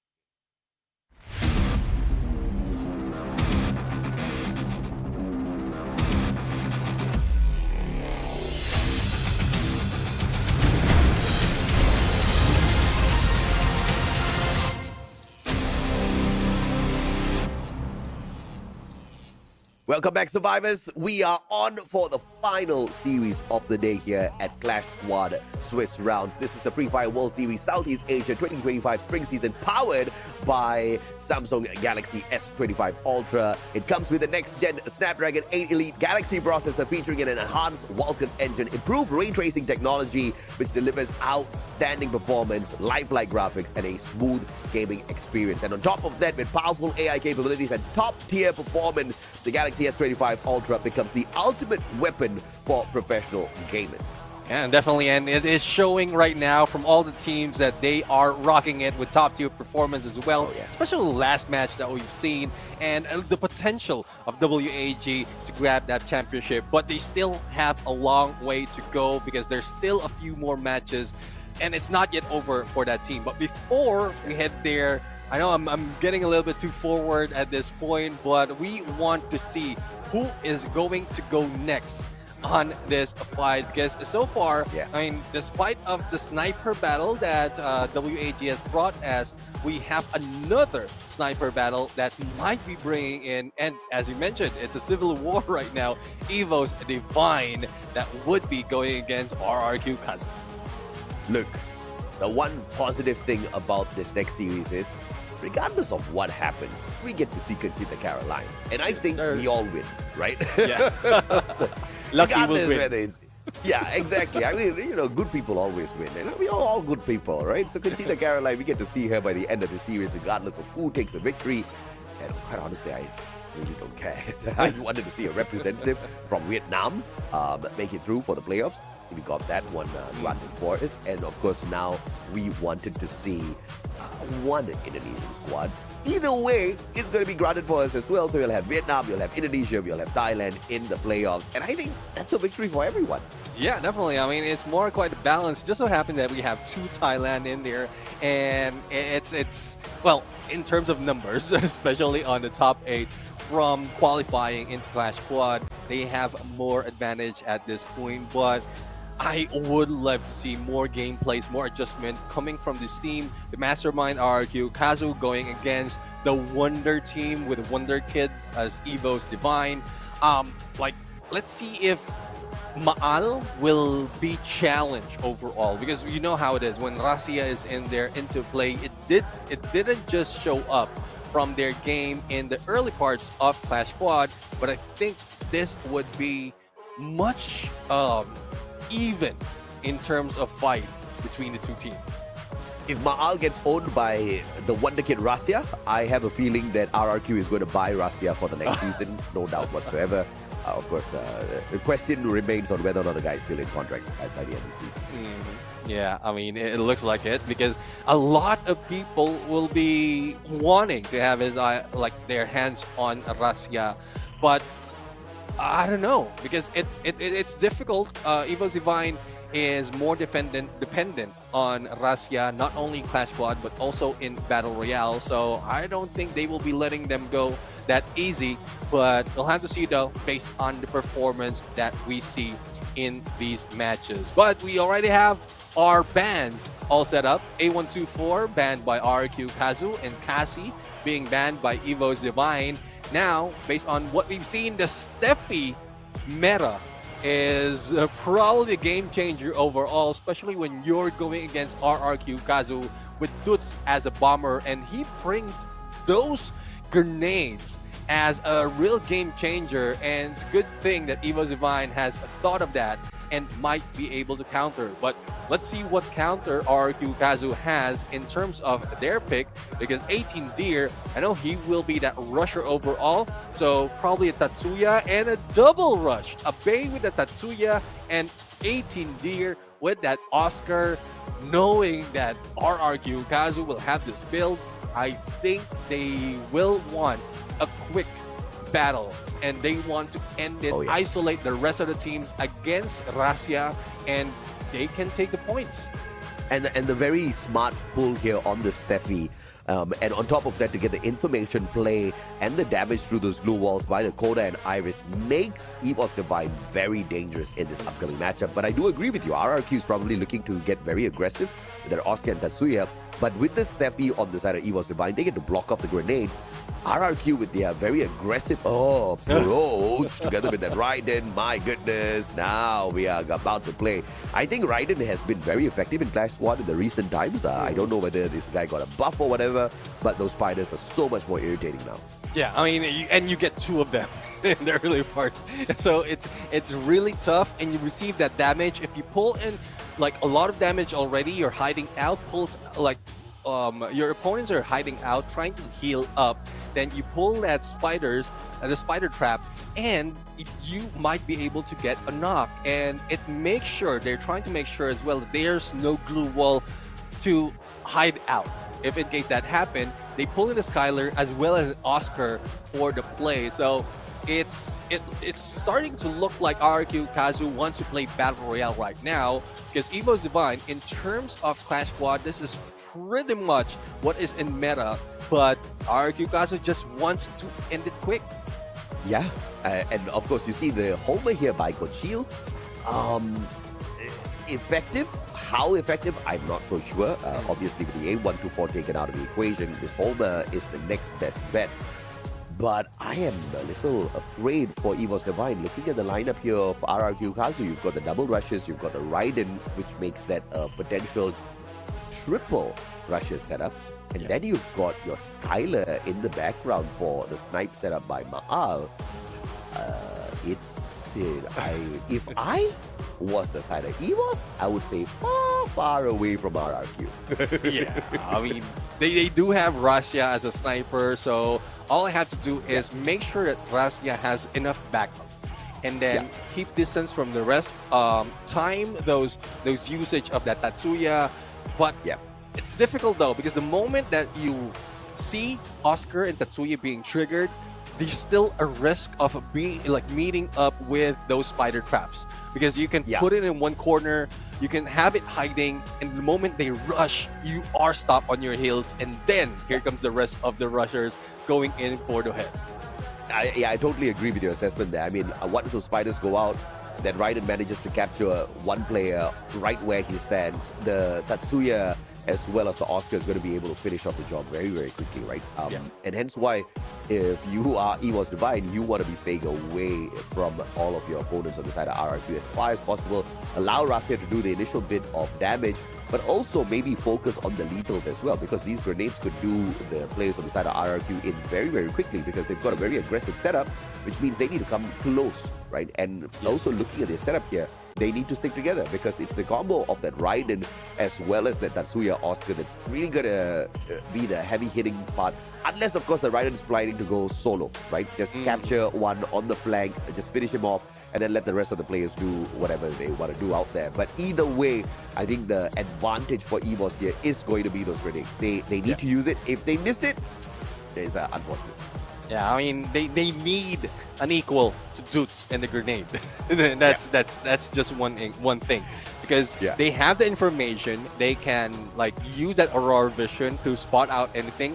They have denied them of that Steffi, so they can utilize the grenade as well as Russia on the lookout on Overwatch most of the time, and he also had that Iris. So stunners overall, we have both from both sides, but one is more of a passive build, the other one an aggressive build, and I know it looks like RRQ Kazu, or rather EVOS Divine, might be looking into getting the win because they are taking that Steffi, but RRQ Kazu can play it at a I would say, mind game level wherein they split up their rushers to go against Russia.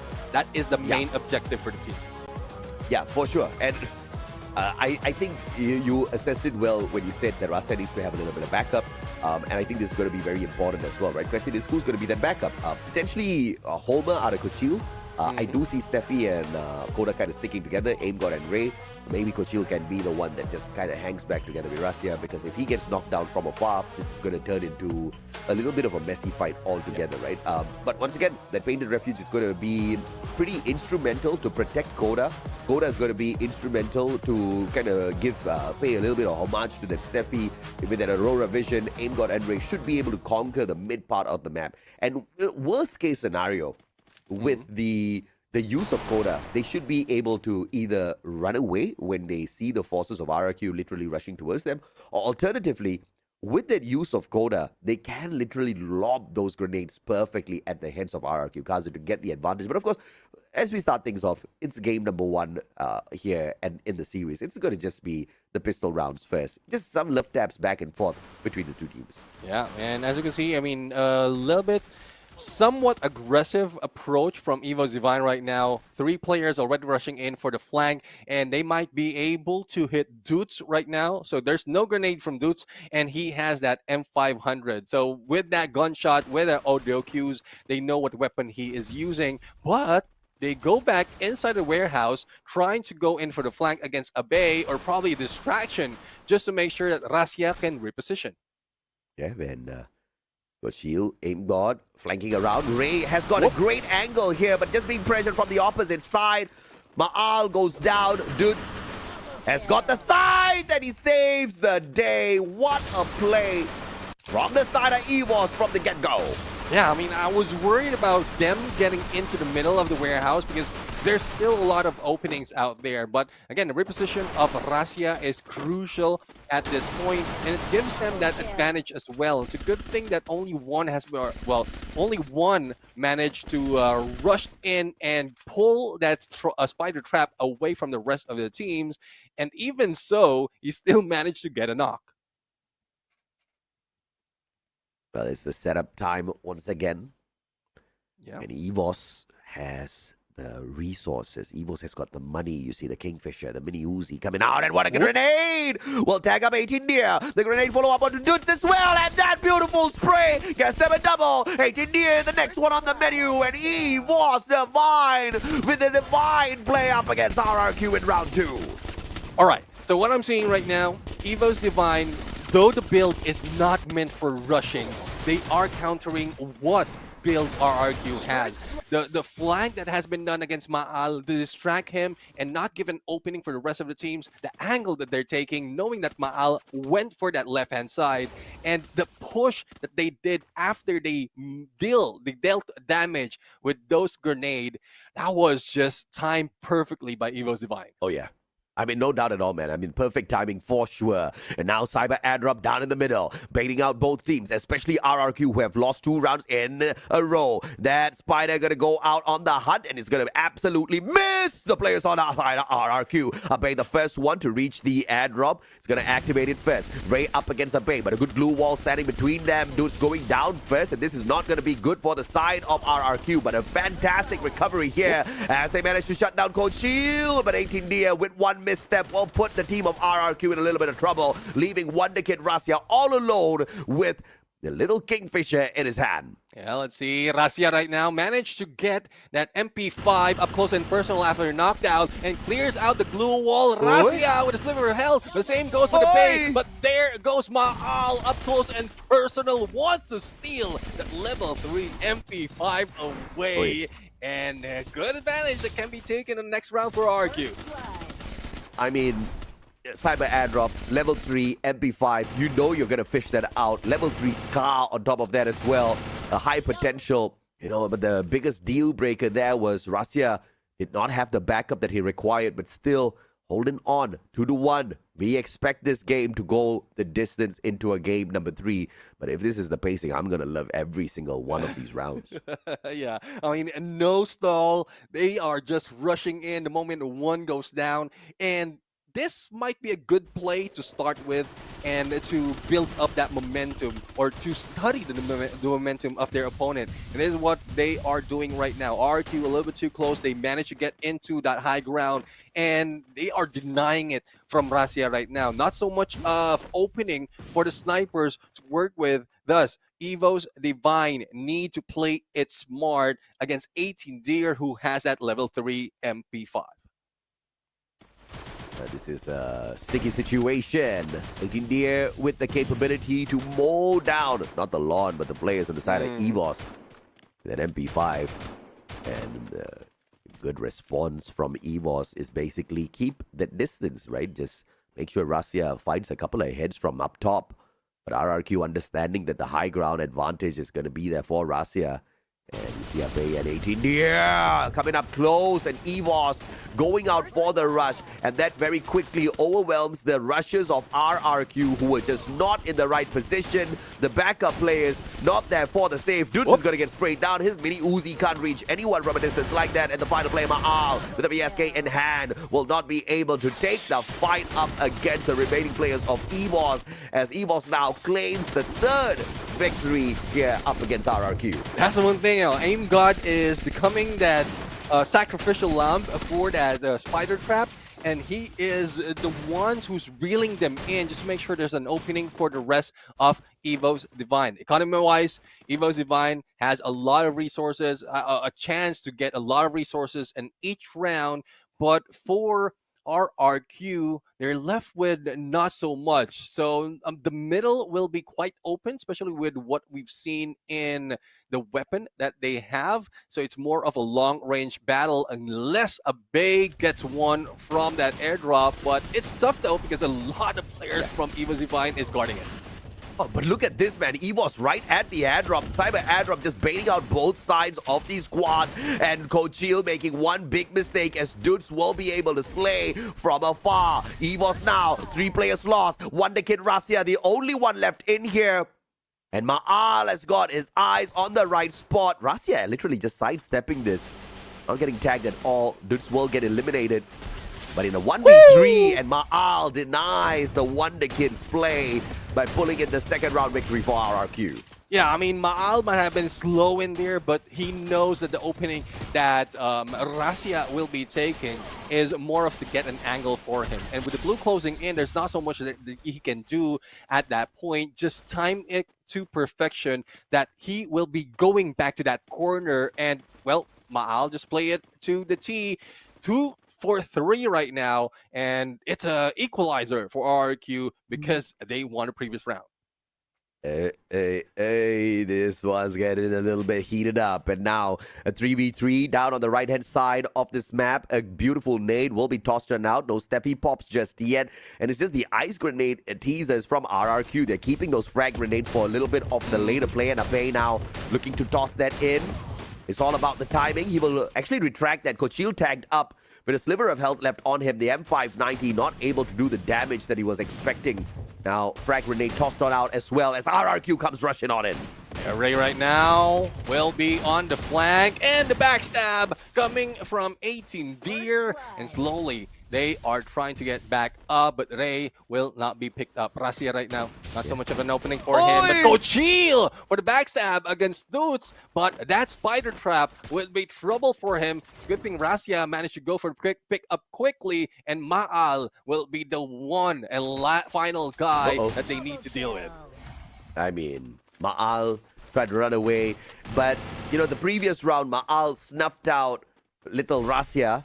In this round, Russia made sure Maal does not disrupt the play, keeps him at bay at the corner of the wall. Coachil gets picked up, doesn't even skip a beat, rushes on in for the finisher. M590, beautifully played. Look at this, man.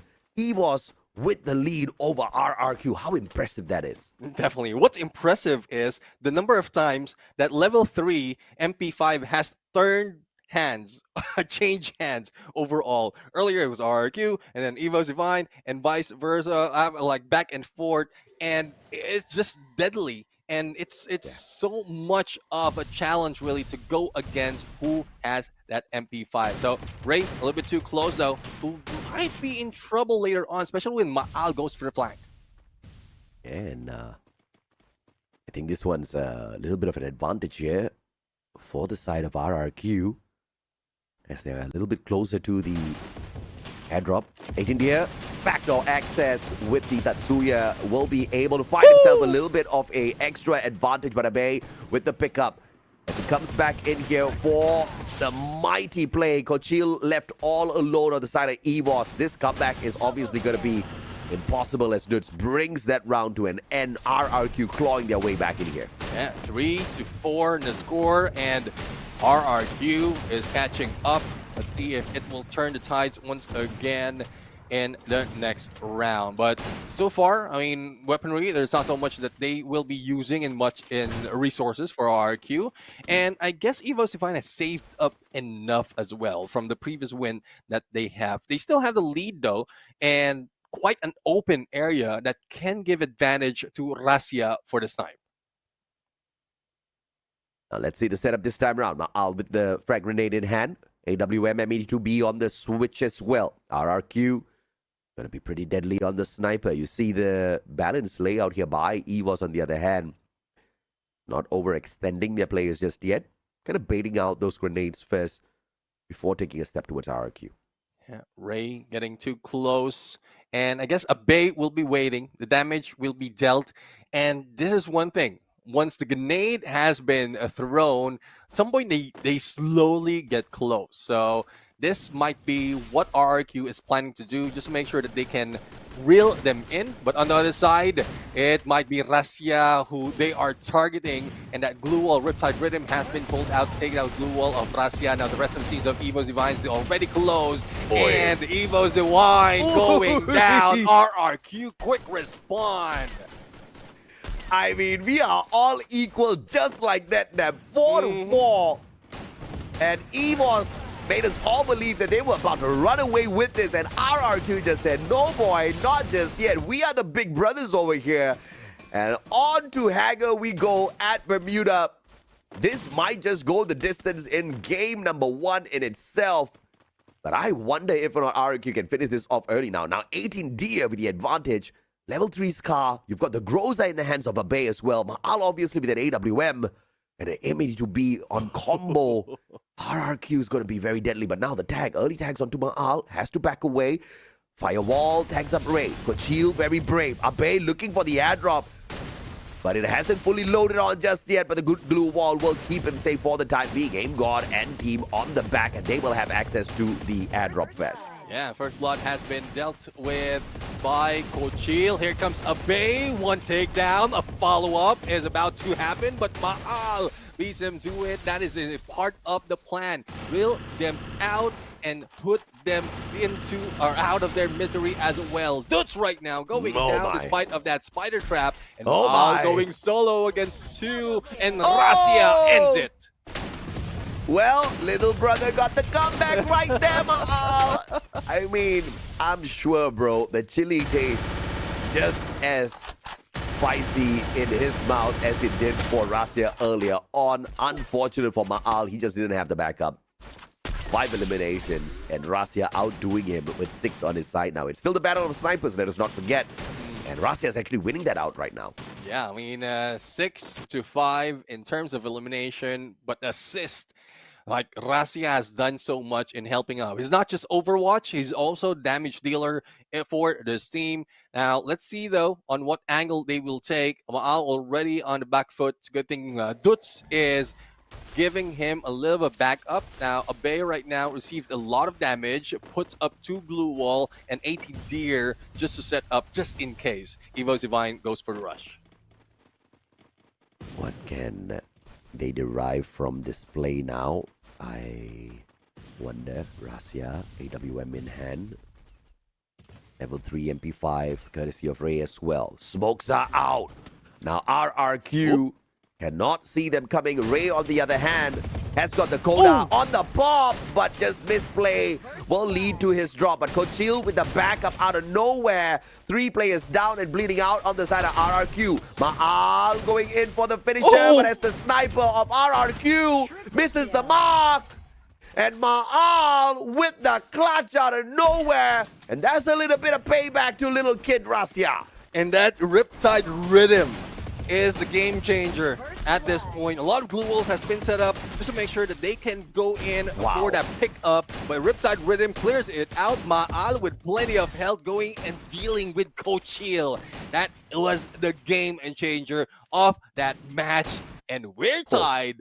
One for each, or one of either side will win this game. Damn, bro, just when you thought little brother was about to run away with it, big bro just said, calm down. All right? Into round 11 we go. We have gone the distance now. That spider trap straight towards Ray, and it's going to be deflected by the wall. That's a little bit of a weakness there on that right. And Rasia fighting 8 in the air. The spray down. Is that Abe? With the jump against Coachil, but the M590 will catch them out. Maal now, the final player in a 1v4. The sniper on the side of RRQ. Can he come out with a miraculous play? Ray going in for the shutdown. Ain't got his there as well. M590. Maal fights the first one, but the follow-up will be deadly as Esports takes game 1 against RRQ. Oh, that was really, really close.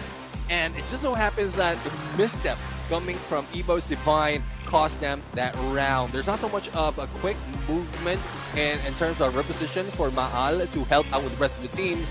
But like Evo's Divine has been that quick. They know that they will be meeting up in the middle of that map, and they managed to pull away that point or pull away that game from Evo's Divine as quickly as possible. I mean, damn. It was a good game. And it was a fantastic sniper battle between Rasia and Maal. Yeah. Big brother, little brother, going back and forth, outdoing each other. And that clutch play by Maal, bro, that was just phenomenal. But it just wasn't enough. It was enough to bring us the distance. It wasn't enough to bring it to a close. And they can't just depend on Maal, right? And I think one of the integral plays coming through for EVOS was that Steffi, right? And instantaneously, even if that Steffi was not used to block out a lot of the grenades, RRQ literally did not bring those grenades to the play this time round. And I think that was a big game changer. I mean, dudes usually with those grenades, they are lethal. And EVOS disabled them early. I'm expecting the ban on Steffi this time round, no doubt. Yeah, I mean, definitely it's something that RRQ would want to take out, especially if they want to use all those grenades. I think Dutz has been itching to throw and get those elimination using that that grenade, but they were denied, literally. So let's see if what build will be used by RRQ this time. I'm pretty sure there will be a change of pace because they want to counter that Steffi with the aggressive build that they have, like the aggressive picks that they have on the active skill. But Evo's Divine, it's just I would say a feint that they pull in a passive build but went aggressive in their tactics. Yeah, and I think it was just a nail-biting battle between big brothers RRQ Kazu versus the little brothers EVOS Divine, who were a little bit late to the party of domination when Indonesia showed up strong. It was RRQ Kazu all along, but when EVOS Divine showed up, they also showed us that, you know what, Indonesia has got more than one team to offer. And this kid out of nowhere, 16 years old, a megastar on the world of YouTube, and out here on the battlefield of Free Fire, he is just out sniping everyone. Phenomenal play, Neptune. So impressed by this guy. Definitely. I mean, elimination, assist, knockdowns, damage being dealt overall. He is just something else. And he's not just keeping that distance compared to Maal. He brings it up close and personal. He can get those swings, those hits, that 180 up close, and that's integral for the rest of EVO's Divine with Rasia in play. And Overwatch, how it is, the timing, the movement, he's a kid, definitely. The movement itself shows he's a kid. Maal, and that's not an insult. right, exactly. Because the difference of movement as a sniper, you can see the difference of age and experience. It's more of the showmanship plus the skills that Rasia has brought in. Yeah, for sure. I mean, look at this. 17 assistants laid out here for the rest of his team members. And if you want to see who's the better sniper out there, yes, Maal did more damage, same number of eliminations, but Rasya was not just looking for those elims, right? He was looking to just literally tag up everybody on the side of RRQ, and then you had his rushes just go in there and finish the job, and a very balanced play coming through. Not just from EVOS, it was a balanced play on both rosters. I think RRQ Kazu has got nothing to be embarrassed about on this loss. In fact, they should be motivated to go all out because it was such a close game between the two. It was anybody's match. And RRQ Kazu just unfortunate with the sequence of events towards the final bit of it. But I tell you, Maal with that Riptide rhythm, yeah, that was definitely the play of the season, no doubt. Yeah, I mean, I was talking about that earlier, wherein if you don't have the Oscar, you can go for Tuya and Riptide Rhythm, and I was not expecting that being put in, but I'm not quite sure if RRQ is listening or they just thought of it, that they want to bring that in, and it did pay off in one match. But head-to-head, Bomber against Rusher, Dutz against Coach Hill. Coach Hill, yes, he is in lead, but when we look at the numbers, it's quite balanced in terms of damage and as well as the assists. So Dutz, without those eliminations off the grenade, he was just nerfed a little bit. I mean, now the comparison between the two snipers, based on KD, Wonder Kid actually takes the edge over Maal, but you can see the AWM damage there, 2688 versus the 1754. Arguably, I think this could be a balance because Rasya did bring in the M82B as well. Yeah. I hope to see sniper damage instead of AWM damage in the future for these sniper head-to-heads because it just makes a little bit more sense. Because clearly with the 17 assists, this boy was shooting at people a lot. Yeah, I mean, and there's a lot of snipers that can be used midway into the game. Yeah. You have the VSK, you have the other than the SVD as well that can be used in some armories. And that's one thing though. You need to be proficient in most of the weapons because like my story that I told you earlier, the MP5 is not there. I'm at a loss. But these players they know how to switch it up in terms of weaponry. They know the effect and they just like understand what can be used against a different weapon as well. Why you need to be familiar with the sound cues of what the opponent is bringing into the battlefield. Yeah, no doubt at all, right? And obviously you've got a little bit of a supreme play here with those Kingfishers as well. I mean, you've got the distance, you've got the capability, but of course it's dropping into the assault rifle category. Yeah. But whichever team that loses the pistol round, you see the snipers usually picking up the Kingfisher in this round too. You've got great range. You've got phenomenal damage. I mean, it's 52, but you need 4 shots on point. If you get the headshots, you just need 2, at most 3 shots to find the connection. And if you are Rasya, you're going to find those very, very easily. And what's phenomenal here is the fight between Rasya and Maal is 50-50 at this point. Yeah, it's 50-50. There's a lot of potential that Big Brother will be able to change the pace of the game.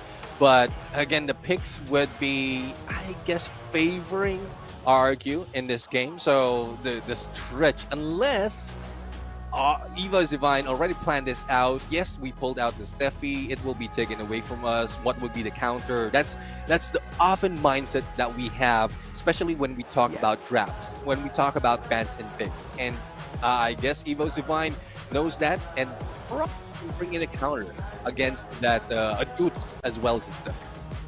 Yeah, I mean, now obviously the probability of an RRQ victory here at Kalahari is high. Not just because they have dominated Kalahari in the past, but due to the fact that I don't see this ending in 2 games. But if it does, man, I will be shocked. And EVOS Divine with the Oscar ban, RRQ Kazu should be able to drag in the Steffi now. Yeah, I mean, that will be their pick. They want deny 18 Deer of that Oscar, and since 18 Deer is the first pick in this, he will be using a Cassie surprisingly in this game. Oh, I mean, 18D as a backup player is pretty crazy, but dragging in the Cassie, so RRQ's not afraid of these grenades that EVOS might be tossing against them. Granted, we didn't see too many grenades used by EVOS. But I think, there you go, EVOS dragging in the step. This is a big loss here for RRQ. I was expecting that Steffi to be pulled on their side, but we also have to acknowledge who's the greater grenadier between these two. And it's definitely on the side of RRQ. Kazu, you do not want to deal with dudes at all. Yeah, and RRQ already showed that they can, well, they can fight without grenade. They came very, very close, and it's just that final moment. And I think that's what they're considering. Yes, go ahead, take the Steffi. But if we can work on continuously getting wins, taking the huge lead against EVO's Divine, then with the new setup that we have, then it doesn't matter if you have the Steffi or not. Because we are going to get that. And they bring to their side that Coda. So we have the usual Battle Royale build once again coming from Masterminds. Yeah, I mean, this is the interesting part, right? So you've got the Steffi Homer on the side of EVO's Divine, and RRQ Kazu is not playing a counter for their lineup at all. They are just purely thinking of how are they going to go out there and maneuver around EVO's Divine. And instead of, and I think EVOS literally just helped RRQ Kazu by banning their Oscar and leaving the Cassie out for the take, because I don't really see that Oscar as a very big game changer on the side of RRQ. Cassie, on the other hand, will literally be game breaking, right? Because RRQ is very, very good up close and personal. The M590 will come flying out, and now with that electrotherapy, it just kind of brings it to an end. And wait. So Iris dragged in here by Rasia, but Ray bringing in the Skylar, the bomber on the Skylar. Talk to me about this, man. Yeah, I mean, if you have information of who's on the blue wall and you know that they're healing, take it out with a Skylar and you can hit them from afar. Basically, that's how I read it. I mean, I think that's pretty brilliant in terms of capabilities. They are very, very capable in terms of taking an aggressive fight. And RRQ Cast is going to be bringing in that Sentino courtesy of Maal. And this is the lineup that RRQ is confident with, that they're going to be making their way back into this fight. And EVOS with this lineup is looking to end the series right here with a 2-0. I mean, I'm not seeing any disappointments from the faces of RRQ. I think, well, I believe they're confident with their picks. They know what they're doing. Again, we don't call them, they were not dubbed the mastermind if they didn't put so much of mind into it. But EVO's Divine looks like, well, we said this before for RRQ. It looks like they are the aggressive team in the previous game, but it was turned around. EVO's Divine now looks like they have the most reliable build in terms, or rather, RRQ looks like they have the most reliable build in terms of active skill, but EVO's Divine might turn that around. So, I don't know.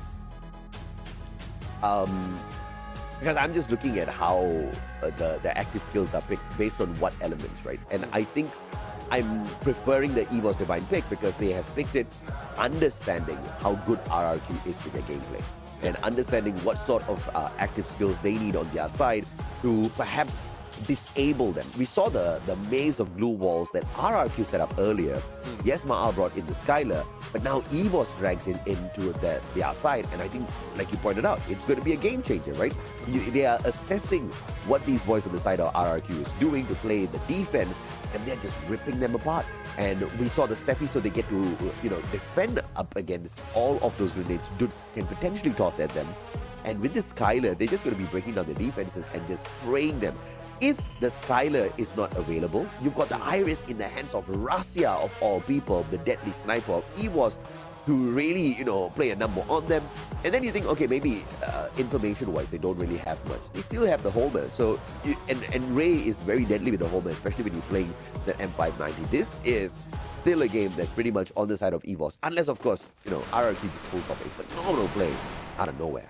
Yeah, let's see though. I mean, we're seeing only one gameplay out of the active skill.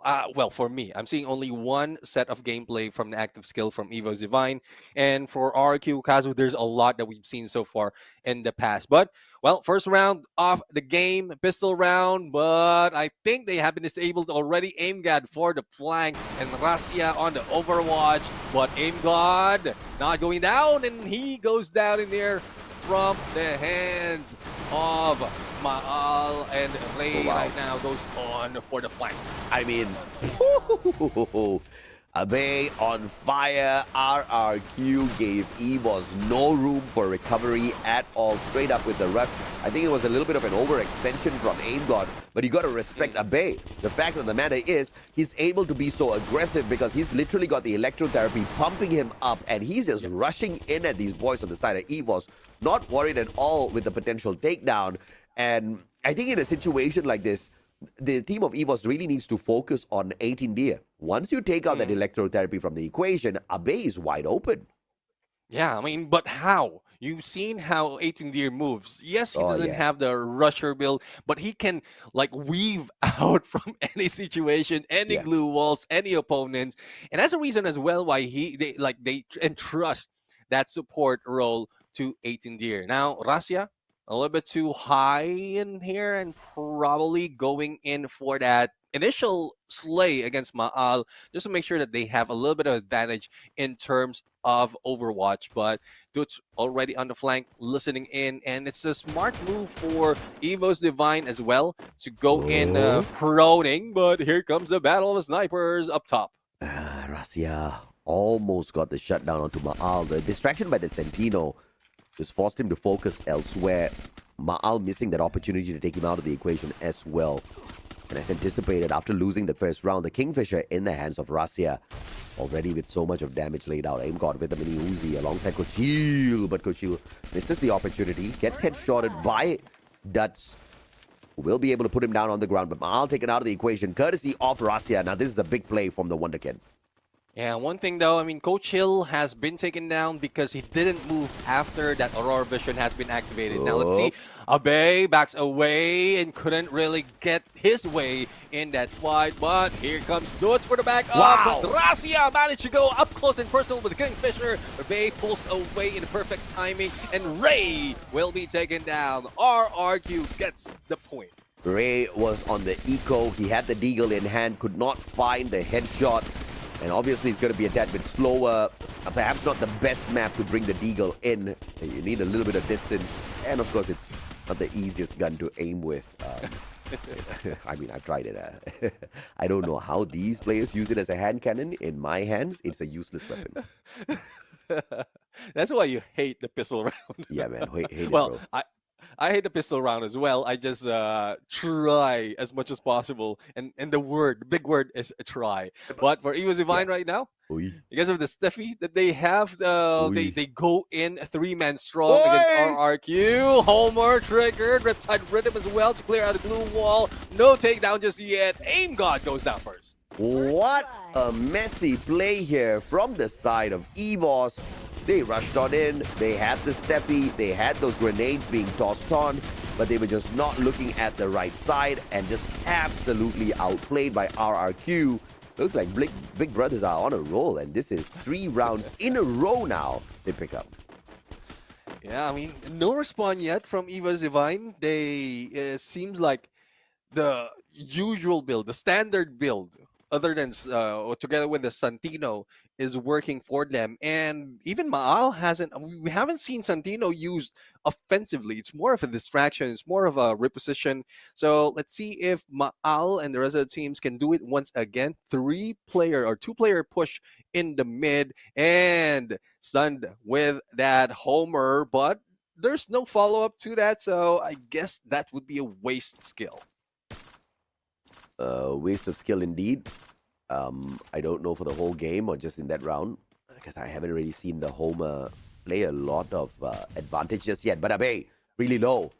He managed to get to the airdrop first.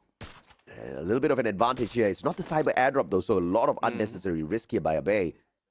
But it does have its benefits. The super med that you can pick up from that airdrop is very helpful, and Abe will have the ability to be a tad bit more aggressive after this. Yeah, Abe right now, well, Whoa. aggressive overall, tries to go at everyone against Evo's Divine. M82B up close and personal, but there goes 18 Deer. Abe is down as well. They lost their support. Goods right now, even will level 3 will be taken down. Oh. And it is tough. Maal will try to survive once again. And you see Abe literally being so aggressive because he's so confident with the 18 DA, right? I mean, just moments ago, we saw a battle where Abe was almost dead on the ground, and then thanks to the well-timed electrotherapy from that casting, 18 DA pumps Abe back in with that health, but it just wasn't enough to hold him on the ground this time around. I mean, EVOS, they managed to pull back one. The question is this going to be sufficient for a phenomenal comeback on the side of EVOS? Now they've got the money. Now they can go in here and be well prepped for the next battle. Yeah, I am seeing those MP5s already in play, M590s as well, but position-wise, I guess the snipers will be in the same position from both sides. Thus, Evo's Divine helps them out on the high ground. So I guess their target would be Maal. And there goes the takedown by Ray, anticipating that small room will be taken by RRQ, plus a Riptide Rhythm as well. Pressure being brought into RRQ. Yeah, 18 DA back up on his feet, but Ray once again striking with a VSK this time round. Abe. M590 in hand, but grenade being cooked up. Once again, it's EVOS this time. Aim God trying to break down the defenses first. The glue wall taken down. Abe with the M590 turns the corner. 180, but Aim God outplays Abe and RRQ 2 rounds in a row. They go down. I'm pretty sure they're going to hate that airdrop for blocking their shots. But the important factor here is Maal has been forced out from that high ground because 3 players from Evo's Divine went in for the high ground, all targeting Maal. Anytime he peeks, he will be taken down. And then Ray distracts everyone and lobs those grenades, put them into a pressure, put them in a slowdown because they need to recover. And that was a key factor or a winning factor for Evo's Divine. This is a big advantage now for EVOS. They've got the right gun for this portion of the map here. Lots of long-range engagement, and Rasia, VSK, up top immediately. Ice grenade will be tossed out towards Kochil. Aim God gets tagged up first. 18 Dia up against Abe. M590 in the hands of Abe. Looking for the catch. Tags from the back. Abe now not looking to get into a tough engagement, but will be tickled. And from afar, the smokes is going to be protecting Abe long enough so that the players on the side of EVOS just can't find the tag on him. But 18 Dia, a sliver of health, 25 more HP. Nox maybe coming on through Ray, a sliver of health. Abe M590 out of nowhere will put RRQ in front. Yep, and there goes a response, taking 18 Deer. Abe also receiving damage coming from Rasia, but information has been revealed, and Kochil will be hit by Dudes. AWM right now targeting either Rasia or Kochil, but they don't have any information on Aim God just yet, so that might be the trump card that they can use, especially if he will be able to flank away from the visuals of Maal. Aim God, high ground. It's a 2v1 situation here. If you can turn the circle, RRQ gets tagged up. Aim God, still on for the pressure. Finds Duds. Oh, what a 180 by Duds! Aim God goes down, but Rasia from afar. And M82B VSK on the combo. And now it's a 2v1 up against the sniper on the side of RRQ. And the Sentino with a masterful reposition, but denied by Kochil. As Maal knocks Rasia down to the ground, Kochil with the final second save, and just like that, we are tied all over again. Yeah, tie once again. Good comeback coming from Evo's Divine. I guess what they are doing is just time the pace of RRQ at that point, and like watch out for some cues that they can take advantage from those game. And from the back end, Maal was out of sight. It's more of Dudes who's putting so much of pressure in terms of snipes. But the moment that Maal shows up, he goes down instantaneously. And that was Rasia who has brought in with a follow-up or with the help of Ray. 3 for 3. Both teams equal. One team ahead in terms of games, and that is EVOS. The little brothers up against Big Bros, RRQ. Ice Grenade going to force them back. Riptide Rhythm though. Breaking down the defenses and Ray will be able to find the smash on the first one. 18 Deer down on the ground as well. And the Riptide Rhythm difference maker, Rasia, will find the third for the squad. Maal, the sniper on the side of RRQ, still alive and kicking. But what can you do in a 4v1? Maal now, Sentino on the reset, quickly repositions himself right towards the back. Not tickled by the circle just yet, but look at this. The airdrop in the middle, picked up by Coach Shield, and Rasia picks up the final pieces against his big brother Maal. What a game, what a round. EVOS, 4 rounds in a row, have managed to clinch this victory. And an important part, the turning factor in that game was Ray defending himself. He's not putting up some glue walls, he's just pulling him in and making sure that he has an opening for that headshot before he pulls out that glue wall. And the follow-up has just been more of the information he relayed to Rasia. Thus, 2 of the players from RQ went down, and it's just a waiting game for the rest. Good shield tagged. Ooh, Ice Grenade finds one. Maal with the frag will not find anyone. But the Steffi has been popped, and EVOS will stay defended very well behind their glue wall, all thanks to their Steffi protection. But the electrotherapy now, connection between Abe and 18 Dia. Abe is the one that's pumped up by that electrotherapy. And EVOS backing away as they need to recover just a tad bit.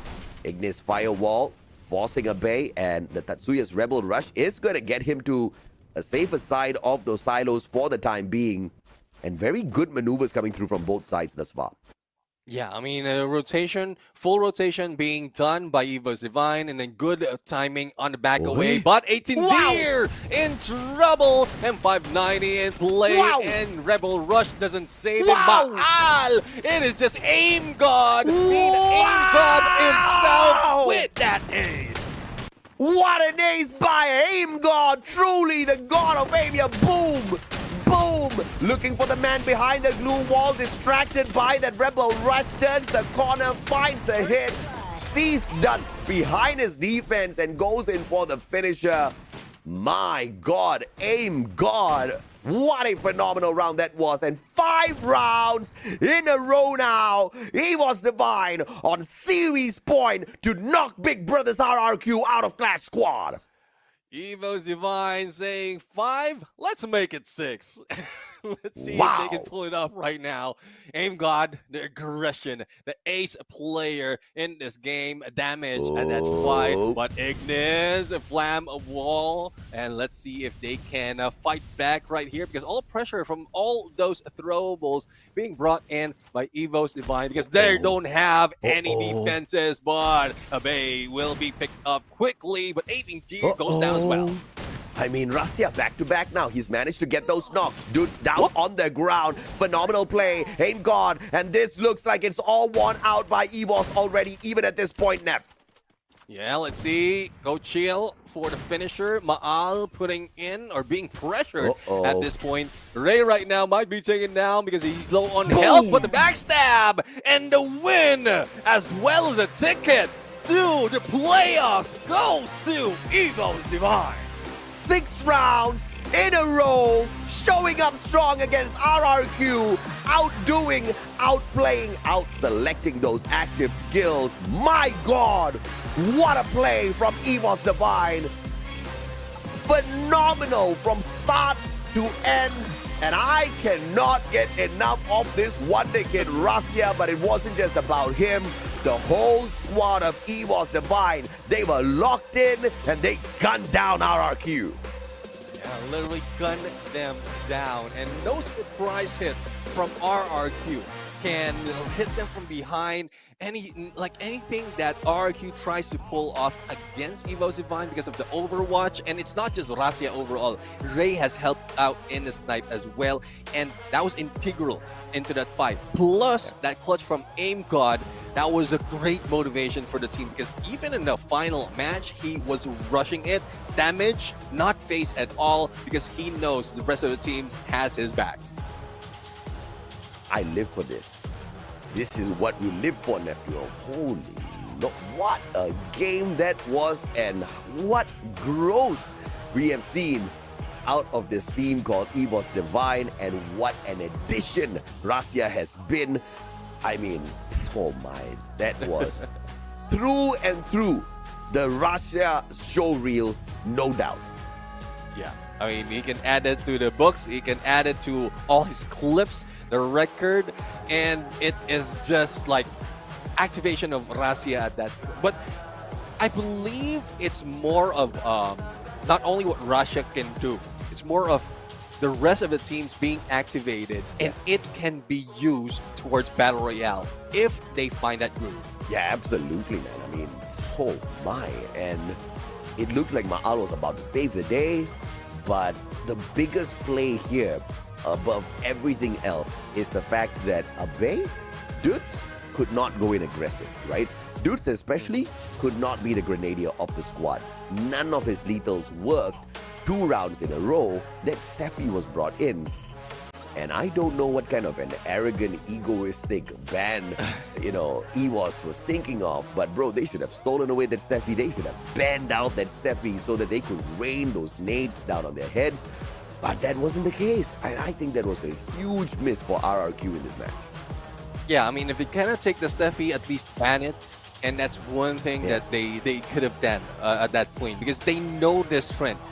Like, we know there's trend. It's the dudes with the grenade, and like they just deny themselves of that winning. Probably it's I don't know, it's the big brother thing, the overconfidence going against EVOS Divine. Oh yeah, and did EVOS Divine show up or what? First game, they went the freaking distance, and almost come back. He was a no. They just ended it, and then game number 2, we thought, okay, all right, this is where RRQ is going to run away with this 3 rounds in a row. RRQ just snatched it from the get-go. And then the comeback out of EVOS, 6-3, 6 rounds in a row. They grabbed that victory. And we have to respect the fact that they played the eco rounds so well. They knew that they were going to be on the losing end. They kind of invested well. Round 3, they held back a little bit. Round 4, boys went all out. And that was, just golden decision-making from the side of EVOS. Yeah, I mean, they experienced it for the first game, the back and forth that's happening. And I guess you don't want that to be like you don't want that to be the game that you want to play on on the winning moment. Yeah. But we're going to go for the interview, and here EVOS Divine has to stay. So let's bring in to Conchita Caroline. Thank you, Baby Lee dan juga Aji di sana. Aduh, aku rasanya masih gemeteran, masih deg-degan. But anyway, that was a win for EVOS Divine. 2-0, EVOS Divine won the match against RRQ Kazu. And I'm here with Rasha the Wonder Kid. Hello. Rasha, gimana rasanya berhasil meraih kemenangan atas RRQ Kazu yang tadi kita lihat di round pertama harus agak sedikit kesulitan menghadapi God of Wolves sebelum akhirnya mengamankan kemenangan dan ketemu sama kalian. Ternyata berhasil kalian luluh lantahkan. How does it feel to go against RRQ Kazu, in which we both saw how amazing they were going against God of Wolves in the first round, but it's also very amazing to see how EVOS Divine turned out to be the winner tonight going against RRQ. How does it feel? Mungkin rasanya seneng ya bisa ngalahin RRQ. Sebenarnya kalau ditanya perasaan kayak gini sih lebih ke si I'm God sih, karena dia yang panas dan mungkin tadi dia bilang juga dia pengen ngebuktiin gitu gara-gara kemarin kalah. Oh, jadi sebenarnya memang ada dendam pribadi yang masih terbawa gitu ya. Okay, so Russia here said that obviously they're very happy to finally get a win against RRQ Kazu, but the juicy gossip here is that AimGod is the one that is very determined to secure a win against RRQ because he really wants to prove himself. Well, he finally did. And if we remember correctly, their last meeting, it was won by RRQ. EVOS Divine now got the upper hand, and this is something that is really interesting when it comes to the competition itself. Oke, kita sekarang bahas mengenai CS Mode. Ini kan berarti adalah hasil positif yang berhasil kalian raih di Clash Squad Mode. Tapi perlu diingat nih, di Battle Royale masih belum bisa mengamankan tiket. Ada pertimbangan ke situ nggak? Kayak yuk kita fokus ke CS atau memang kalian tetap akan memprioritaskan keduanya? Mungkin kalau dari kita memprioritaskan keduanya tentu. Karena kita pengen ngambil 2 juara. Pengen mengambil 2 juara dan 2 kesempatan itu ya. So I ask him, this is such a good sign for EVOS Divine going into the Clash Squad Mode Grand Final in Vietnam. But one thing to consider is that they haven't secured a ticket to Vietnam in Battle Royale. I asked them what exactly is EVOS Divine's priority, and he said it's actually both because they're gunning for both trophies, the CS mode as well as the BR mode. Is there anything you'd like to say to the fans of RRQ who has been taunting you and your team on the comment section ever since the match began tonight? Apa yang mau kamu sampaikan ke fans RRQ? Yang dari tadi aku lihat nih ngeramein kolom komentar bilang bahwa EVOS yang bakal kalah, EVOS yang bakal mengakui kekuatan dari RRQ. Apa yang mau kamu sampaikan ke mereka? Mungkin kalau dari aku pribadi ya, respect aja sih FIFA Roar. Wow, such a classy answer. So I asked him, is there anything you'd like to say to the fans of RRQ? And obviously his answer was very classy. He said, nothing, just respect. Hashtag FIFA Roar. All right. Thank you so much, Acha. Congratulations on the win. We're going to go back to the casters because I'm sure both the casters have a lot to say regarding this interview. Take it away, casters. You gotta love it, bro. Wisdom at such a young age, no flex, although he knows he is one of the greatest out there. You gotta love this kid. I mean, they very rarely come this good, and they very rarely come this humble. I wish this kid goes a long, long way. He's already come a long, long way, and he's just 16, right? He's got a crazy good career ahead of him. I will not be surprised if I see Russia as a world champion in the world of Free Fire one day. Yeah, definitely. I mean, he's already a world star. He's already a world star in Free Fire. The world champion is icing on the cake. and that's one thing, though. I mean, I'm looking at Russia and compared to other players that we've seen, especially the confidence when he talks. And you did mention it's not the confidence in terms of because he's big or big in terms of being a star, but he knows how to talk. Probably it's because of practice that he have, all the followers that he have, as well as the respect towards the big brothers, not just RRQ, but all the big brothers in Free Fire that he has. This kid has a lot of future for him. If he haven't reached this yet, he will still have more in front. Hopefully he keeps it up with that level. I mean, he just paid respect to RRQ, and in return, the whole world will pay respect to the one and only EVOS Russia. 5 eliminations, 7 knockdowns, 4,307 damage. I do not know how else to say this, but this guy was instrumental in the victory up against EVOS, no doubt whatsoever. And look at the eliminations here. Ray with the 9, AimGod with the 7, Russia with the 5, and Coach Hill with the 3. Everybody was throwing in their very best on the side of EVOS, no doubt whatsoever. But it was the instrumental back-to-back super assist by this wonder kid Russia that made such a huge difference here. Yeah, definitely. I mean, he done this from the previous game, and with the addition of Ray on Overwatch and on the long range with the sniper, it's to counter Dutz, who also was wearing a sniper. And then that motivation that I got on the ace by AimGod, that is something else. I mean, if that didn't happen as early into the game, it might be a back and forth once again. But before we get into more talks about the tactics, let's head into the head-to-head.